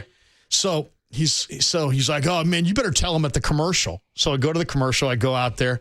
I'm like, bro. I just I didn't even say anything. I just put my hands up. I'm like, bro. He's like, what, bro? What? And then all of a sudden, Billy Steele comes running. And he's like, so now he's explaining to him, hey, you really can't smoke and this and that. And then the guy's like, oh, I apologize. They walk off. And then Billy comes running out. He's like, you know who that was, right? I'm like, no. He's like, that's Slash from Guns N' Roses. Oh. I'm like, what? Oh, dude. Was he wearing the top hat and everything? I mean, no top hat. It'd be great if he was. Had the shades on. Larry didn't even know. All the locks flowing, dude. All the big curls. He has Slash on his shirt. He's like, oh, sorry. It's a photo of him on his own shirt. So I mean, I felt like a fool, but lots of good memories from Another great one was Somebody Murph put one of those lit cigarettes into that thing, and I had to put that fire out. I stunk like cigarette butts for like a week after that. It's horrible. Thanks, Slash. Another great memory was Murph and Mac had Will Ferrell. Will Ferrell in studio. And Gary and I are on at 9. So he was on at 8. And so he's sitting in the back. So I go into the bullpen area, and I had seen Semi-Pro like the night before, just like watching it. And I'm like, he whips around, but we had to have the chair that spun around and he spins around. It's Will Ferrell. I'm like, oh, it's Will Ferrell. I'm like Jackie Moon. And he immediately goes into like a 2-minute Jackie Moon. Like a character. He's improv with you. He's doing an improv of Jackie Moon. Oh, that's awesome. And I'm like, everyone love everyone. Remember that? Yes. That was LEL. Well, so we were just talking about Will Ferrell because we were discussing the photos that came out a couple weeks ago about Nick Cage playing John Madden in this new Madden movie, or Christian Bale's going to be Al Davis. I said, you put Bale in anything and let him. I don't care. Like, I don't care what he's playing. He's going to figure it out. Play Dick Cheney, great. Derek, not a fan of Nick Cage being cast as John Madden. Where do you come down on that? Well, he's too thin. Yeah, they've got him in a fat suit. Have you seen the suit? Yeah, but I mean, he's got like a James Harden fat suit. John Madden was a big man when he coached the Raiders back in the day. Yeah, I don't know. I mean, I don't know. That's a tough one. I would say my first thought is, no. Yeah. Well, I would. My biggest hope is just that he's done more homework than remember they've cast Lawrence Fishburne to play Doc Rivers. Yeah, he that terrible didn't even Hulu. know his career. I don't think I saw that. Don't worry, it was bad. It was terrible. It was terrible. Clipped, yeah. Yeah, it was awful. The best part about it is how bad the characters that play the Warriors look in that. The guys they've cast to play the Warriors, like Steph Curry and they have Draymond. like bit parts for like characters to play Steph Curry, Draymond Green, and none of them looked accurate. That's like, as sports fans, I'm sure like if you're not a sports fan, you watch the movie, like, all right, whatever, it's a biopic about John Madden. I believe it. But if you know John Madden, he doesn't sound like John Madden, then I'm out. You know, I get the sense one time when Gary and I had Art Howe on that he was not happy. It was a weird with Philip Seymour Hoffman, the late Philip Seymour Hoffman playing Art Howe. Art Howe was an athlete.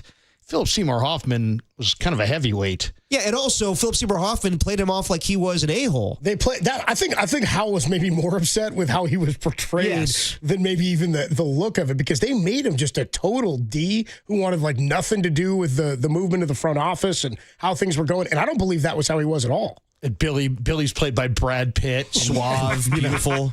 Well, don't forget, Paul was working out. Don't forget, Paul De Podesta didn't want his name in it, and so they changed because he doesn't look anything like Jonah Hill. They changed the character's name to Peter Brand. Right. The funny thing about Fishburne playing Doc Rivers, though, is you know how Doc talks. Doc's got that raspy voice. Didn't even try.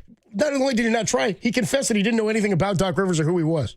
I was like, so you just took the part and played it? Didn't even know who the dude was. He's real. I've heard actors do like 6 months of character study and that kind of thing. This guy didn't even know anything about Doc Rivers. That's surprising. Yeah, I mean, the way method actors go about it, I know Christian Bale's like that. I mean, lost all that weight for the fighter and all that. Daniel Day-Lewis is the real guy. Daniel Day-Lewis. I mean, he literally just walked around for a year as Lincoln before the movie even started. Went to a bunch of plays, sat in the balcony. Yeah, but I definitely buy Christian Bale as Al Davis. I definitely think he could pull that off. Now, that's going to be a small role in the movie because it's not based on his time as a head coach. It's more on him developing the video game. But I think Christian Bale could definitely pull off Al Davis.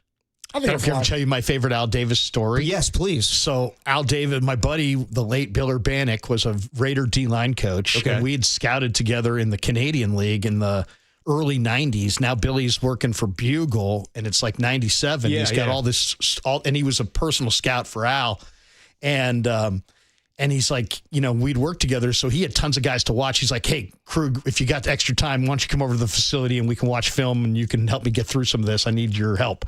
And I said, all right. So, Billy, I'll help you. And I'm there. It's 1:00 in the morning. And all of a sudden, he's like, you're never going to believe this. The old man's rolling up. And I'm like, wow, okay, I get a chance to meet Al Davis. Is he going to be mad that I'm here? He's like, yeah, nobody's supposed to be here. I'm like, oh, great.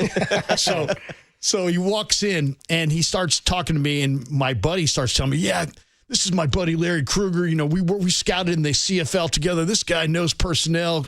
You know, Al, this guy's, you know, great young personnel guy. And so he's like, what do you think of Ricky Dudley? Ooh. This is like 3 weeks before the draft. And I go, oh, God. Stay away, man. Are you kidding me?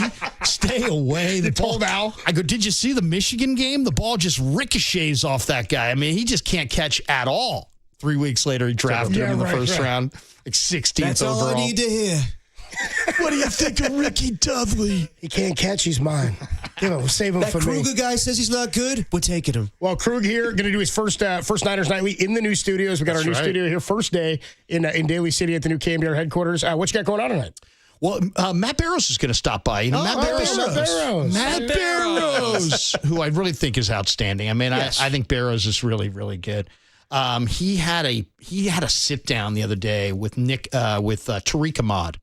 And he kind of went through a lot of the rookies and some of these anecdotes, and Matty got him to really, you know, spit out a lot of good stuff there. And so we're going to talk a little bit about his sit down with Tariq Ahmad and some of the young players that we got to see today on the field for the very first time. So Nice. it's very, Well, good very to cool. see you, man. Love seeing you in studio. You're the best. Great to be able to connect the generations like this, man, from one era of KNBR to the next. Have a great show tonight, bro. Thanks, guys. Good to see you. All right, let's get things signed off here. No guests for us today. Tim, great work. Everybody behind the scenes, too. I know Michael and Austin and Jack and all the engineers who are here helping out. Awesome job today, guys. Mike Kohler, Thank you. Larry Bloomhagen, not Krug, forget him. Bloomhagen. I know all these guys a lot went into getting this thing off the ground and getting us up and running today. I'm sure there were nerves behind it. Off without a hitch. Had a lot of fun. Yes. Good new studio. Looks good, feels good, and glad we can be here. Absolutely. I was a little worried today about how this was going to go with no guests, and it's a 4-hour show, but this was awesome today, and I'll always remember the show we had for the first time in Daly City. And if you want a good seat for Jefferson baseball, it's right there. I mean, seriously, stop by. Krueger's like, they got these sophomore with a Look at that change dog up. on You the gotta field see right this now. thing. Look at that There's a pooch. dog on the field. Dropping dukes out in center man. field. All right, let's put the show to bed. Look at that dog. Tim, you got a note to self for us? Note to self. Yeah, note to self. People don't really want to hear about your toe that's got stubbed or the glass breaking or anything. But if it does happen, it's not ironic. It's just a series of unfortunate events. There you Don't go. you think? Lemony Snicket like. Derek, note to self? Look at that dog. Look at that dog. Okay, note to self. This is a great studio, and we're going to love being here. Bathroom, kind of far away. Kind of far away. Kind of far away. It's a really good call. I want to fill my water bottle. I'm like, I got to wait till a 10 or a 44 break. It's not convenient. It's a great note to self. Note to self, and this one's more for Derek. Hey, Viola Davis and Angela Bassett, not the same person, Derek. They're not the same person. Sorry. And definitely don't ask Tim because he don't know either. That's I don't even have an That's going to opinion. do it for Dirty Work on a Thursday. Tim, have a great time at the wedding, man. Make sure you sunscreen up, dude, up in Napa before you hop in your trunks and get in that pool. And for anybody who needs to hear it, it gets easier. Every day it gets a little easier. You just got to do it every day. That's the dirty work, but it does get easier. You're listening to KNBR and KNBR FM San Francisco, the sports leader, a Cumulus media station. Larry Krueger in the house. Niners Nightly starts right now. I'm a fool to do your dirty work. Go, yeah. I don't want to do your dirty work no more. It's time to bring the 49ers to the forefront. It's go time. This is the best team that they can put on the field this year. Welcome to Niners Nightly. You guys are going to hear it. The latest from the locker room, the latest from the podium, the latest scuttle from the players. On your proud home of 49ers football. KNBR, the sports leader. Your faithful fix with your host, Larry Krueger, begins. We'll take phone calls. We'll talk Niners for a full hour. Fired up. Really excited. Now.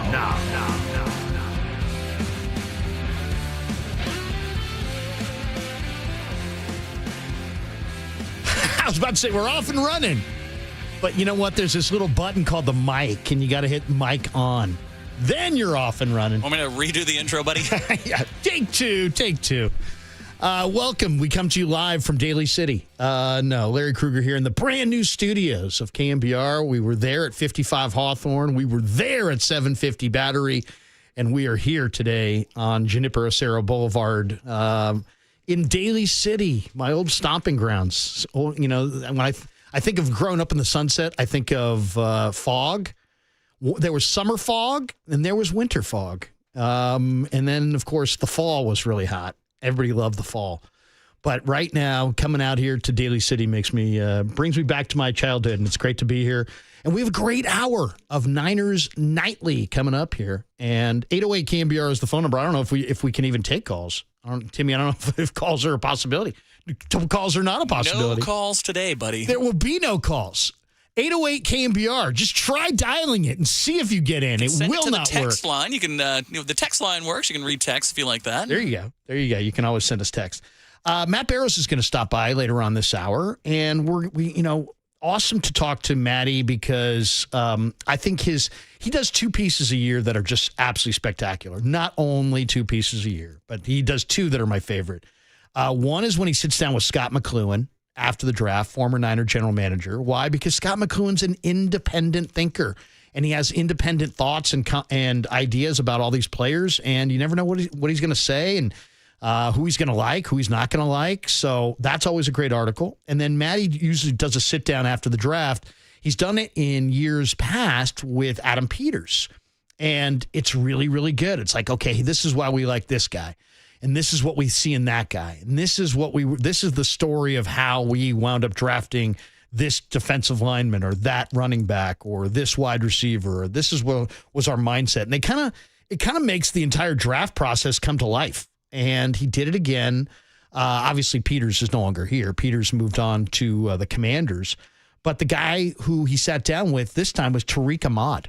And Tariq Ahmad is the director of scouting, and he's a guy that, has done an awful lot of roles in the Niner organization and has been in their front office for years and has now ascended to his spot where he's like the head of college scouting, I believe. I don't have his exact title, but I believe he's the head of college scouting.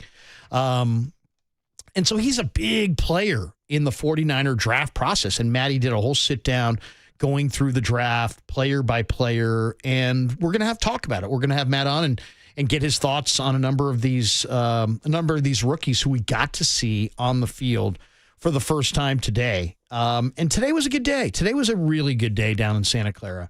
First of all, I mean, you got to put it all in perspective, right? Because, it is what it is. There's no helmets. There's no pads. The one thing I do know about football is that you don't want to draw too many conclusions when you're watching guys who are running around with no helmets and no pads, because the game's played with helmets. The game's played with pads.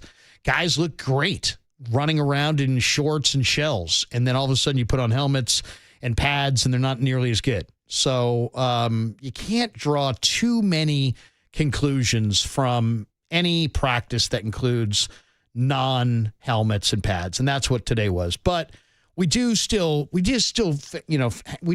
had some takeaways, and we're going to share them with you. But 17 to 20 players were working on the side. So Shanahan, I guess, got together with the team at the end of the year and was like, guys, look, in the past, we've been okay with, guys maybe sitting out some of the OTAs to extend the offseason. This year, we got eliminated early. We didn't go to the playoffs. You had an extra month, and I'm not going to be understanding when the OTAs roll around if guys don't show up. I want 100% attendance at the OTAs. And day one of OTAs, phase one, I should say, they got 100% attendance. Now, there wasn't 100% attendance today, but they've had 100% attendance in their offseason program, and they feel good about it. Now, a lot of the only thing I've seen today that other people throw out there in social media that I don't necessarily agree with, I thought Christian McCaffrey looked great today. I really did. I thought he looked explosive. He was bouncy. He had a couple of runs where I was like, wow, Christian looks like Christian. Christian looks like, a guy who doesn't have Achilles tendonitis. He's not coming off a PCL injury to the right knee. He looked good. I thought he looked good. I thought a couple other people said, you know what? He looked like he lacked an extra gear. It's freaking May. I mean, it's May. I don't want to see that extra gear. Bust out that extra gear in August, when you're really warmed up and when you really got a good lather, when you're in the preseason or in training camp. That's when I want to see him really let it go. I thought he looked great. I thought he looked really, really good today. I thought he was explosive. He had a couple of runs where he, ran the entire length of the field and showed he's healthy. Shanahan said afterward he's 100% healthy. So I know everybody kind of had a different take on this, but to me, he looked bouncy. He looked explosive. He looked like Christian. And let's be honest, this guy, is going to need a whole lot better year than he had last year if the 49ers are going to go anywhere. If you think about Christian McCaffrey and the difference between 2 years ago and last year, 0 touchdowns, 348 yards from scrimmage. The year before, 21 touchdowns, 2,023 yards from scrimmage. This guy had 1,600 plus yards, almost 1,700 more yards 2 years ago than what he had last year. So, he had major injuries last year. And would he bounce back? How would he bounce back? What would he look like? I wasn't sure, but I thought he looked good. And he says he's feeling good. And so, I'm eager to see what he looks like this summer. But they need Christian to be Christian. I mean, let's be honest. If the 49ers are going anywhere, the most important guy on the team is probably Christian McCaffrey. He's got to be Christian McCaffrey. If he is, they got a shot. If he isn't, it's probably going to be a long year. That's how important he is. So I thought he looked good, first and foremost. We found out today that Jair Brown is going to be out until training camp. He underwent an ankle procedure, some kind of minor surgical procedure, and he's not going to be back on the field until training camp. So no Jair Brown. So today the starters, Malik Mustafa is also hurt. He was there today, but he's hurt. And Jair Brown's out. So Jason Pinnock and Richie Grant were the starters at safety, which is, surprising. Neither guy was on the team last year. So those are the starters at safety right now. So you might see the Niners add a safety between now and training camp just because of the injuries on that front. I thought Isaac Guerendo looked good today. Guerendo is so big and fast.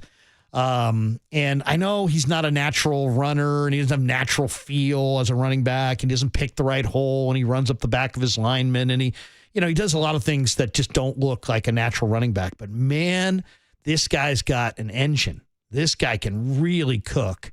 And he's a big guy. I mean, he's a 230-pound guy who runs in the 4.3s. I mean, you just don't see that often. So I thought he stood out today. The Niners, the one spot where they've really tried to find somebody, they lost Jalen Moore, the swing tackle. They lost Jalen Moore to Kansas City in free agency. They brought in DJ Humphries, and then that deal fell apart. They brought in Andre Dillard. They signed him, but he wasn't there today. I'm not sure why. They brought in Nicholas Petit-Frere from Tennessee. He was out there today. He looked horrible. I mean, I got to be honest. He looked bad. I mean, really bad. Like maybe not healthy. Maybe he was not moving well at all. Nicholas Petit-Frere did not look good. But who did look really good was Austin Pleasance, the offensive tackle who the Niners signed late last year. He looked fantastic. I mean, the speed, power. He's obviously in great shape. He knows the system. I would say Austin Pleasance right now is the leader in the clubhouse for that swing tackle spot. The other real positive today is that I was expecting the Niners to look a little flat, right? No Debo, no Ayuk. Debo's obviously moved on to Washington. Ayuk's going to be out. I didn't even see Ayuk. I don't think Ayuk was there. If he was, I didn't see him. But the two guys who looked phenomenal today was Jacob Cowing, last year's 4th-round pick, and Jordan Watkins, this year's 4th-round pick. Both receivers who run in the 4.3s, and both these guys looked absolutely fantastic. To me, those guys are going to be key. They're going to be key. I mean, they're going to miss Ayuk. They're going to miss Debo. I hope they don't rush Ayuk back. But, man, Jacob Cowing, it's amazing. And I asked Shanahan after practice, I'm like, what is the difference? Because, Shanahan was a receiver. I'm like, why is it that receivers can't come in as rookies usually and do it? But then they get a redshirt year. They get a year to kind of warm up. And all of a sudden they come back in year 2 and they got tons. I mean, even the great Jerry Rice had drop problems. He dropped passes as a rookie. But, man, I mean, late in his rookie year, he figured it out. And obviously he became Jerry Rice starting in year 2. But Jacob Cowing was a great player at UTEP. And he was a really good player at Arizona. And he did nothing last year. But today, man, he looked fantastic. I think he was wearing 17, and I think Jordan Watkins was wearing 19, or maybe it was Watkins wearing 17 and Cowing was wearing 19. Both these guys, though, demonstrating the 4.3 speed, big-time ability. Watkins made a number of catches. He made a big play down the field. Cowing had a couple of really explosive catch and run after the catches. So, I was expecting the Niners to look a little slow. Without two premier weapons, and Cowing and Watkins are both, bring a ton of speed, and they looked really good. And if those guys, to me, are going to be the guys to watch because they give the Niners a dynamic element. I thought Juwan Jennings was amazing today. Mason Pline, the second-year tight end who's got a redshirt year, he made a couple nice catches today. Of the rookies, I mean, Mikael Williams is a stud, right? He's big, strong, fast. He's a little stiff. I wanted to see a little bit more bend from Mikael Williams. But the rookie that looked awesome today was Nick Martin, the linebacker from Oklahoma State. There was a pass to the flat, and this guy came running over. Now, there's no helmets, no shoulder pads. They're not hitting. But if they had been hitting, Nick Martin would have blew that running back up. I mean, he just came flying to the sideline. He looked fantastic.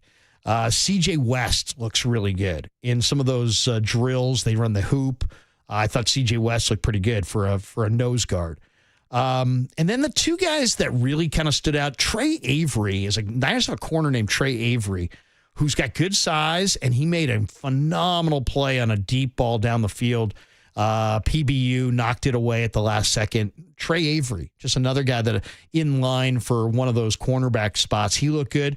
And then Tatum Bethune looked good. The Niners' second-year linebacker from Florida State.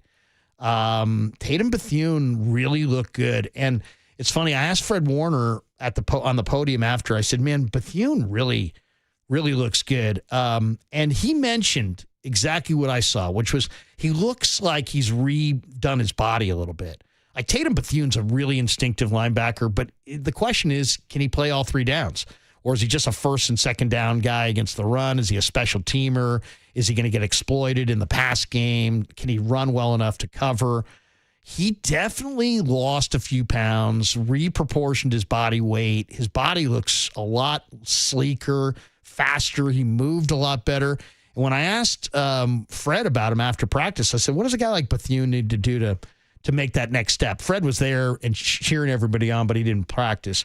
He said, man, he goes, I've been impressed by Bethune. He's really productive. He shows up at the football a lot. And he's like, and then he goes, but what he's done this offseason with his body is really impressive. So, I mean, Tatum Bethune has got it. He's got the total package to be an NFL starting linebacker if he can find a step and a half of speed, because he's a little bit slow to play from scrimmage in a passing league. And he looks like he picked up that step and a half by reproportioning his body weight this offseason. So I thought he looked fantastic, and to me, I'm really excited about what he may bring starting this summer. Ricky Pearsall has a hamstring injury. He did not practice today. He's not going to practice again until training camp. As I said, Fred Warner was there, but he wasn't practicing. Shanahan also said that Mitch Wishnowsky is healthy and is expected to sign elsewhere. The Niners replaced him with Thomas Morstead. But he says that Wishnowsky's healthy. So it's really more about performance than health. I thought it was maybe the back flared up. He said no. He said the back's fine. They just wanted to go with Morstead. They believe Morstead's a better punter than Mitch Wishnowsky. All right, there's a breakdown on everything that happened today down in Santa Clara. Let's take a timeout. Let's come back. Matt Barrows is going to join us next. We'll talk a little bit about the draft class and what Tariq Ahmad thinks about this draft class next as we continue. It's Niners Nightly on a Thursday on The Sports Leader. Alameda, shout out to you for supporting KNBR.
All right, welcome back to Niners Nightly. Larry Krueger with you on the Sports Leader, and joining us on the UMA guest line is Matt Barrows, who covers the Niners for The Athletic, does a bang-up job, and he is with us on the UMA guest line to talk about his last couple pieces and a little bit about the Niners offseason. Matt, how are you?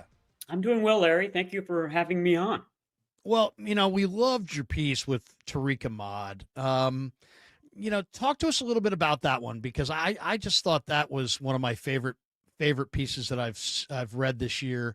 I really enjoyed it. I just feel like there's a lot there, a lot of good information in that article. What did you think of your sit down with Tariq? Yeah, I always enjoy those. I used to do that with Adam Peters, and then obviously Peters is now in Washington. So Ahmad took over his function, basically. He's their top college scout.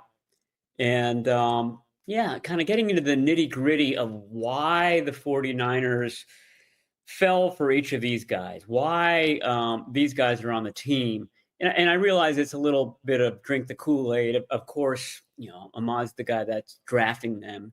He's going to say only positive things about them. But I do think that it's interesting what their rationale is a lot of the times. And I'll tell you, two guys that stood out in that conversation were Michael Williams, the number 1 overall pick, and then Nick Martin, the 3rd round pick. I came out of that interview with Ahmad thinking that those two guys, at least for 2025, are the most important players in that draft class, and ought to have sizable roles this year as rookies.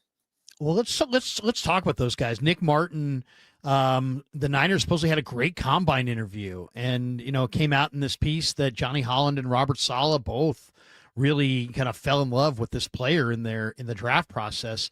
And it sounds like the Niners didn't just want a fast linebacker who could run around, but they actually wanted somebody who had communicated the defense at the line of scrimmage, who had been responsible for the defensive calls, which is what Martin did at Oak State. And it sounds almost like they are looking for a guy to maybe replace Fred Warner. I mean, obviously they just signed Fred Warner, but they're looking for somebody who's verbal, somebody who could be a leader. And they sounds like that was the leadership and the in addition to the strength and the speed and the big playability, it sounds like they really liked kind of who the person was with Nick Martin. Yeah, he's a guy with a lot of charisma. And people respond to him, and not just people younger than him. I mean, I've been talking to his college officials, people at Oklahoma State, and older players responded to him as well.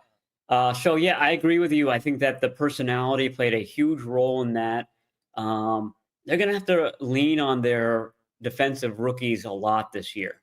And they want somebody sort of leading that group, sort of a subset of the rest of the team, somebody who can push them to watch, an hour extra of film during a day to practice later, to always be sort of the Fred Warner to that rookie class. And so they think that Martin has those skills.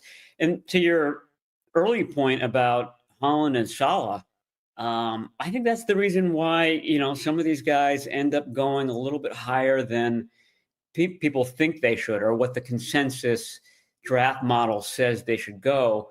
When the personnel department falls in love with a player like Ahmad and his crew did in Indianapolis, and then the coaching staff has the same reaction when they start to kind of sink their clause into the draft prospects. I think that cohesion, I don't know what the metric would be, bumps the guy up a half a round in their estimation.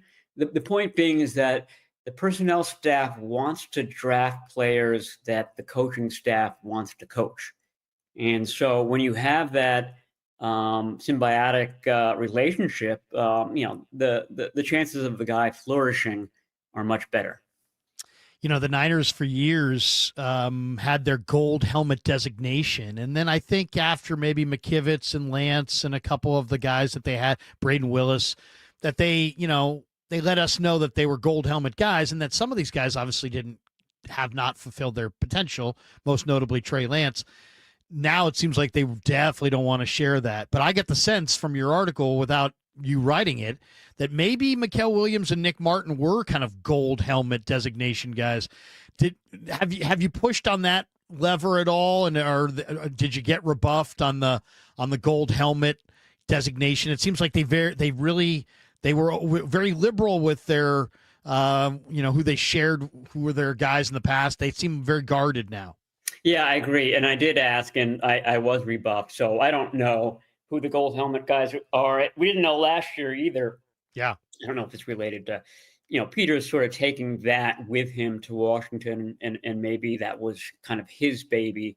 And they either have a different calculus for it or a different name or something. But last year, the speculation was that Malik Mustafa was a gold helmet guy, seemed to hit all the parameters. And Malik Mustafa was one of the, he might have been the top rookie last year. Oh, I guess Dominic Pooney probably has that title. But Pooney, Renardo Green, and Mustafa really had, standout rookie seasons. And so, if he was a gold helmet guy, then they're still pretty accurate with those. But my guess would be Martin. Ahmad spoke very fondly of Williams and Martin, but he spoke fondly of all the other guys as well. Jordan Watkins, the fourth round wide receiver, stood out to me in the interview. Another, what Ahmad called consensus guy, a guy that the scouting staff liked and that the coaching staff liked. And when you're talking about wide receivers and coaching staff, you're talking about Kyle Shanahan. So has the skills that Shanahan likes in his offense. And you can kind of see that. He didn't do a lot of this at Ole Miss, but the crossing route that are such a big part of the 49ers offense, he seems like a guy who's going to handle those routes well, in that doesn't break concentration, doesn't break stride, has really good hands, and he's got really good speed as well. So taken all together, that suggests that he's going to be good at that aspect of it. It's funny because you cited, I think in the piece, the gauntlet drill and his speed at the gauntlet drill. And I always thought of the gauntlet drill as just a total throwaway. Yeah. But you know what? They obviously don't. And it is easier if you run at 3/4 speed.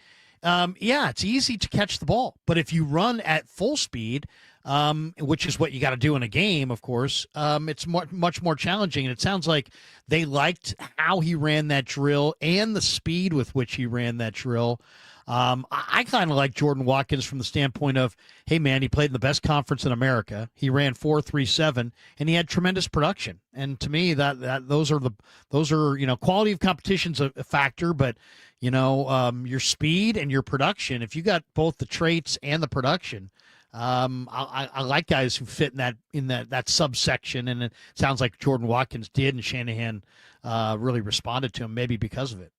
Yeah, they also look at that line that the guy's running in that gauntlet drill. They want that line to be as straight as possible. And you see some guys, it's basically an S curve because they're concentrating on the ball and they're going back to the ball and they're sort of wheeling around. And, to do it right, you're just running a straight line, basically across the 50-yard line to do it. So they look at that. And Ahmad's point was that it's the best indicator of natural hands that you can get. Yeah, you can look up the PFF figures and those correspond.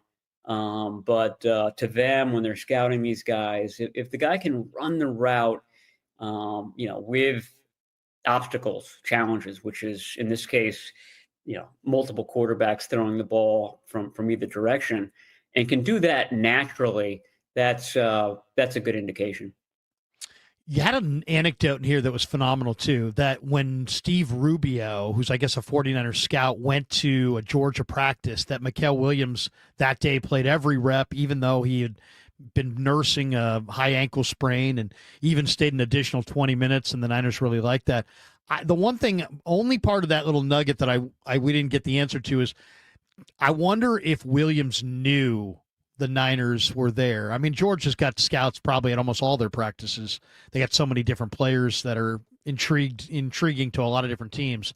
But I kind of wonder, did Williams, did he go that hard because that's how hard he goes, or did he go that hard because he knew Rubio was there and he was trying to impress the Niners?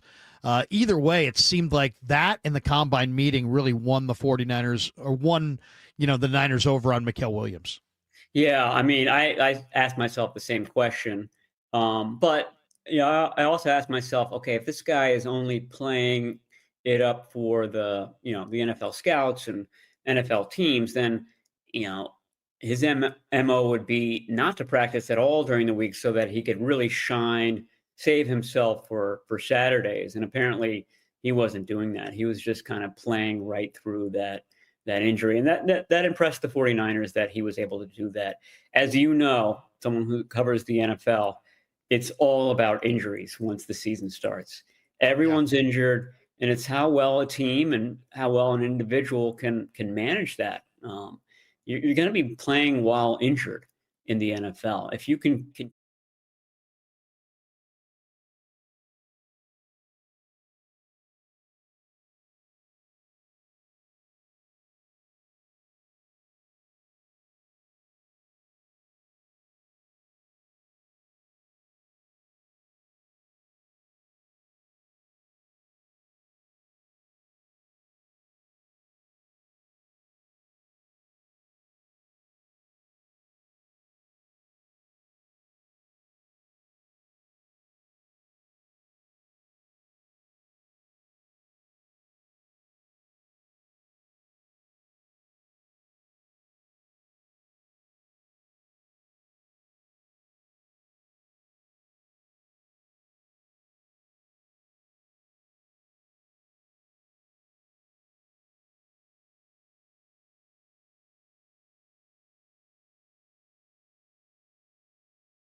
like in Collins and West, they have guys that have great run traits, but also have upside potential as pass rushers.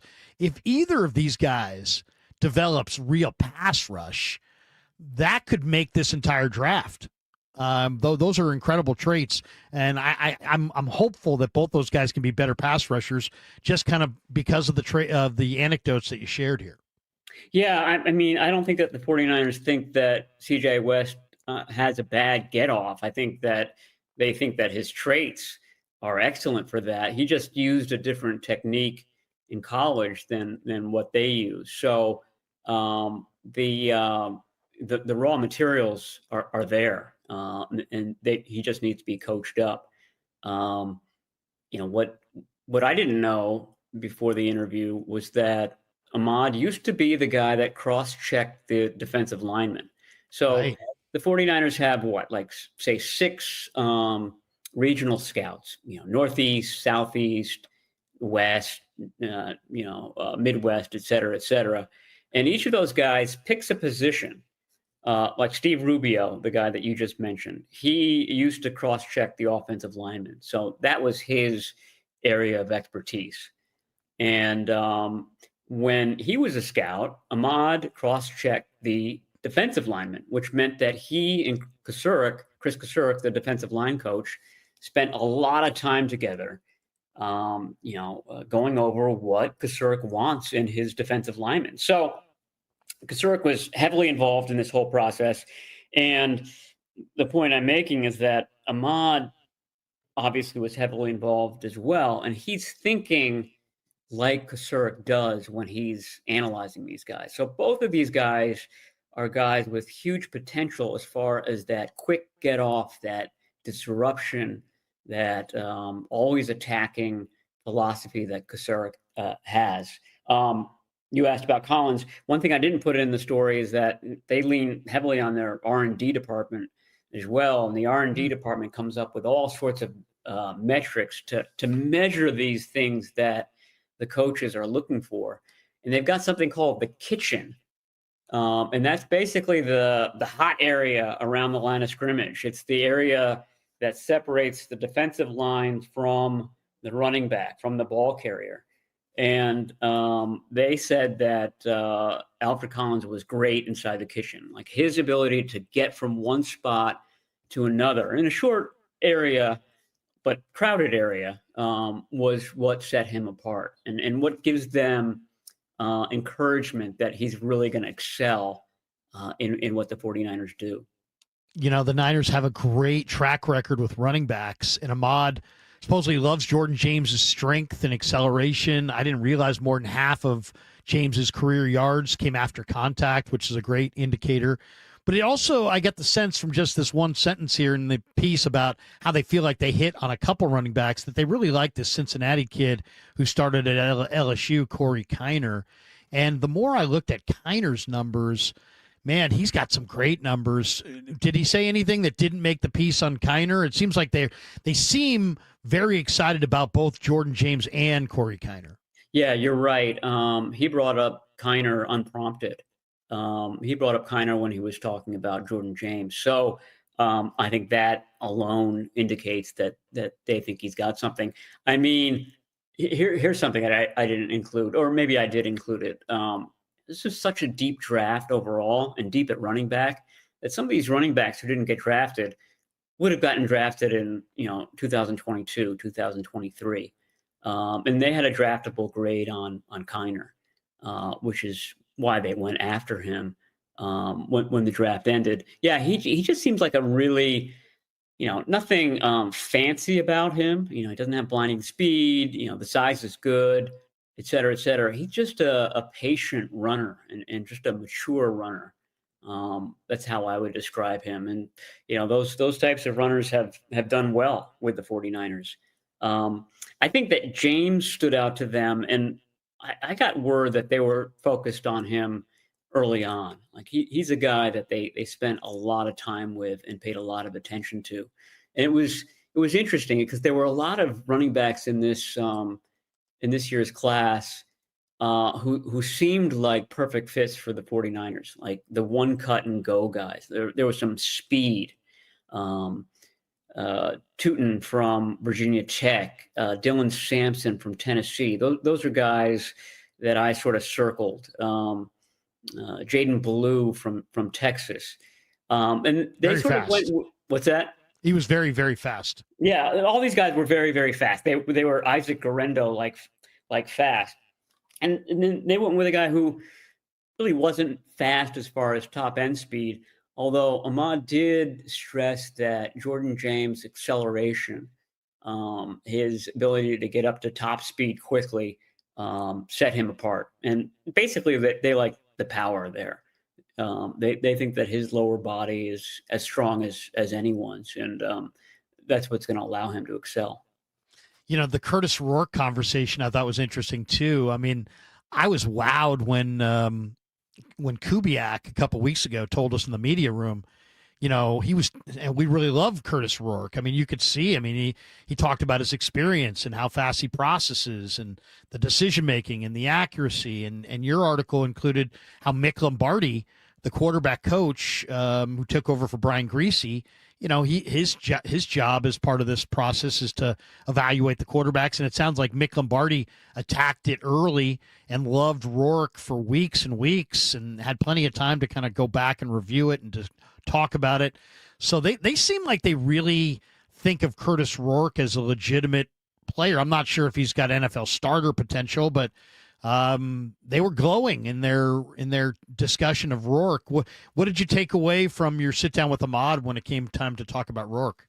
Yeah, you just go back a couple of years, and Griese and Steve Slowick were the tandem, the assistant coach and the scout who scouted Purdy and really stood on the table to get Purdy in the 7th round. And so I can only assume that Lombardi and whoever the cross checker for quarterbacks were on board with Curtis Rourke. And a lot of the things that they said about Purdy, they said about Rourke. He played a lot of snaps in college, so sort of the opposite of Trey Lance. Right. Coming in with a ton of experience and a ton of experience, going through his progressions, acting like an NFL quarterback. And that's something that Kyle Shanahan obviously is looking for. I mean, he's a taller Brock Purdy, not as mobile, and certainly not as mobile with a partially torn ACL that he played with last year. But like Mikael Williams, I mean, this is a guy that played through a season with that injury. Imagine how disconcerting that is when you're a quarterback. You have all the pressure that comes with being a quarterback. And, oh, by the way, your ACL is, 3 millimeters from snapping. You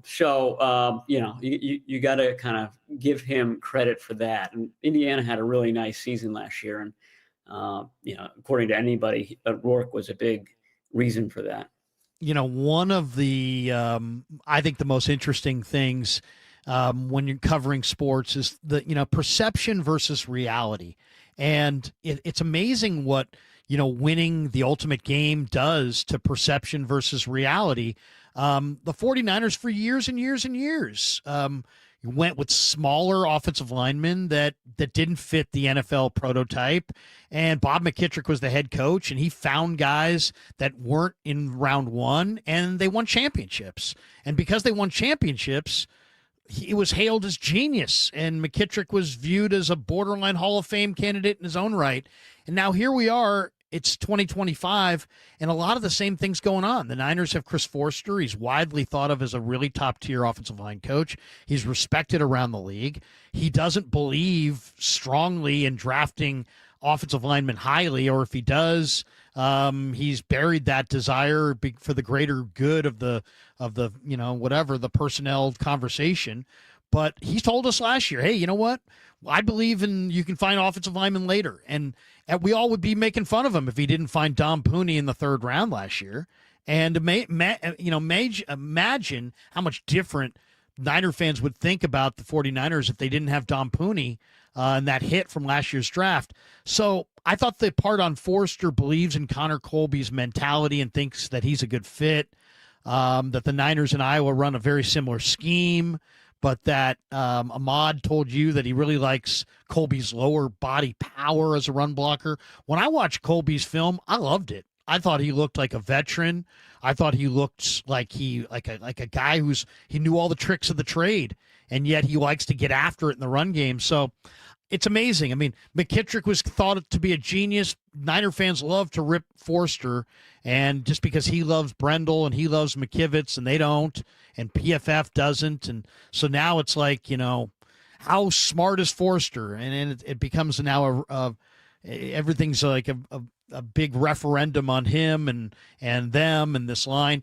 What did you think of what they did? They didn't get a big-time lineman, but they did get Connor Colby. They did sign Drew Moss. They have picked up some veteran tackles, though DJ Humphries doesn't sound like is going to be part of it. What's your sense of what they've done on the offensive line, and what did you think of Ahmad's commentary on Colby? Well, he confirmed something that we've gleaned over the years from having spoken to Forster once a week, is that Forster is heavily involved in the draft and does a lot of kind of deep scouting, and I think he's obviously hard to please. I mean, it's hard to catch Chris Forster's attention if you're a college offensive lineman. And, I think we've talked about this, but there was those two picks that the Raiders had right before the 49ers had their pick at the end of the third round, and they went offensive tackle. And the 49ers ended up going with Upton Stout, the cornerback at that pick.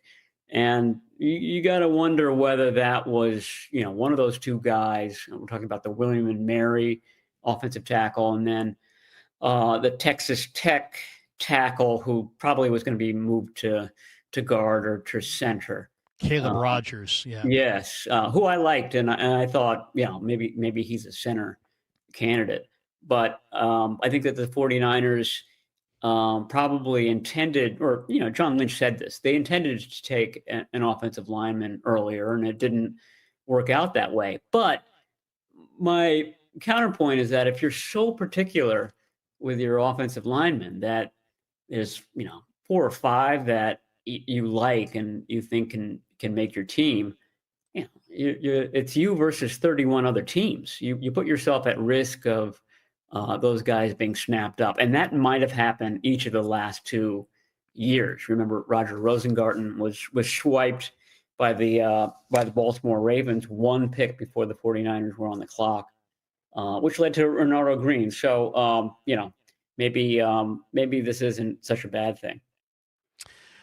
If you had to say leader in the clubhouse at left guard, you have an article out today that I think is really great. And it's about, guys who are poised to break out. And one of the guys that you threw in the article was Nick Zakelj. And I think a lot of times Nick Zakelj has gotten caught up in kind of a numbers game in the fans' mind. And we don't really think of him in as prominent a role, but he's obviously Brock Purdy's best buddy. And he's gotten better. And it sounds like they've made a cognizant decision here to move him away from center and to make him a guard. And is that, he's a big kid. I mean, he's 6'6", he's 315 pounds. He's smart as heck. He's pretty tough. Is Zakelj going to wind up being the starter at left guard for Banks?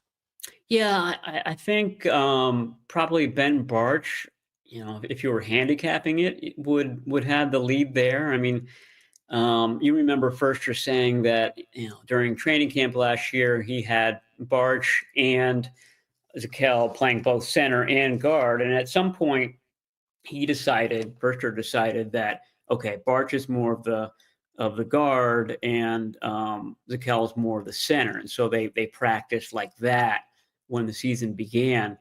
So, that might, be some insight into Firster's mind on how he's thinking about it. But I think what happened at the end of the season is interesting. Remember, Barch came in for Aaron Banks and played well, but then almost immediately got hurt himself. And so they had to start using Zakelj at left guard at the very end of the season. And Zakelj had practiced mostly at center. And Zakelj came in and he played well. I mean, this is at a point where I'm sure a lot of fans had checked out, and the 49ers certainly weren't in contention.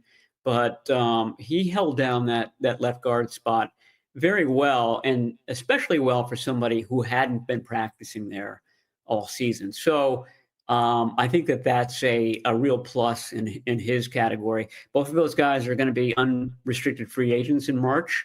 They're relatively the same age. I think it's, a decision about who's going to win that spot and who's going to maybe be on the 49ers for 2026 and beyond.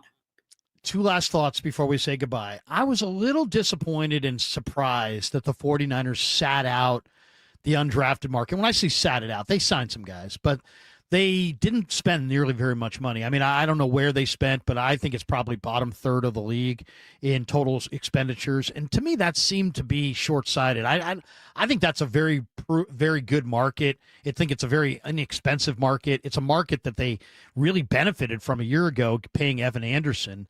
I thought that was a bright spot of their offseason last year. Were you surprised? I know they've had a belt tightening and this and that, but the undrafted market, I mean, the Eagles spent, probably $1 million or whatever. I mean, they gave 2 or 3 guys $250,000 guaranteed. The Niners, I think, biggest expenditure might have been on Stone Blanton at like $92,000 or something like. Are you surprised that they weren't bigger players in the undrafted market where they've succeeded in the past? Yes. I mean, to your point, we just talked about this. This was a deep draft. So a lot of guys who weren't drafted would have had draftable grades in other years. So there was still talent to be had afterwards. And you wonder why the 49ers didn't go after an offensive tackle the way that they went after Evan Anderson the previous year. I mean, from what I've heard, Chris Krueger had a blank check to get his guy. Remember, they didn't draft a defensive lineman in 2024. And Kasurik and the scouts and one of the finance guys stayed late the last night of the draft, and they worked hard to reel in Evan Anderson, who had a lot of suitors, and they ended up paying him a lot of money. But they didn't have that push this year, and I don't know whether it's related to all the big money signings that this team is doing. Seems like there's room on the roster. Certainly. Could use a young tackle in that offensive line stable. So I'm not exactly sure what the reason was, but yeah, it was initially 6, and I think now they're up to 7 maybe guys who went undrafted, and maybe Isaiah Nair stands out from a physical aspect in that group. Nair and of course Corey Kiner, who we just talked about. Yeah, no, Nair really looked good, and I thought Nair and Kiner probably had the highlight plays of the minicamp. Couple last thoughts. Mitch Wishnowsky signed, Thomas Morstead signed, Mitch Wishnowsky released, waived. Do you think this is related to the back and the knee injury, or is this more related to last year he had the lowest net average per punt of his career, and this has more to do with that than maybe the injuries? Yeah, I mean, the injury, I think, is a big part of it. Remember, he was the kickoff guy for a while too, and that was going to save Robbie Gould from having to do that, an older kicker. And Wishnowsky really couldn't handle that role very well. Couldn't really get a lot of leg under there. I know that he's got the Boomin' Onion nickname, but he was never really a big leg guy. I mean, was not known for his booming punts. He was more known for his spin and his placement, his ability to kind of finesse his punts. He was very good at. And then last year he was injured, and he's 33 years old, which is a surprise to some considering he was a 2019 draft pick. But remember, he had a career in Australia before he started taking up American football and before he went to the University of Utah. So he's a little bit older than maybe people think that he is. And I don't know whether his body was giving out, or whether Brant Boyer, the new special teams coach, just wants a stable of his guys. And why he's not having a punting competition like he is a kicking competition between Moody and the guy that they just signed. So, a bit of a surprise, but, in an off season where they did a lot of purging, I guess we shouldn't be surprised. One last one, Chaz Surratt. It looks like Robert Saleh gets one of his favorite Jets to come to the Niners. Jets took this guy in the 3rd round, or I should say Vikings took him in the 3rd round. He was a quarterback at North Carolina, and then Sam Howell showed up, and he switched to linebacker. To me, this kid's switch from quarterback to linebacker and what happened in his first year is like unheard of, and maybe that's why Robert Saleh loves this kid. But he was the runner-up for ACC Defensive Player of the Year his first year at linebacker after playing quarterback. He made 115 tackles. He's obviously an athletic family. His brother Sage played wide receiver at Wake Forest. This kid's got a great work ethic, 4.5 speed, pretty strong, very raw, but Robert Saleh loves this kid's ability as a blitzer. And he averaged 10 tackles per game in his last 2 years at North Carolina before he jumped into the NFL. What do you think? Deshaun White waived. He was kind of a back of the roster guy. Chaz Surratt added. Probably maybe, guys have, probably also a back of the roster guy. But what do you think of the Surratt addition? Yeah, him and Luke Gifford, who was a March free agency ad, are basically linebackers who are on this team because of special teams. And if you're a player who has made this team in previous years because of special teams, I think that's a signal that you're going to have to really perform because Brant Boyer is coming in and he's kind of cleaning house. They already got rid of one of those guys. Demetrius Flanagan-Fowles was somebody that they kept around each year because of special teams mainly. George Odom is another one. They've got two other veteran safeties, Jason Pinnock and Rishi Grant, I think, are the other two. Surin Neal is another guy that Boyer brought in. He's a safety by position, but really is a special teams specialist. So, there's a lot of guys on this roster now who have made a name for themselves in this league due to special teams, and not all of those guys are going to make this roster. So that's probably going to be one of the better competitions.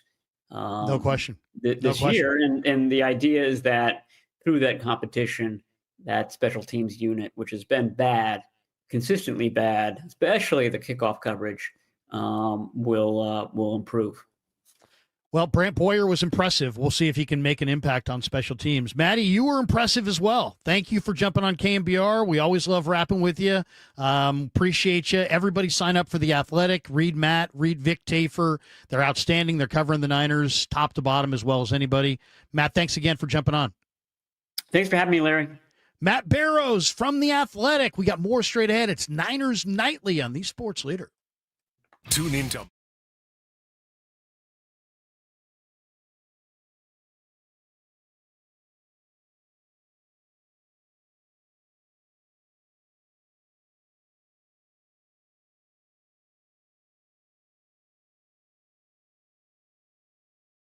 more. Furnished by Danny Wimmer Presents. Get official rules at knbr.com. Single day and weekend passes are on sale now at aftershockfestival.com. Ooh, ma. What was that? That is business phone bliss with the Ooma Cloud phone system. It handles all our voice, video, and messaging needs. You sound very calm. I am. Ooma has everything I need to run my business more efficiently, like virtual receptionist, call routing, and video conferencing. And it starts at just $19.95 per month per user, plus taxes and fees. Ooma. Nice. Find your business comm at ooma.com/radio. Bank of America is the nation's leading business lender, and we're ready to help with your next goal here in the Bay Area. That's why we have over 3,700 local business specialists across the country. Because with the right team, your business and community prosper. What would you like the power to do? Learn more at bankofamerica.com/local business. Bank of America, official bank of FIFA Club World Cup 2025. Bank of America Corporation, all rights reserved. For 120 years, Ford has been committed to doing the right thing for America. And we're not going anywhere. That's why Ford assembles more vehicles in the U.S. than any other automaker and employs the most hourly auto workers in the country. That's not a boast, it's a pledge to the Americans who drive our vehicles and the capable people who build them. Because our values can't be offshored. We do it for the people who make America. Workers, farmers, first responders, communities. As long as America depends on them, they can depend on us. Ford Motor Company. From America, for America.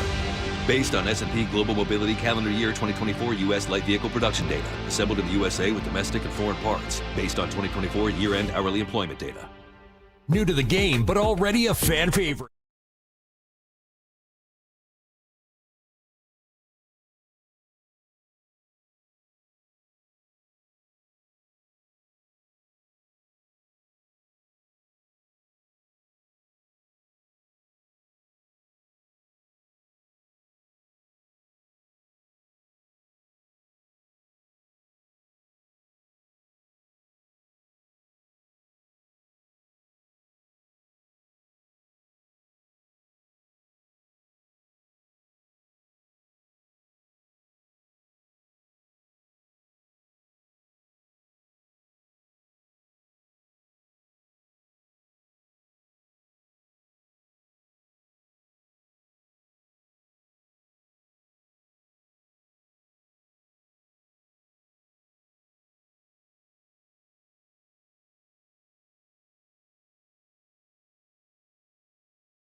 Krueger now continue on your proud home of 49ers football. KNBR, the sports leader. And we're coming down the home stretch on Niners Nightly. Larry Krueger with you here from our studios at the Sports Leader in Daly City. Brand new studios. First time here and good hour. Glad you guys were here for it, and I'm glad I was here for it as well. Thanks to Matt Barrows for jumping in. It is time for our 49ers stat of the day. We are exactly 100 days away from the Niners season. And a big question today, a lot of the debate was, hey, how did CMC look? How did CMC look today? And it's funny because everybody seems like they've got a kind of a different perspective on this. And it's funny, Dave Lombardi has tweeted out, CMC looks slow is the new Trey Lance looks great at 49er practice. I have to agree. I don't think CMC looks slow. I thought he looked bouncy. I thought he looked explosive. I thought he looked pretty good.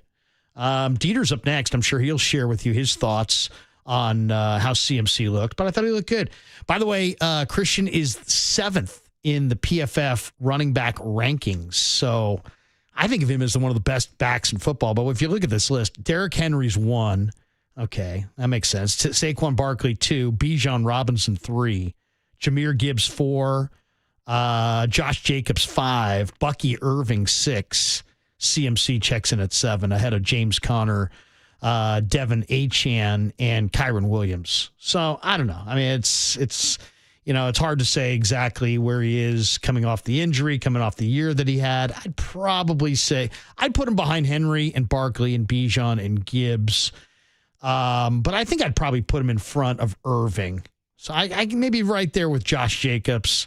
I think I might put him in front of Bucky Irving. Bucky Irving did have a pretty good year in Tampa for sure. Anyway, that is going to do it for us. Dieter is up next. He is going to be not taking your phone calls, but I'm sure he'll be talking a lot about minicamp today. He was down in Santa Clara, and I'm sure he'll give you his thoughts. I thought overall it was a good day. It was a good day. What I really wanted to see as well, and I didn't really touch on this earlier, but I wanted to see some I wanted to see some juice from Shanahan. I wanted to see some energy. I felt like he was totally exhausted last year at this point in the season, which was shocking. But that was just how short the offseason was, having been in the Super Bowl. So to me today, I thought he was the key. I thought he sounded rejuvenated. He sounded re-energized. He sounded excited about the season ahead. And to me, that's one of, I think, the keys for the 49ers is to make sure that they just were so gassed at the end of the year or at the beginning of the year last year. And it doesn't, it's a grind. It's a real grind, and you need to be rested. And the Niners appear to be a whole lot more rested this year than they were last year at the same point. All right, that's going to do it for us. Thanks to Kyle for producing. Thanks to everybody. Thanks to Matt Barrows for being our guest. Thanks to all of you for listening. Up next is Dieter on the Sports Leader. This report is sponsored by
All right, let's do this thing. Sports Phone KNBR on a Thursday night. Dieter Kurtenbach hanging out with you until 9 p.m. We have controversy. Fake, real, who's to say? It's OTAs. Is it fake or real football? We'll get into that. We got some Jonathan Kuminga updates from Anthony Slater of The Athletic.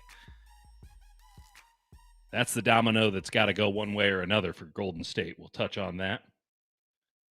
And then, I got a trade idea for the 49ers that we can get into. Again, Sports Phone KNBR hanging out until 9 p.m. I'd love to take your calls tonight. Can't take your calls tonight. That's not on me. Blame KNBR. Let's talk about what I saw today at 49ers OTAs. I thought Larry did a nice job summarizing a lot of it, but of course, everybody has a different perspective. And I guess we can start with sort of the big picture takeaway that I had from today at OTAs, because you don't want to read too much into any of it, right? They're not actually playing football. They're doing some drills. They're doing some 7-on-7, 9-on-9, 11-on-11. There's no actual contact. They were running a bunch of stuff. They weren't even wearing Guardian caps or helmets. They were just out there running around in shorts, which, hey, it's more football than we've had, but it's not to say that it's football. The big takeaway that I had today, kind of a holistic, almost macro concept. We have been talking about the 2025 49ers in an abstract sense for the last 4 or 5 months now. We've been talking about them as this entity, and today was really the first time that anybody from the outside has been able to lay eyes on the 2025 49ers. And I gotta be honest about this. I think I underestimated how drastic the changes were this past offseason. It might be the frog in the boiling pot of water of it all, where it just, things keep changing, things keep happening, and you never jump out. You never really take stock of all the changes. It felt like a new era began today. And this is a team, of course, that has had 9 different quarterbacks in Kyle Shanahan's 8 years, 9 different starting quarterbacks, I should say. And obviously players come and go all the time, right? They make roster moves every week of the season, injuries and free agent signings and tryouts and drafts and unrestricted free. The NFL is constantly moving. It's why it stays on top as a sports league. Teams aren't beholden to big long-term contracts that they couldn't possibly get out of and that they regret almost immediately. But I'm not talking about anyone in particular around the Bay Area right now. The NFL, if you have a bad deal, the team can move off it. If you got a good deal, you can double down on it. And the power still resting in the teams, I think, is a big reason why the league stays on top and why the premier franchises in this league outside of San Francisco and, of course, Dallas. But when we talk about the must-see TV teams in the NFL these days, we're talking about Kansas City, Missouri, or Kansas. I mean, they might move across the state lines, but either way, Kansas City ain't big. Buffalo, New York, Green Bay, Wisconsin, and let's call Baltimore. Let's throw Baltimore in the mix. Those are your premier franchises. Every now and again, Cincinnati, Ohio gets into the mix. You're not talking about the LA teams, though you might talk about both of them this year, but they're not front and center. They're not the teams that get you to tune in. We're not talking about either of the New York teams because they're god-awful. We're not talking about Chicago. We're not talking about Houston, though they're kind of fun at times. We're not talking about these big-time markets. San Francisco's the biggest market that is consistently good. Dallas is just propped up on the 90s. I mean, if Niners are still being propped up by the 80s, I think they've done a lot in the last few years to sort of dissuade you from that opinion. All this to say, the 49ers made some big-time moves this offseason when it came to just the sheer number of moves that they made. We know that Deebo Samuel is gone. You know that they moved a lot of money off the books. You know that they didn't really do anything to replace a lot of maybe declining, but still solid NFL pros. And as John Lynch said, there's this little thing called the draft. And Kyle Shanahan admits before the draft, he's flipping out. He's freaking out because he doesn't have a roster until this draft happens. They go through the draft. They did add some free agents, of course. They can still add some free agents, it should be noted. Now that the compensatory pick portion of free agency is done, you don't care. I don't care. They should probably add some guys.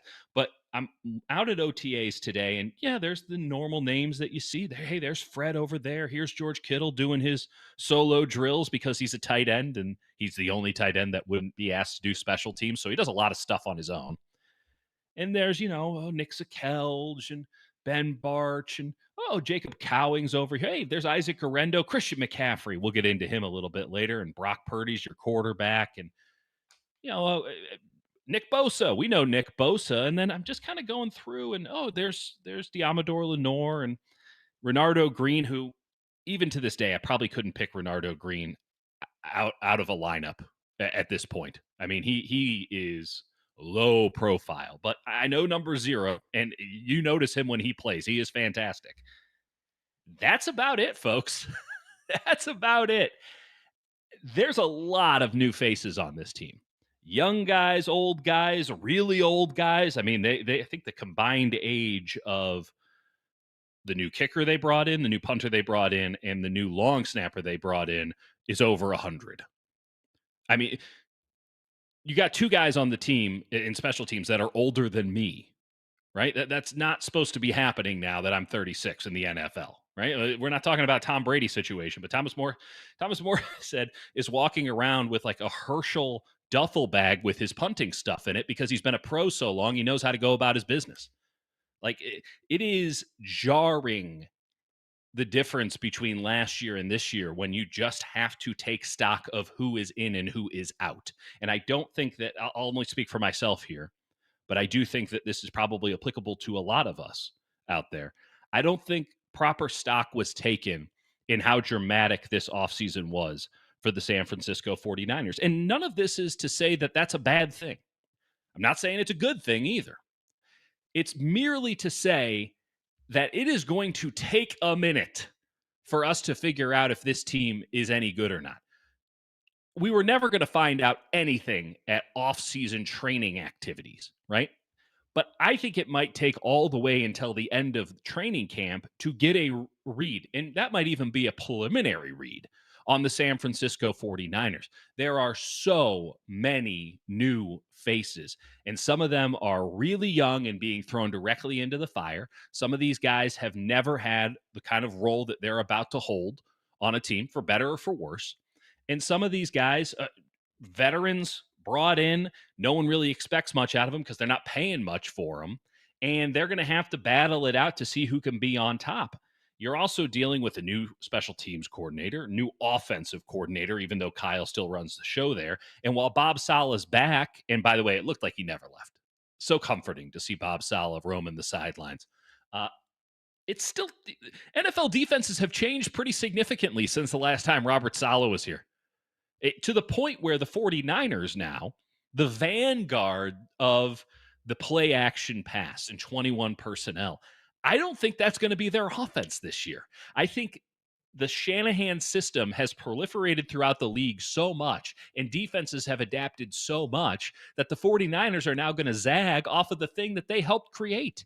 And I think they're going to be, and this was, I saw some hints of this, and perhaps it's confirmation bias, but I've been having some conversations, and I'm getting the indication that this is the case. I think they're going to be running a lot out of 12 personnel as opposed to 21 personnel. 21 personnel, of course, 2 running backs in the backfield. That's Christian McCaffrey or whomever, Isaac Orendo, and a fullback in the case of Kyle Juszczyk, and then 1 tight end. I think they're going to be a lot more 12 personnel, and we saw the Rams do this a lot late last year. 12 personnel, single back, but 2 tight ends. And that one of those tight ends might be Kyle Juszczyk. And now I think you're going to get mixing and matching with that move tight end coming into the backfield, 12 turning into 21. These are all things that we can talk about as the season progresses. But suffice it to say, defenses have gotten so good at not stopping, but slowing, or at least being ready for the Shanahan offense, that the Shanahan offense, I think, is going to change rather dramatically this upcoming season. And I think that a lot of the players on this roster are clear indications of that change. Bob Saleh's coming back. They were running cover 3 the last time he was around. right? They were a strict cover 3 team. Richard Sherman wasn't on TV yet. And now he's coming back, and we might be not just past cover 3, but past cover 4 and moving into a almost strictly cover 6 league, which is sort of the new vanguard thanks to Vic Fangio out in Philadelphia. That's what Bob Saleh's coming into. So while it is nice to know that you have a very competent man running the defense, and damn it, you're going to need that competence given all the new faces here, some stuff has gone down. Some things have changed. And the responsibility of these coaches is immense. It is heavy. This is going to be a very, very tricky and challenging season for the 49ers head coaches, because this is the first year, I would argue, in the Shanahan era where it is undefined. This team could be anything. They could be the 1 seed in the NFC with their schedule and the top end talent that they have and the coaching that they have. There is no question in my mind that if things go their way, if they play to the height of their potential, whatever that might be, because it is very ambiguous, but if you got guys like Purdy and Warner and Kittle and Ricky Pearsall, who we have to touch on a little bit later, and an offensive like Trent Williams, there is enough there that with that schedule, the easiest schedule the NFL has given any team in 11 years, the 49ers can absolutely have home field advantage throughout the NFC playoffs and a first-round bye. That is 100% on the table. In fact, anything less than 10 wins should be a disappointment for this team. So what is 12 or 13 wins? How unrealistic is that? Not at all. That's totally within the realm of possibilities. On the flip side, this team is so new and so, let's just call it what it is, strange. I don't know who a lot of these guys are. I've watched some of their All-22. I don't know them personally, right? I've never talked to them or met them. That's not an impediment to being successful by any stretch. But it is a lot of new people on a new team running a lot of new stuff. And that could go the other way. It absolutely could. This season is undefined. Kyle Shanahan's first year, there was a clear definition. We got to tear this thing down to the studs. They don't even call it year 1. They call it year 0. Year 0, which was Kyle Shanahan's first year, 2017, was to tear it down to the studs. After that, the goal was to build it up to be a Super Bowl caliber roster as soon as possible. It was sooner than they thought possible, but it happened within 2 years. And ever since then, the plan has been pretty straightforward. Maintain the Super Bowl caliber. And it hasn't always gone great. Last year, obviously, was a complete disaster. 2020 had a lot of stuff go wrong. Not exactly the 49ers' fault that the world fell into a pandemic, but they weren't playing well before that either. And they had a lot of injuries. So that didn't go great. And the 3-5 start didn't inspire a lot of confidence, but NFC Championship game, NFC Championship game, NFC Championship game, and a Super Bowl, that's pretty good. That's pretty good. I think that they maintained the Super Bowl standard over a 5-year stretch between the first time they went to the Super Bowl and then last year when they came into the season thinking they could run it back and found out very quickly that, in fact, they could not. But at least they knew what the season was about. They just failed miserably to achieve the goals that were set. What are the goals this year? I can give them goals, but they have to set their own standards. And again, when you have so many new players on a team, when it feels fundamentally different than the 5 years prior, right? It felt like the thread that connected the 49ers from 2019 to last year was gone. Maybe that's just simply Deebo Samuel. Maybe it was Mitch Wishnowsky. Like, I don't know what it was, but it did feel fundamentally different being there today. It felt like a different era of 49ers football. This team has to find its definition, and that's going to be a very difficult thing to do, just inherently because there are so many new faces. There are going to be so many new plays, new coordinators, all this thing. They have to rebuild this thing. And maybe rebuild's too strong of a word, but they have to establish something, or maybe reestablish something from something close to the studs. They were left with some pretty damn good studs. Brock Purdy, Fred Warner, George Kittle, Nick Bosa. Diamador Lenore. I like a lot of the young players on the team. Like, there's a lot to work with here, but you still have to put it all together. And it did strike me today how challenging that will be, because yes, they have time, 100 days, but man, like, this is why you give Fred Warner the big money. This is why you give George Kittle the big money. This is why you have no fuss, no muss with Brock Purdy.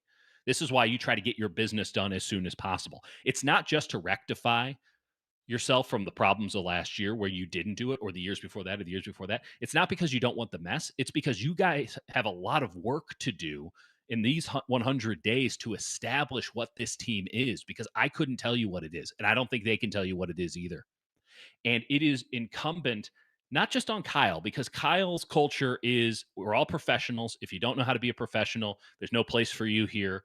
I'm going to give you the cool plays, but we're going to go about our business as men. I got no problem with that. I can appreciate that. That's not necessarily how the world works all the time. And this is why the 49ers lean so much on bringing in guys with high character to begin with, because, hey, less of a learning curve for some of these guys. And two, making sure that they have good, unaggrieved veterans on the roster. And they even made that a policy in Kyle's first year. They had to have veterans on the roster, even though they really needed to tear that thing down to the studs. And you could have gone completely young. They needed to show, kind of like you got an older dog, it shows the puppies how to go about the business in the house without going business in the house, if you catch my drift. Like, that is what Fred Warner and George Kittle, and to a degree Brock Purdy and Diamador Lenore, even though they're younger guys, and Nick Bosa at 27, like, that's those guys' responsibility now. That is a different role for them. It's not to say that they haven't been doing it. It's not to say that they can't do it. They absolutely can do it. It's merely to say that that role is now vital for the success of the 2025 San Francisco 49ers. Those guys' leadership will perhaps define this team as much as anything, because there is so much to define on this roster. And again, it just didn't strike me today until I kept having to look down at my roster and be like, who the hell's Trey Brown? Oh, right. He's that guy. The amount of times that Trey Avery, can you tell me, sorry, I wish the phone lines were open because I really do need some help here. Who the hell's Trey Avery? I can see that he played at Rutgers and has been in the NFL for 4 years, and I guess he was acquired via waivers from Tennessee last year. He had a couple nice plays at OTAs today, but Trey Avery, couldn't have told you a thing about him, and I was just constantly, and this is something that, I try to pride myself on. I don't need the roster. Right? I've spent a lot of time thinking, and probably too much time thinking, about the players on this roster. That comes across as a little bit creepy, but it is my job. And I shouldn't need to constantly be referencing, wait, who's that guy again? Oh, right. He's that guy from that thing. Oh, right. Okay. And then, it all gets pieced together in my head, and the random Excel spreadsheet I got going on in my noggin, along with the monkey clapping his cymbals. I was looking at my roster nonstop today. Yeah, I know who 15 is. And yeah, I know that, I figured out who 5 was pretty fast. That's DeMarcus Robinson. I know 2. I know 0. I know 20. There was a lot of referencing the roster. It felt like the first day of school and you're in a new school. And it just hasn't felt that way when I've been at 49ers camp for days like this for the last 10 years, even going back beyond that, 13 years. Again, it's not to say that this is a bad thing. This could be exactly what this team needed. It could also be a really bad thing. Like, that's a lot of new faces. And I can see a circumstance where halfway through the year, this thing ain't gelling. And they're just saying, oh, well, no, it was always about 2026, you guys. I don't know why anyone thought we'd win in 25. It's always been about 26. Both everything and nothing is on the table for this upcoming season. Everything is to be defined, and they got 100 days to define it. And we're not going to find out what that definition is through OTAs, and we might not even find out by the time training camp is over. We might not even find out by the time September is over. But the 49ers have a lot to figure out here, and it's exciting in a lot of ways. It really does. All of the possibilities, if you're an optimist, can really take you into really fun and wild places. And if you're a pessimist, as you well know I am, it could take you to some pretty dark spots. I'm going to hang out in the middle for a while. I'm going to see how this thing plays out because I couldn't get a read on anything because I was too busy trying to figure out where the hell we were and what the hell football team was in front of me. Because I see a lot of 49ers, but I see a lot of guys that I've never worn that uniform before. And so long as it seems like half the team and a lot of the starters are just going to be new guys, this team, I can't tell you what they're going to do. But I'm excited to find out, legitimately excited to find out, because there are, so many possibilities. The highest of highs and the lowest of lows, all on the board for the San Francisco 49ers this year. The first year in Kyle Shanahan's era that I would argue is undefined. Let's delve into the wild, wild world of the San Francisco 49ers in 2025 and hope you stick with us for the next, 90 minutes as we dive into the wild, wild world of San Francisco sports. Kurtenbach with you on The Sports Leader. This is Vanessa Deniston, senior attorney at the Dolan Law Firm.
I mean, you just can't convince me that Chaz Surratt or Luke Gifford or any of these guys are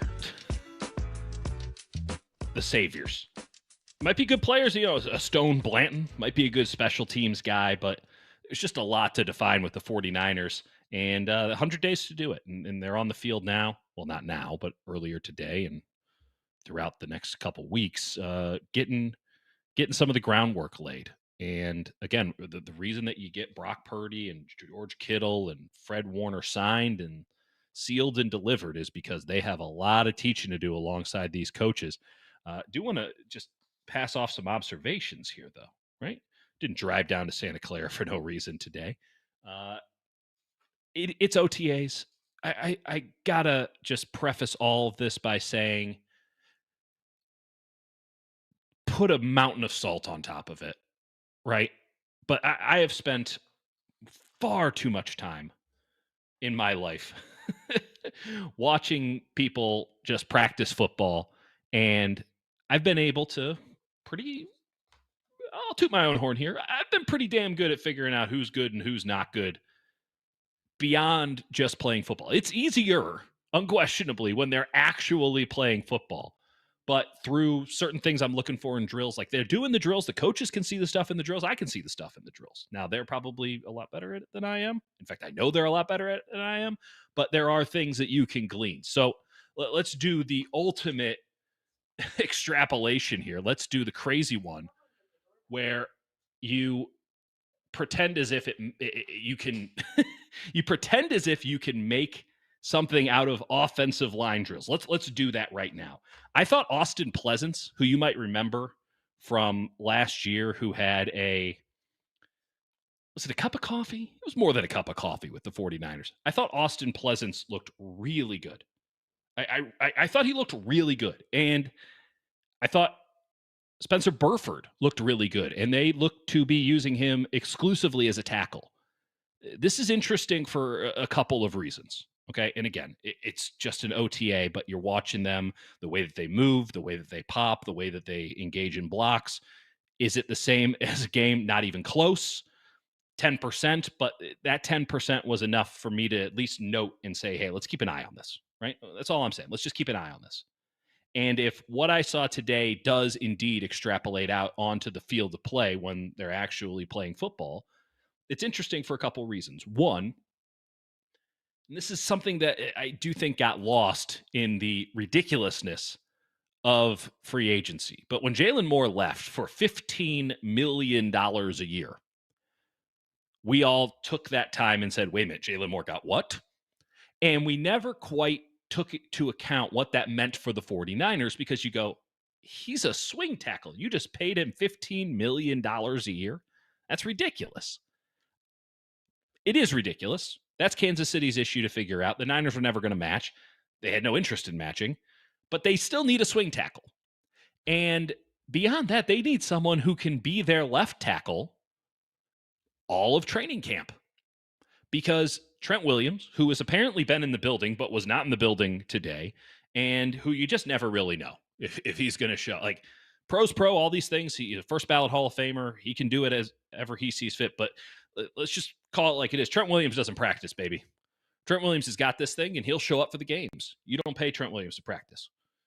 And so he doesn't. And so Jalen Moore, and this was to his detriment, and you've had Chris Forrester on the record, the offensive line coach Chris Forrester on the record, saying it has held back his development as a football player. This was Jalen Moore, because he has to play left tackle throughout the entirety of training camp, right?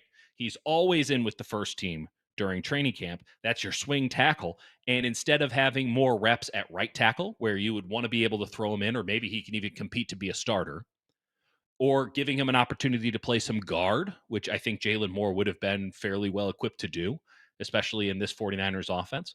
He didn't get those opportunities because he was always having to play left tackle as sort of what's the term, like the second in acting, right, on Broadway, right? He's a fill-in. He'd do all the hard work. He'd do all of the main job for the entirety of July and August, and then September rolls around and, okay, get on back there. Understudy is the term I was looking for. He was understudying, so he couldn't really study anything else. And he did fine when he came in. Jalen Moore got paid. Jalen Moore's a great guy. I'm excited for Jalen Moore. Wouldn't be so excited if I were the Kansas City Chiefs, but that's the marketplace. So the Niners need now a swing tackle. And I think Austin Pleasance, or in this case, Spencer Burford, would be great at that. But if you have a swing tackle, okay, now you're using him typically as your left tackle. So maybe Pleasance can take that role and allow Burford to actually be a swing tackle.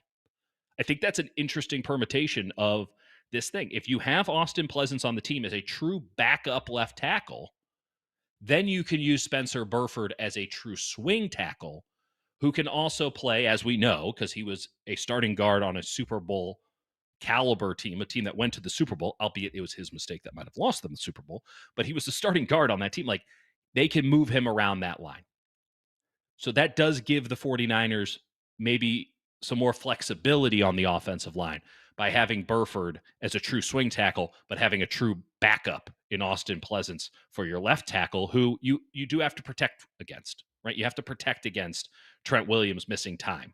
I don't think that you can pencil Trent in for 17 anymore. Same as you can't for George Kittle, and frankly, the same as you can't for Fred Warner, though he might try. The other, and this is maybe perhaps the more interesting element of this offensive line situation for the Niners, especially as it pertains to Burford, because as positive as Austin Pleasance actually looked in games last year and then looked today, he looked bigger, faster, all these things. You're not betting the house on Austin Pleasance. But you are probably a lot more open to the idea of Spencer Burford being your starting right tackle next season. And this is something that, again, just doesn't get talked about a lot because there's a larger conversation around Colton McKivitz that we never really get to the second level, because Colton McKivitz is such a divisive player for so many people, despite the fact that he was objectively good last year. And as a right tackle, a total bargain.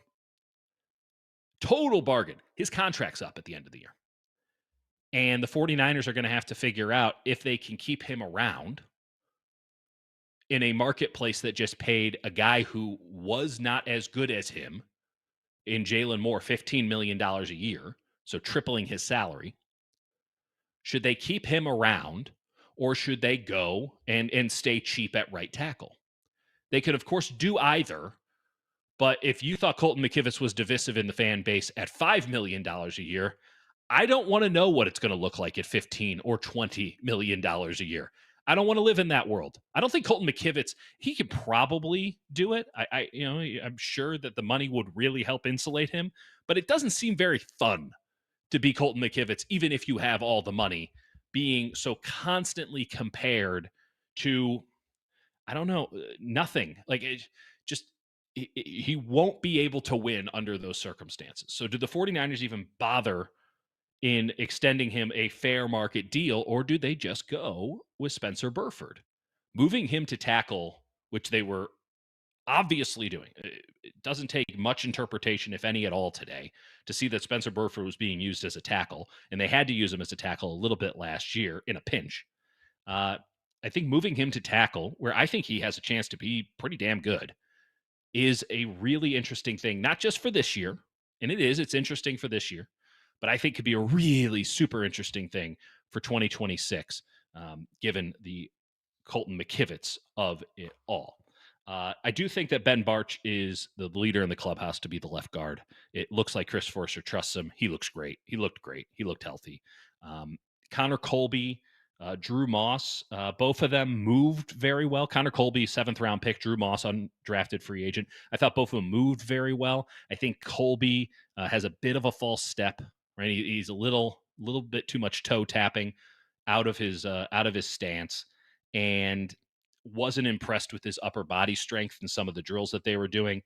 Moss, a little bit, he gets bottled up a little bit. Hands are a little bit too tight to the body when he engages, doesn't really pop, but he is a smooth mover. I can see why the 49ers are taking a bet on both of them. I have a very hard time imagining, outside of injury, that they're the guys that Chris Forster goes with, because it would take something pretty dramatic in the next 100 days to make them NFL caliber starters. Not to say they can't get there halfway through the season next season, that they're, complete write-offs here. It's merely to say that it's obvious that Barch is the guy who's been in the league a while, who has played at this level, and it's pretty obvious that those guys are rookies with a lot of things to clean up just on the little stuff, and you can see it in drills. Let's talk about the players you actually want to talk about. Let's talk about one Christian McCaffrey.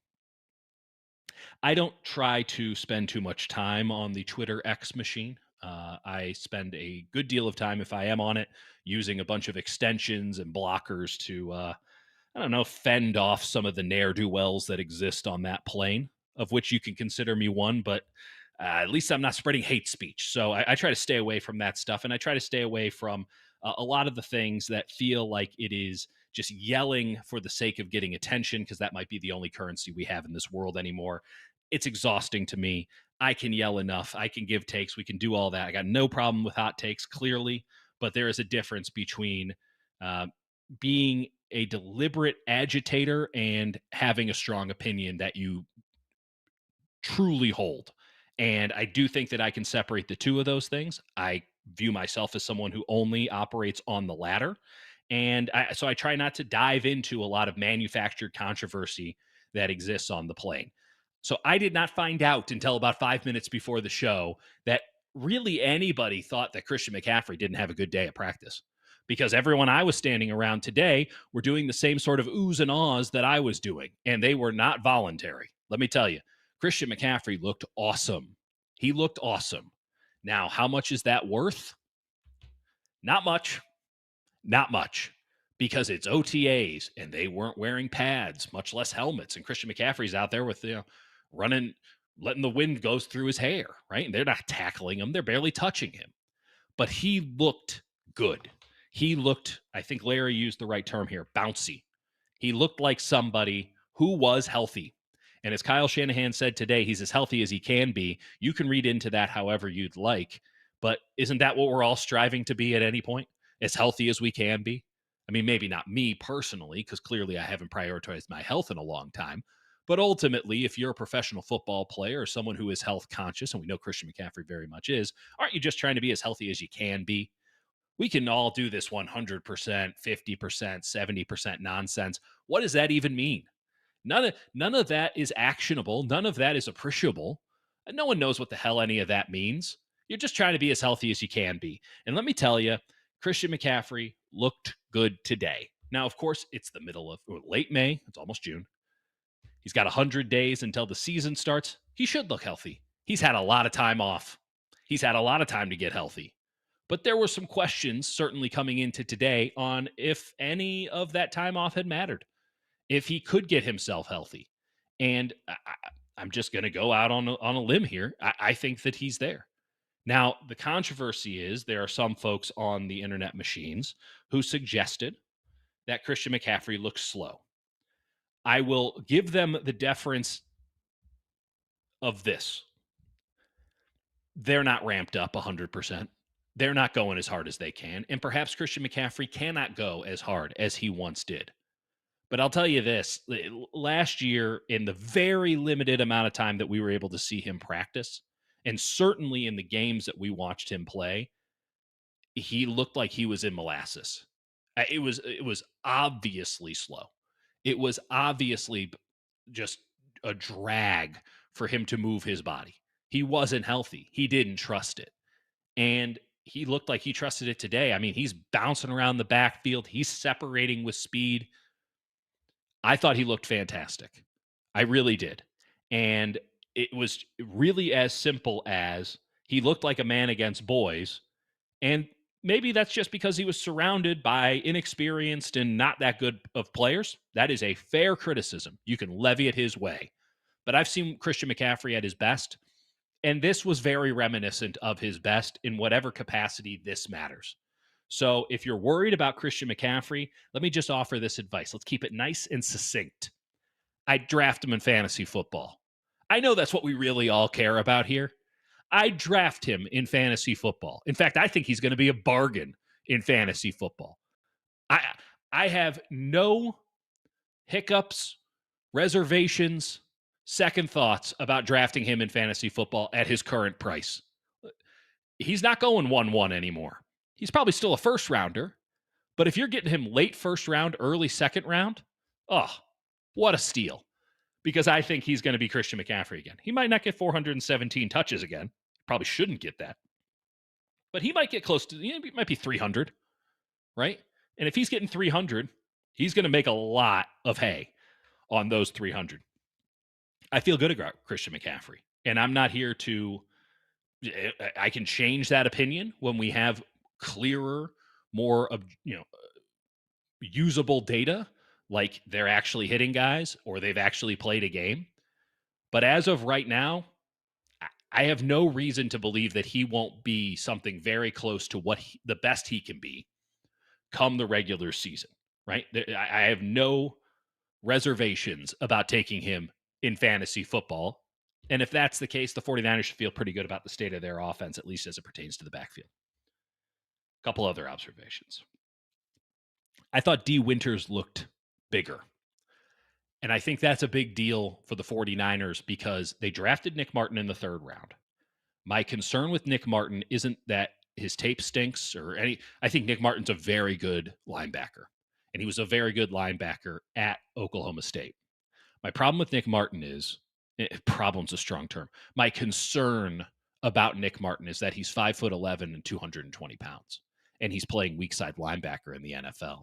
And I know that the game is getting faster and frankly smaller, but that might be too small.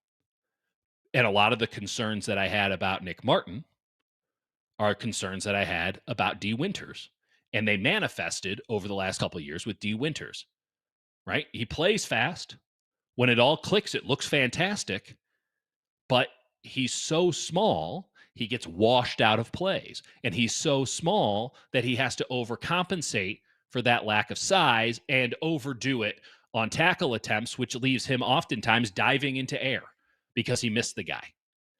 And those are things that I don't think are just going to change because the league is getting a little bit faster, right?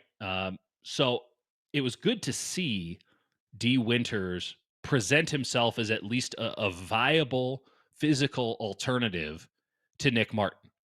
Now, Nick Martin might be so undeniable, it doesn't matter what size he is.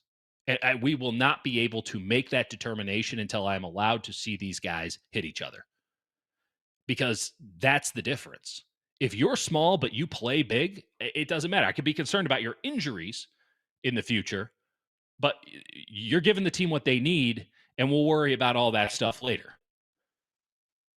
But until we see this team actually play viable, real defense, which means running through dudes' faces, I can't tell you if Nick Martin's going to be good or not. I can't tell you that. And I can't tell you if D. Winters is going to be good or not. But at least from my eye, he looked bigger. And if he's a little bit bigger, he stands a better chance, I think, compared to D. Winters of previous seasons. And the D. Winters of previous seasons was right there on the precipice, right?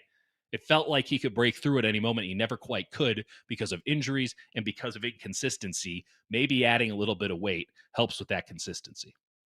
Another guy who looked bigger today, and again, this is just off of my my observation, right? I don't have the actual empirical data, and we weren't given locker room access or anything today, so I can't give you anything more than this. But another guy who looked bigger was Jacob Cowing. And I've heard George Kittle talk about Jacob Cowing looking bigger, and sometimes you roll your eyes, right? With the players, they're going to pump up their dudes, and by all accounts, Jacob Cowing's a good guy. So why wouldn't George Kittle try to give him a little bit of love? Because let's be real, you look at how the 49ers have constructed their roster, and you can make a pretty clear case that they don't want Jacob Cowing anymore.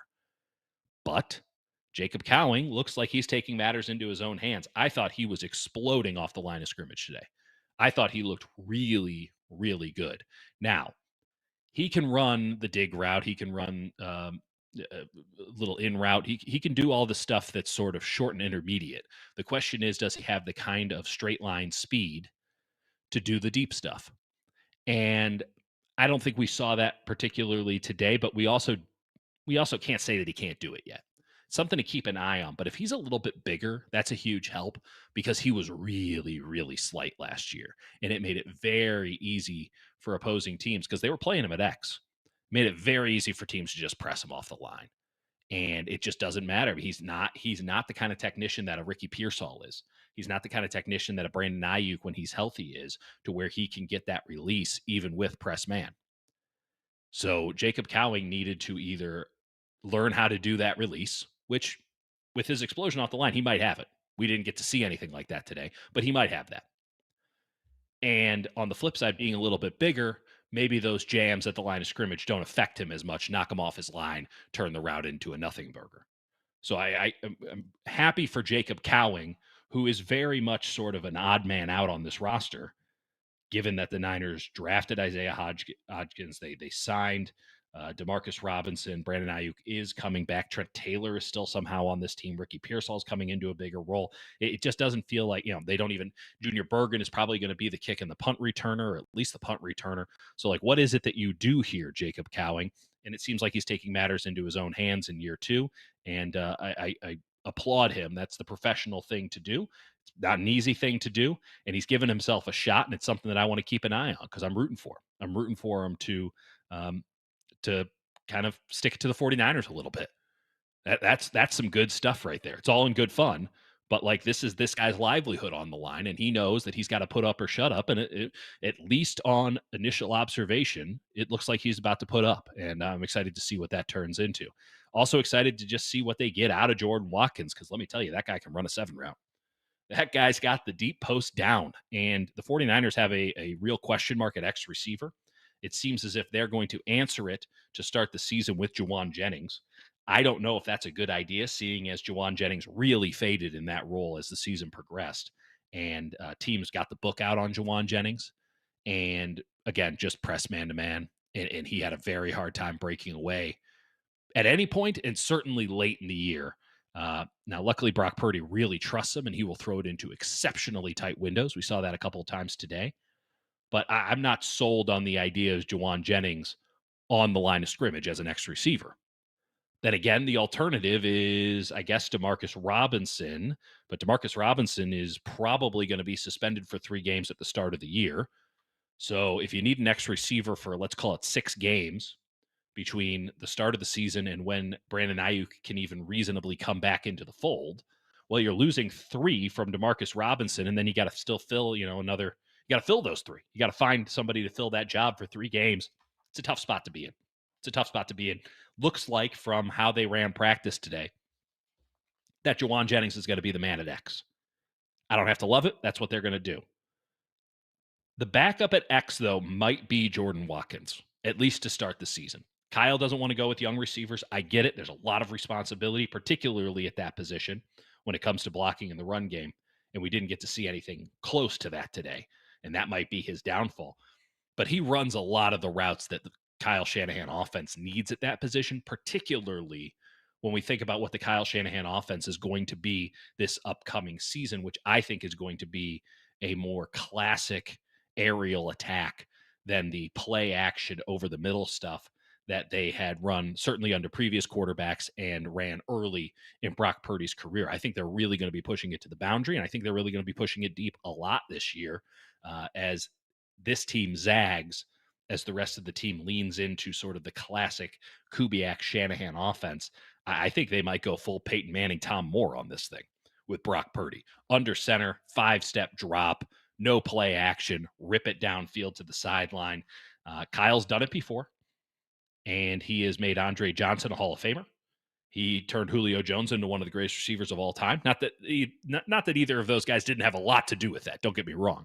It's not, but like, what was it? Andrew Hawkins. That was mostly Kyle Shanahan. We can be real about that. Matt Ryan has won an MVP award, and that they weren't running play action on every snap. It wasn't the full Garoppolo experience like we saw so many years ago. I think that the 49ers offense is going to be more traditional in how they pass the ball this year. And I think that they lined up, at least in 7-on-7 and 11-on-11 drills, in a lot of 12 personnel, which would also lend itself to that argument. Let's go through a couple other observations. Purdy and Jones. I'm just going to call this right now. This is going to be a thing. Brock Purdy's the starting quarterback, right? You don't pay a guy $30, $40, $50 million, whatever it actually is, and then bench his ass. You don't do that. But there are going to be plenty of people, probably a lot of the same people that today suggested that Christian McCaffrey wasn't fast, just looking to stir it up, baby.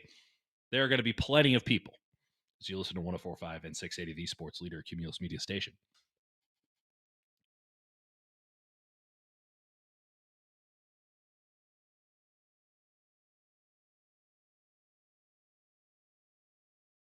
Football.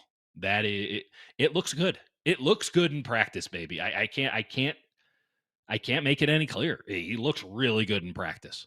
Does Brock look better? Yeah, Brock's ripping it. Brock looks good. But Brock also, because he rips it, makes some mistakes.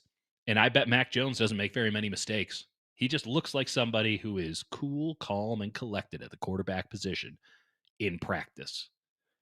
We all know, because there is ample footage, you can access it. I think you just got to pay the NFL a couple of sawbucks, but maybe not. Maybe you got them recorded. There is ample footage of Mac Jones once games start, and that's not the same Mac Jones that I saw in practice today. Now, I don't think the Shanahan offense can so quickly convert a player like Mac Jones. But let me tell you this. If Mac Jones came here with the express intent of reviving his reputation, he nailed it, baby. Because by the end of training camp, there will be thought pieces. I'm telling you right now, I'm planting my flag on this. I won't do it because I'm telling you right now how this is going to go. There will be thought pieces on how good Mac Jones looks. And maybe the 49ers made a mistake because, Brock Purdy had 2 interceptions in practice today, and they're paying him $53 million a year, even though they're not really. And Mac Jones has looked really good. And, did the 49ers make a mistake? I'm calling it now. First off, it's nonsense. Second off, it's definitely getting published. It's definitely going out there, and multiple places might publish something like that. It's going to happen. I'm forewarning you right now. It's complete nonsense because there's a big difference between being a good practice quarterback and being a good game quarterback. And I just saw Mac Jones today, and I went, ooh, that's going to get some clicks. That's going to turn into something that is a big nothing burger, but it will feed the beast for a couple of days in July and August. So let me just warn you about it right now. Totally different ball game once they can actually hit you. And Mac Jones doesn't look like that once they're actually allowed to hit him. But boy, does he look good when you're just standing there wearing shorts and a T-shirt. Man, I mean, Mac's still a little bit of a doughy guy. I can relate. But, that is a pretty football. I can see why Kyle liked him. I can see why Kyle liked him back in the day. And I can see why he might have shown up here thinking, I can really revive my reputation because these folks out here are going to write me up. They are going to pump these tires. And let me tell you, Mac, well played, sir. Well played. I want to talk some Jonathan Kuminga, a guy who kind of along the same lines. Totally different. Theoretical player, actual player. What do the Warriors do with Jonathan Kuminga? Good stuff from Anthony Slater today in The Athletic. We'll get into it on the other side of the break. Kurtenbach with you until 9 on The Sports Leader.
They never set up the phones. I don't know what to tell you. It's a miracle that I'm even on the air right now. For more reasons than one, of course. I was speaking strictly technically. But yeah, also that. One more note on the Niners before we swing it over to the Warriors. If I got to highlight a problem, if I got to throw down a caution flag right here, it's one that I think a lot of folks have been keeping an eye on the entire offseason. Who the hell's going to play safety for this team? I'm not just asking about strong safety, or I guess free, depends on where you want to play Malik Mustafa. I'm not saying who's going to play with Malik Mustafa. I'm saying who the hell's going to play safety in general. Because Malik Mustafa had knee surgery. And while everyone says, oh, he should be fine and back, like, I'm not sure about that. I don't think anyone could be sure about that. George Odom was on the sidelines today. I know the Niners don't want to play George Odom as their starting safety, but your alternatives are Jason Pinnock, who we'll keep an eye on it. Maybe I like Jason Pinnock coming out of Pitt. Obviously, Robert Saleh likes Jason Pinnock. He brought him over. And Richie Grant, who was objectively awful for the Atlanta Falcons the last couple of years, like really bad. And there's also Marquise Sigel, who they took out of Kansas State, who I was honestly really excited to see today, but didn't practice. Marquise Sigel has all of the physical traits to be a great safety. There's just no evidence that he's very good at safety because he didn't show it on tape when he was at Kansas State. And they played him a lot as kind of a dime back. And I watched a lot of Kansas State secondary film before the draft because I was a big fan of Jacob Parrish, one of their corners. Marquise Sigel was unremarkable, to say the least, when I would watch his film at Kansas State, but maybe put him in a better spot, use his undeniably great athletic talents, and it could all click for him. But it's a big ask. Safety is a really tough position, and it's really more about what's between the ears than it is what you can put on a combine testing score. Much like quarterback. Do you want the guy who has all the athleticism in the world? Absolutely. But I'm going to need the dude who sees the game, feels the game, can read the game, and then hope that he has above average athleticism. I'm going to go for the Brock Purdy over the Anthony Richardson. Or to maybe even make it more localized, let's go for the Brock Purdy over the Trey Lance. Kind of unfair to Trey because he wasn't even that athletic. I think you have to treat safety the same way. Now, you are blessed with an uber prospect. Malik Mustafa is everything you can want and more, save for the fact that you don't really know what position he is. Is he a strong safety? Is he a free safety? I guess he's both, and I guess you have to be both in this modern era. But I don't like if you're going Jason Pinnock and Richie Grant to start the season. I don't like having either one of those guys in, if I'm being honest. I wouldn't be thrilled about George Odom. I'd like to see Marquise Sigel. I just don't know. I'm not betting on it. I think the odds are against him, though I would love to find out. So let me just go wild galaxy brain here for a second. I think the 49ers should take some of that prodigious cap space that they have for this season and use it on Jalen Ramsey. And you might go, Dieter, what does that have to do with safeties? Well, I think you also can see where I'm going with this thing. So Jalen Ramsey is not a bad cornerback anymore, but I think it's inarguable that he has lost a step or two from his heyday with the Rams. And there's a reason that the Dolphins, who frankly are going to suck this year, I'm all the way out on the Dolphins. There's a reason that the Dolphins are like, we got to get off of this deal. We made a big mistake signing him to a 3-year, $72 million extension last September. Now, basically, you can get off of this deal after the 2025 season, whether you're the Dolphins or somebody else. Even easier to get off it if you're somebody else. I look at Jalen Ramsey and I say, okay, well, the Niners don't need any corners. I thought Darrell Luter had a wonderful day at practice today. I think Renardo Green, there was some mixed feedback I saw on Renardo Green's practice today. I thought he was marvelous. Were a couple passes caught in front of him? Yeah. Did he put on really good reps? And sometimes you just lose? Yeah. Like Renardo Green was all over it today. He is fantastic. And Diamador Lenore has already been paid. We will have to see what Upton Stout can do. Another one of those guys that I just can't judge. He's so small. He's so small that I just don't know what he is until he's allowed to hit somebody. And if he can play bigger than his stature, then we're good. We're good to go. And if he doesn't, then we got a real issue, and maybe Damador Lenore has to go back to nickelback. But I feel like the Niners are in a pretty good position with their corners, so they don't need Jalen Ramsey there. But I think Jalen Ramsey should consider that, well, no one's really going and getting him as a cornerback right now. No one wants to go pay for a Jalen Ramsey who is unquestionably not worth the contract that he is currently signed to, even if the Dolphins have to eat 30%, 40%, 50% of that contract. I don't know if teams are keen to pay Jalen Ramsey even half of what he's owed to play corner for them in this day and age at age 31. But I'll let him play safety. This is a guy who has always operated off of feel, right? He's always been a little bit bigger than most corners. He's got the size. Like, he's a perfect safety size, 6'1", 209. He's bigger than most of the safeties on the 49ers roster. Jeez Louise. That's incredible. Yeah, 210. He's probably playing bigger than that, if we're being honest. He probably hasn't been measured in a year or two. He's got safety size. He sees the field exceptionally well, right? He's an instinctual player. He'll bring the thump every now and again. I think Jalen Ramsey could be an exceptional free safety. I think he could be almost worth his contract, at least the half of the contract you'd be trading for as a free safety. And I think it'd be good for him to maybe get some of that on tape. What is he proving? No one's going to sign him to what he is owed once the Dolphins cut him at the end of the year. No one's going to sign him to the same kind of contract to be a corner again. But if he's a safety, he could be one of the best safeties in the NFL. I don't think that's a ridiculous notion given what we know about Jalen Ramsey. And it might be blasphemous. I apologize to those who construe it as blasphemous. But we've seen this before in the NFL. Charles Woodson did this. Now, Charles Woodson was 36 years old, not 31, as Jalen Ramsey is. But Charles Woodson, after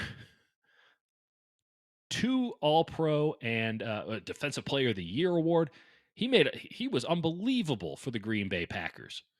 In 2009, 2010, 2011, he won a Super Bowl. He was a corner. He was unbelievable. 32, 33, 34, 35 during that stretch with the Packers.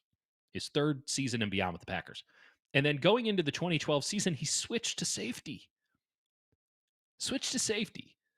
And he was second-team All-Pro as a 39-year-old for the Raiders, because he did go to the Raiders for his final 3 years. He was second-team All-Pro and a Pro Bowler in his final season. He played his final 4 years as a safety. He was a damn good safety. And he was going to the Hall of Fame no matter what, but it did not hurt his candidacy that he made that switch. And again, it might come across as blasphemous here, but I think Jalen Ramsey would make a great safety. I think he can do the Charles Woodson. A little bit earlier than I think he expected, but I wouldn't fight it anymore if I were Jalen Ramsey. And again, maybe I'm talking out of turn here, but if I'm the 49ers and I'm looking at my safety depth chart, and yes, you can go out and get a Justin Blackmon, you can go out and get, there's a couple of good safeties on the market, and they have had some luck, the 49ers have had, in just picking dudes up off the street like mid-training camp, and hey, you're our starter now, and it was actually okay. But if I'm trying to find a really good option, if I'm trying to give myself the best chance to win because all the things that need to get figured out early for the 49ers, and they feel like, hey, we actually got a real shot this year. We really like where we're at. We think we got a puncher's chance at this thing. But we got to figure out this safety position because Jason Pinnock or Richie Grant or Marquise Sigel or George Odom, they're going to be the death of us. And that's if Malik Mustafa can play and hold it down as a second-year player. We got to figure out safety. Is Justin Blackmon someone who no one has signed and will not sign until July? Is he really the answer? I know the safety market is blanked. Insert your expletive here. I don't want to hit the drop button here. I'm not sure if they even have one at the new studios in Daly City right now. I know that the safety market is unfair to the player and totally incongruent with the importance of safety. As I have said time and time again, safety is our destiny for a defense. So to pay them as little as they get paid and to be just kind of treated meanly generally by the marketplace, I find to be ridiculous. But if you're looking for maybe the best possible option for someone to play next to Malik Mustafa this year and next year, year after that, kind of hard to argue that Jalen Ramsey wouldn't be that option. And the 49ers, it wouldn't cost them anything in terms of draft picks. You can throw a 6th their way right now, and you'd get them. You'd be giving him a lifeline. I don't know if Jalen Ramsey would be amenable to it. I'd hope you'd have that conversation ahead of time. I'd hope that he'd see the wisdom in what's being proffered. I can't be the only one pushing this thing. And I think that the 49ers would set themselves up in a really positive way with this defense, who can use another veteran, who can use another player with some real cachet, because they're asking a lot of guys who haven't proved it at the NFL level yet, either because they're young or they haven't had the opportunity or they're just not good enough. But there are a lot of question marks on this defense. And I suppose moving Jalen Ramsey to safety would be a question mark, but that feels less of a risk than some of the other risks that this team is about to take. So something to chew on there, right? A little bit of galaxy brain take from old Dieter Kurtenbach as we push forward on a phoneless sports phone KNBR. What about Jalen Ramsey as a safety? Niners can get him for a song. I think it's worth a swing. Look at me going full Larry Krueger here. Meanwhile, I wish that I had such a cool trade possibility for you as it pertained to Jonathan Kuminga, but I'm going to be blunt with y'all, folks. I don't think Jonathan Kuminga is going anywhere. And it's certainly not because I don't think that the Warriors should move off of him. Anyone who has listened to me and John Dickinson share a show can tell you neither of us are big fans of the old Jonathan Kuminga experiment. And this is not new opinions. I think Jonathan Kuminga has a lot going for him. I got no problem with Jonathan Kuminga, but it doesn't work here. It doesn't work here. He's not willing, and Anthony Slater of The Athletic had a great report today. He is objectively not willing to do what is necessary to fit in with the Golden State Warriors. I'll just quote Slater here. Kuminga, league sources said, still has visions of becoming an all-star, not fitting into an ever-moving mid-tier rotation role. He wants to be a featured player in an NBA offense and chase the 20-point and beyond dreams that he spent his life chasing. He ain't going to do it here. Not for the next couple of years, that's for sure. He could have been Aaron Gordon. Jonathan Kuminga could legitimately be Aaron Gordon right now. Instead, he's trying to be, I don't know, Michael Beasley. He wants to be the best player on a bad team. Or does he want to be a good role player on a good team? Because he's not good enough to where he's undeniable. If he was good enough to where he was undeniable, he wouldn't be on the Warriors right now. Because the Warriors would have been able to make a trade a year ago, 2 years ago, 3 years ago, and gotten the number 2 star that they needed in exchange for him. Or, get this, he would have been the number 2 star on the Warriors. But we are now 4 years into the Jonathan Kuminga experience, and we're still talking about his visions and the concepts of what he can be. What are we doing? Why are we pretending as if this is still possible for him here? It might be possible for him someplace else. I'm skeptical, but I can tell you this, it ain't happening here. Not so long as Steph Curry's around. If Jonathan Kuminga wants to be a 20-point per game scorer in the NBA, he's going to have to go do it for a team that's willing to sacrifice it all for Jonathan Kuminga. This has Jordan Poole 2.0 written all over it. It really does, because Jonathan Kuminga needs the ball in his hands and everyone to get the hell up out of the way for him to be a 20-point per game scorer. And that looks really good on YouTube, and it feels pretty good on nights when Steph Curry isn't on the floor and just needs anybody to put the ball in the basket. But it is antithetical to the way the Warriors go about their business. And the Warriors have built a team over the last 10 years around Steph Curry and around a certain style of basketball. So the idea that Jonathan Kuminga, he's holding these visions, he's hallucinating like Chat GPT. He holds these visions. It can't be wearing a Golden State uniform. It can't be. Not so long as Steph Curry's around, not so long as Steve Kerr's the coach. Now, the flip side of this argument, some people would say, is get rid of both of those guys. I know. Sounds ridiculous. I've heard the argument from people who, I don't know if I respect them, but people who should know better. Objectively should know better. Well, just get rid of Kerr. Oh, just move on from Steph. He's washed anyway. Put it all in on Kuminga. Good luck with that. Good luck with that. How's it looked when Jonathan Kuminga has been the man?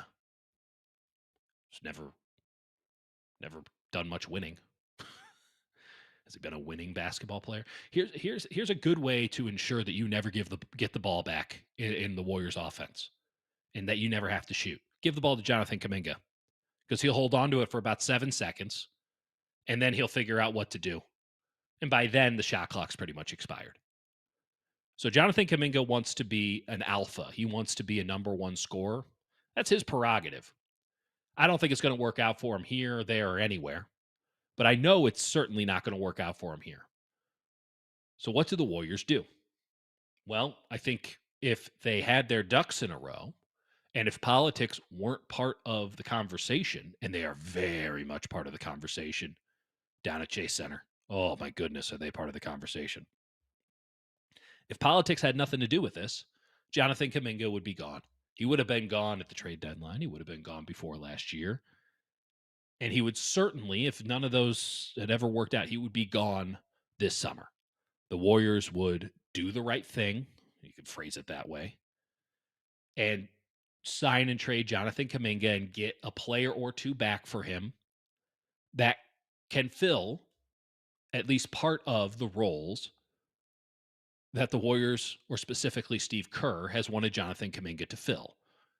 A cutter, a rebounder, a perimeter on-ball defender. By the way, all of these things extremely valuable in the NBA. Again, I repeat, Jonathan Kuminga could be Aaron Gordon with ease. He just doesn't want to be because he thinks, what, he's Jokic? Get real. Get real. He could be Aaron Gordon. He's being Michael Beasley. And frankly, I've been talking to folks around the league. I don't think there's an appetite for Jonathan Kuminga out there. I don't think there's a team that's eager to make Jonathan Kuminga the centerpiece of whatever it is they got going on. Because again, if he was that good, they wouldn't be in this will they or won't they scenario with the Warriors. The reason it's lingered this long is, one, the rest of the league doesn't view Jonathan Kuminga as the player Jonathan Kuminga views himself as. And two, he's going to be really expensive. He's going to be really expensive. And I think that everybody kind of knows, like, that's not worth the trouble. It's not to say that Jonathan Kuminga is a bad guy. By all accounts, he's a really nice guy. But man, the other aspect of all of this, and it is a bit of a third rail when it comes to sports talk radio in this town, apparently. But the Warriors are so scared. Never forget why Jonathan Kuminga was drafted. And by the way, not a mea culpa, because I don't think it was a bad pick. But full disclosure, I was a big proponent of the Warriors drafting Jonathan Kuminga. I also liked them taking Moses Moody. So maybe I'm 0 for 2 in that draft. But I thought that the athleticism and the projectability were such where at 19 years old, maybe even 18 at the time he was drafted, the Warriors could figure out a way to mold that into something really special.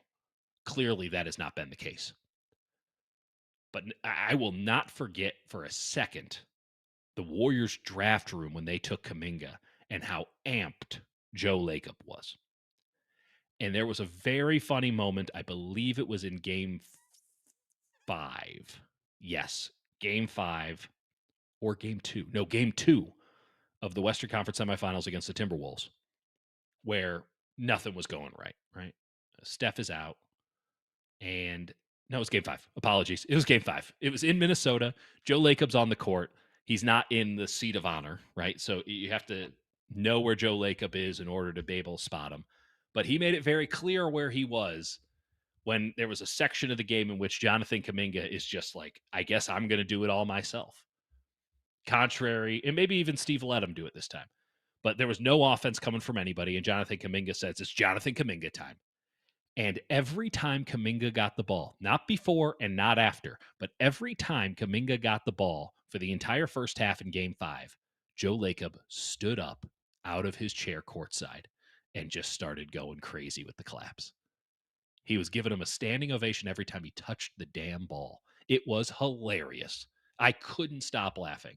And I was honestly very frustrated that they couldn't just stay on the same side of the court for the second half so I can continue to watch it. When the Valkyries had their opening night game, Steve Kerr wasn't sitting anywhere near Joe Lacob. I don't think that's anything to say about Steve Kerr and Joe Lacob, merely to say that Jonathan Kuminga was. And I can appreciate that the Warriors are trying to think about the post-Steph Curry era. I can. I don't think they're thinking about it the right way if they think Jonathan Kuminga is going to be their savior in that circumstance. But I guess it's better than the abstract, which brings us back to the original point. The Warriors are scared. And this is why they have operated with what they present as prudence, but is honestly being timid. They're scared. They're scared of what happens when Steph leaves. They're scared that they're going to be left holding the bag. And frankly, they got good reason to be scared of that because they were moving into a new building in 2020, and this was well before the pandemic started, and Steph breaks his hand after 5 games, and the season goes all the way to hell, and that building was not given a very warm reception from the fan base. It was full every night, but it had no life, no energy, and frankly, if not for the 2022 run, that might still be the reputation of that building. It was not a warm welcome. It was not an easy opening for Chase Center. And I think Joe Lacob understands that Steph Curry built that building and that Steph Curry keeps that building loud and energetic and printing money. And the second that he's gone, they are in a real bind. Not because the season ticket holders can go. They've signed those guys to lifelong contracts, I think. It's at least like a mortgage. But when we talk about premier franchises, and the Warriors went from the laughingstock of professional sports, if not just strictly basketball, to now arguably the most valuable franchise in the NBA. They did that during the Steph Curry era and not a second before, and they don't know what's coming after. They are scared, and they are looking for anything that can make them feel comfortable on the back end of whenever this Steph Curry ride, as miraculous and incredible as it's been, ends. And I think they're going to hold on to Jonathan Kuminga because 1 in the hand is better than 2 in the bush, right? Except when you know that the 1 in the hand isn't what you're looking for. And Steve Kerr knows it, but Steve Kerr ain't going to be around to find out because Steve Kerr's gone the second Steph's gone. They're all going out together because they know what's coming on the other end. Politics, nepotism hires, a lot of strong opinions that might go one way or another, might not be the most in tune with the basketball agenda of the day. They all know what comes on the back end because a lot of egos have gotten inflated over the last decade plus. And I think that this Jonathan Kuminga thing, you're looking for resolution. I don't think it's coming anytime soon. I think they're going to sell it as this. Nobody wants him. Nobody's going to sign him. And we could do a lot better at the trade deadline and getting rid of him if that's indeed what we want to do. But we're going to sign him to a contract, and then maybe we'll move him. Maybe we won't later. But we're not doing it this summer because the market isn't good enough and we don't make trades that we lose. Think about how long it took this team to go get Jimmy Butler. They have needed a number 2 from the 2023 season on, and it took them until the last second of the trade deadline this past February to make the move. And they only made the move because Miami had backed themselves into such an awful corner with Jimmy Butler and all their nonsense that they were willing to take almost they took slow-mo, a first-round pick this year, and Andrew Wiggins for Jimmy Butler. I mean, if you don't make that trade, you're an idiot. And Mike Dunleavy, for all of his faults and positives, he's no idiot. You got to make that trade. Do you have to give him the contract? Kinda. But he's no idiot. He made the trade. The Warriors didn't lose. What did they lose? They didn't give up Pajemski. They didn't give up Kuminga. They didn't give up serious draft capital. They're fine. They won. They got him for a song. That's how the Warriors want to do their business. They have to win every deal. They have to do it to satiate egos. Not of the front office, but of the man who cuts the checks. And ultimately, Jonathan Kuminga, I don't know if he's his favorite player, but Joe Lacob holds Jonathan Kuminga in a much higher affinity than the man who calls his plays. Then, I'm not telling tales out of school here, the players that he plays with, I think a lot of the fan base, though not all of it, clearly there are some big Kuminga supporters. I think this thing drags out for a long time because the Warriors are too afraid to make the big, bold move that they probably should make. No, in fact, they should make it. Not probably. They should make this offseason. If you can turn Jonathan Kuminga into something in the here and now, you do it. Whether that's two players or another player of a similar salary structure of whatever deal he can get, you do it. But they have slow played this so long that I don't think that their options are that plentiful. And two, I think they're too afraid to actually do it. But Kuminga's out here wanting to be a star. It ain't going to happen here. And if it ever happens here, it ain't going to be a star that's worth much because they're going to be winning 20-something games a year. But Jonathan Kuminga is going to be getting his 20 points a game. And when you put out a statement like Slater did, when you've talked to the people I've talked to, I'm not sure that it really bothers him.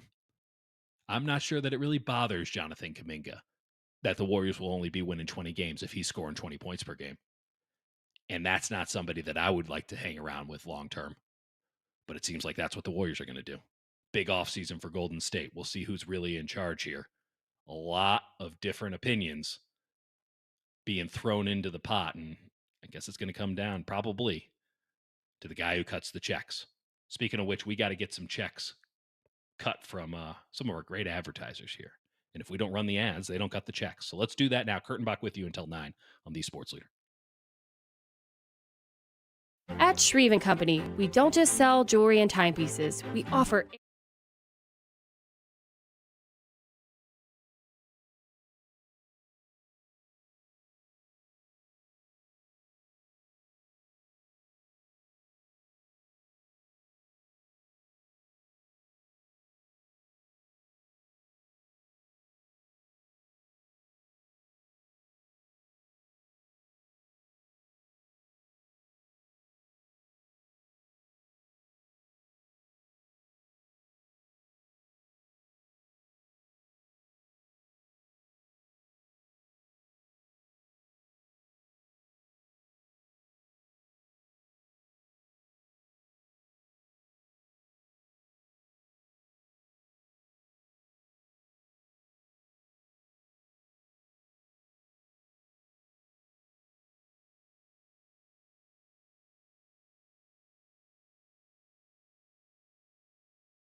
with you, the sports leader, Dieter Kurtenbach, hanging out for another 17 or so minutes.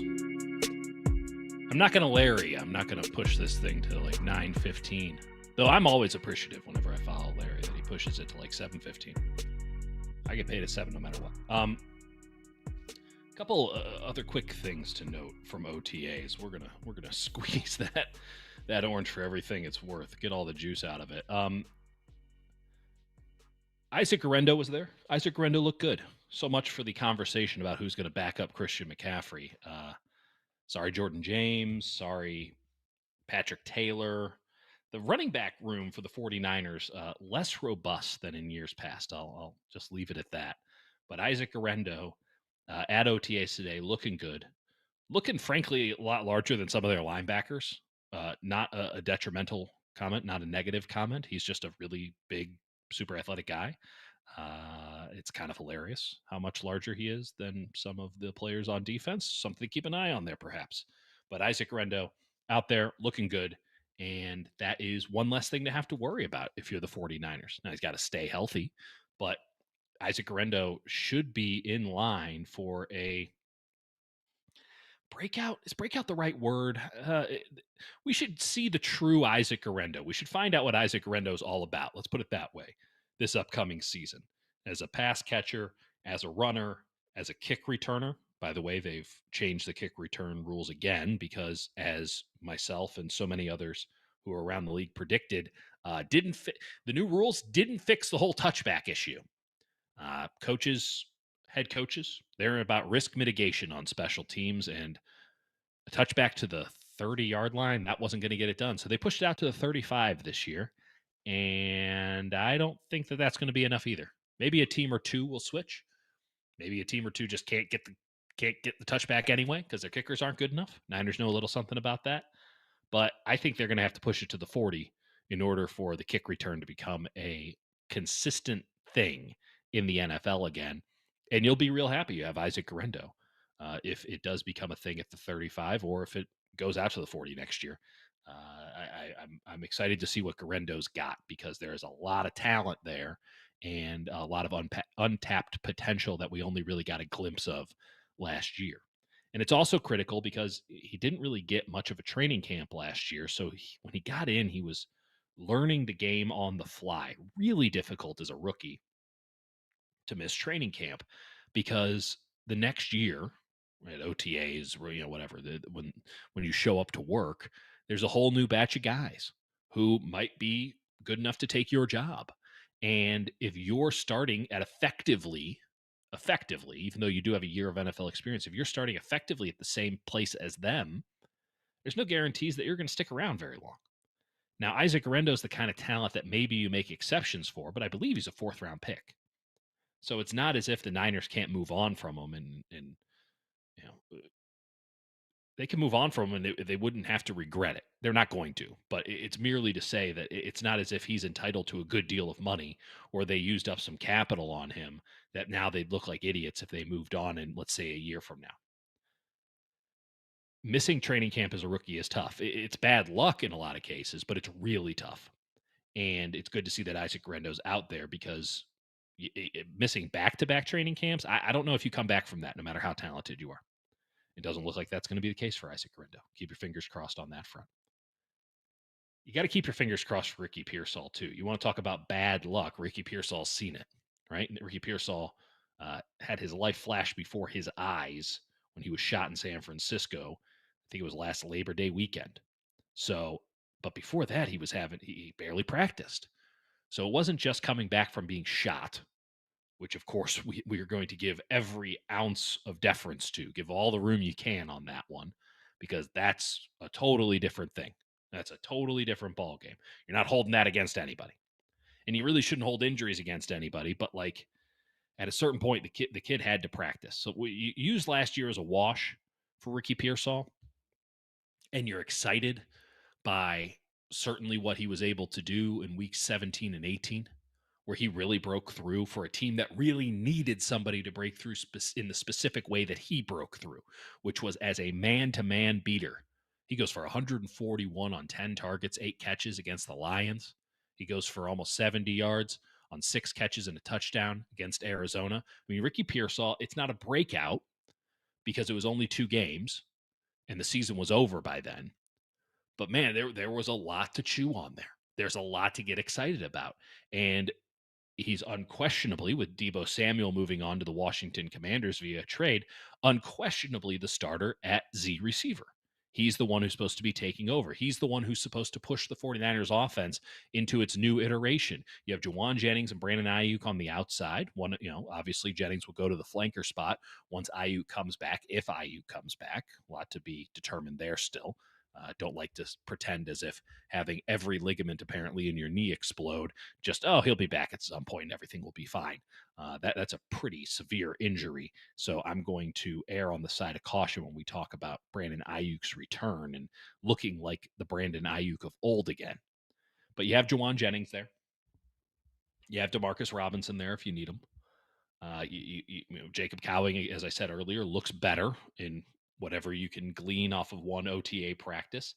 I like what I'm seeing from Jordan Watkins, like what I saw on his tape at Ole Miss, like that it translated in, again, whatever these OTAs were worth today. We'll keep an eye on it as we move forward.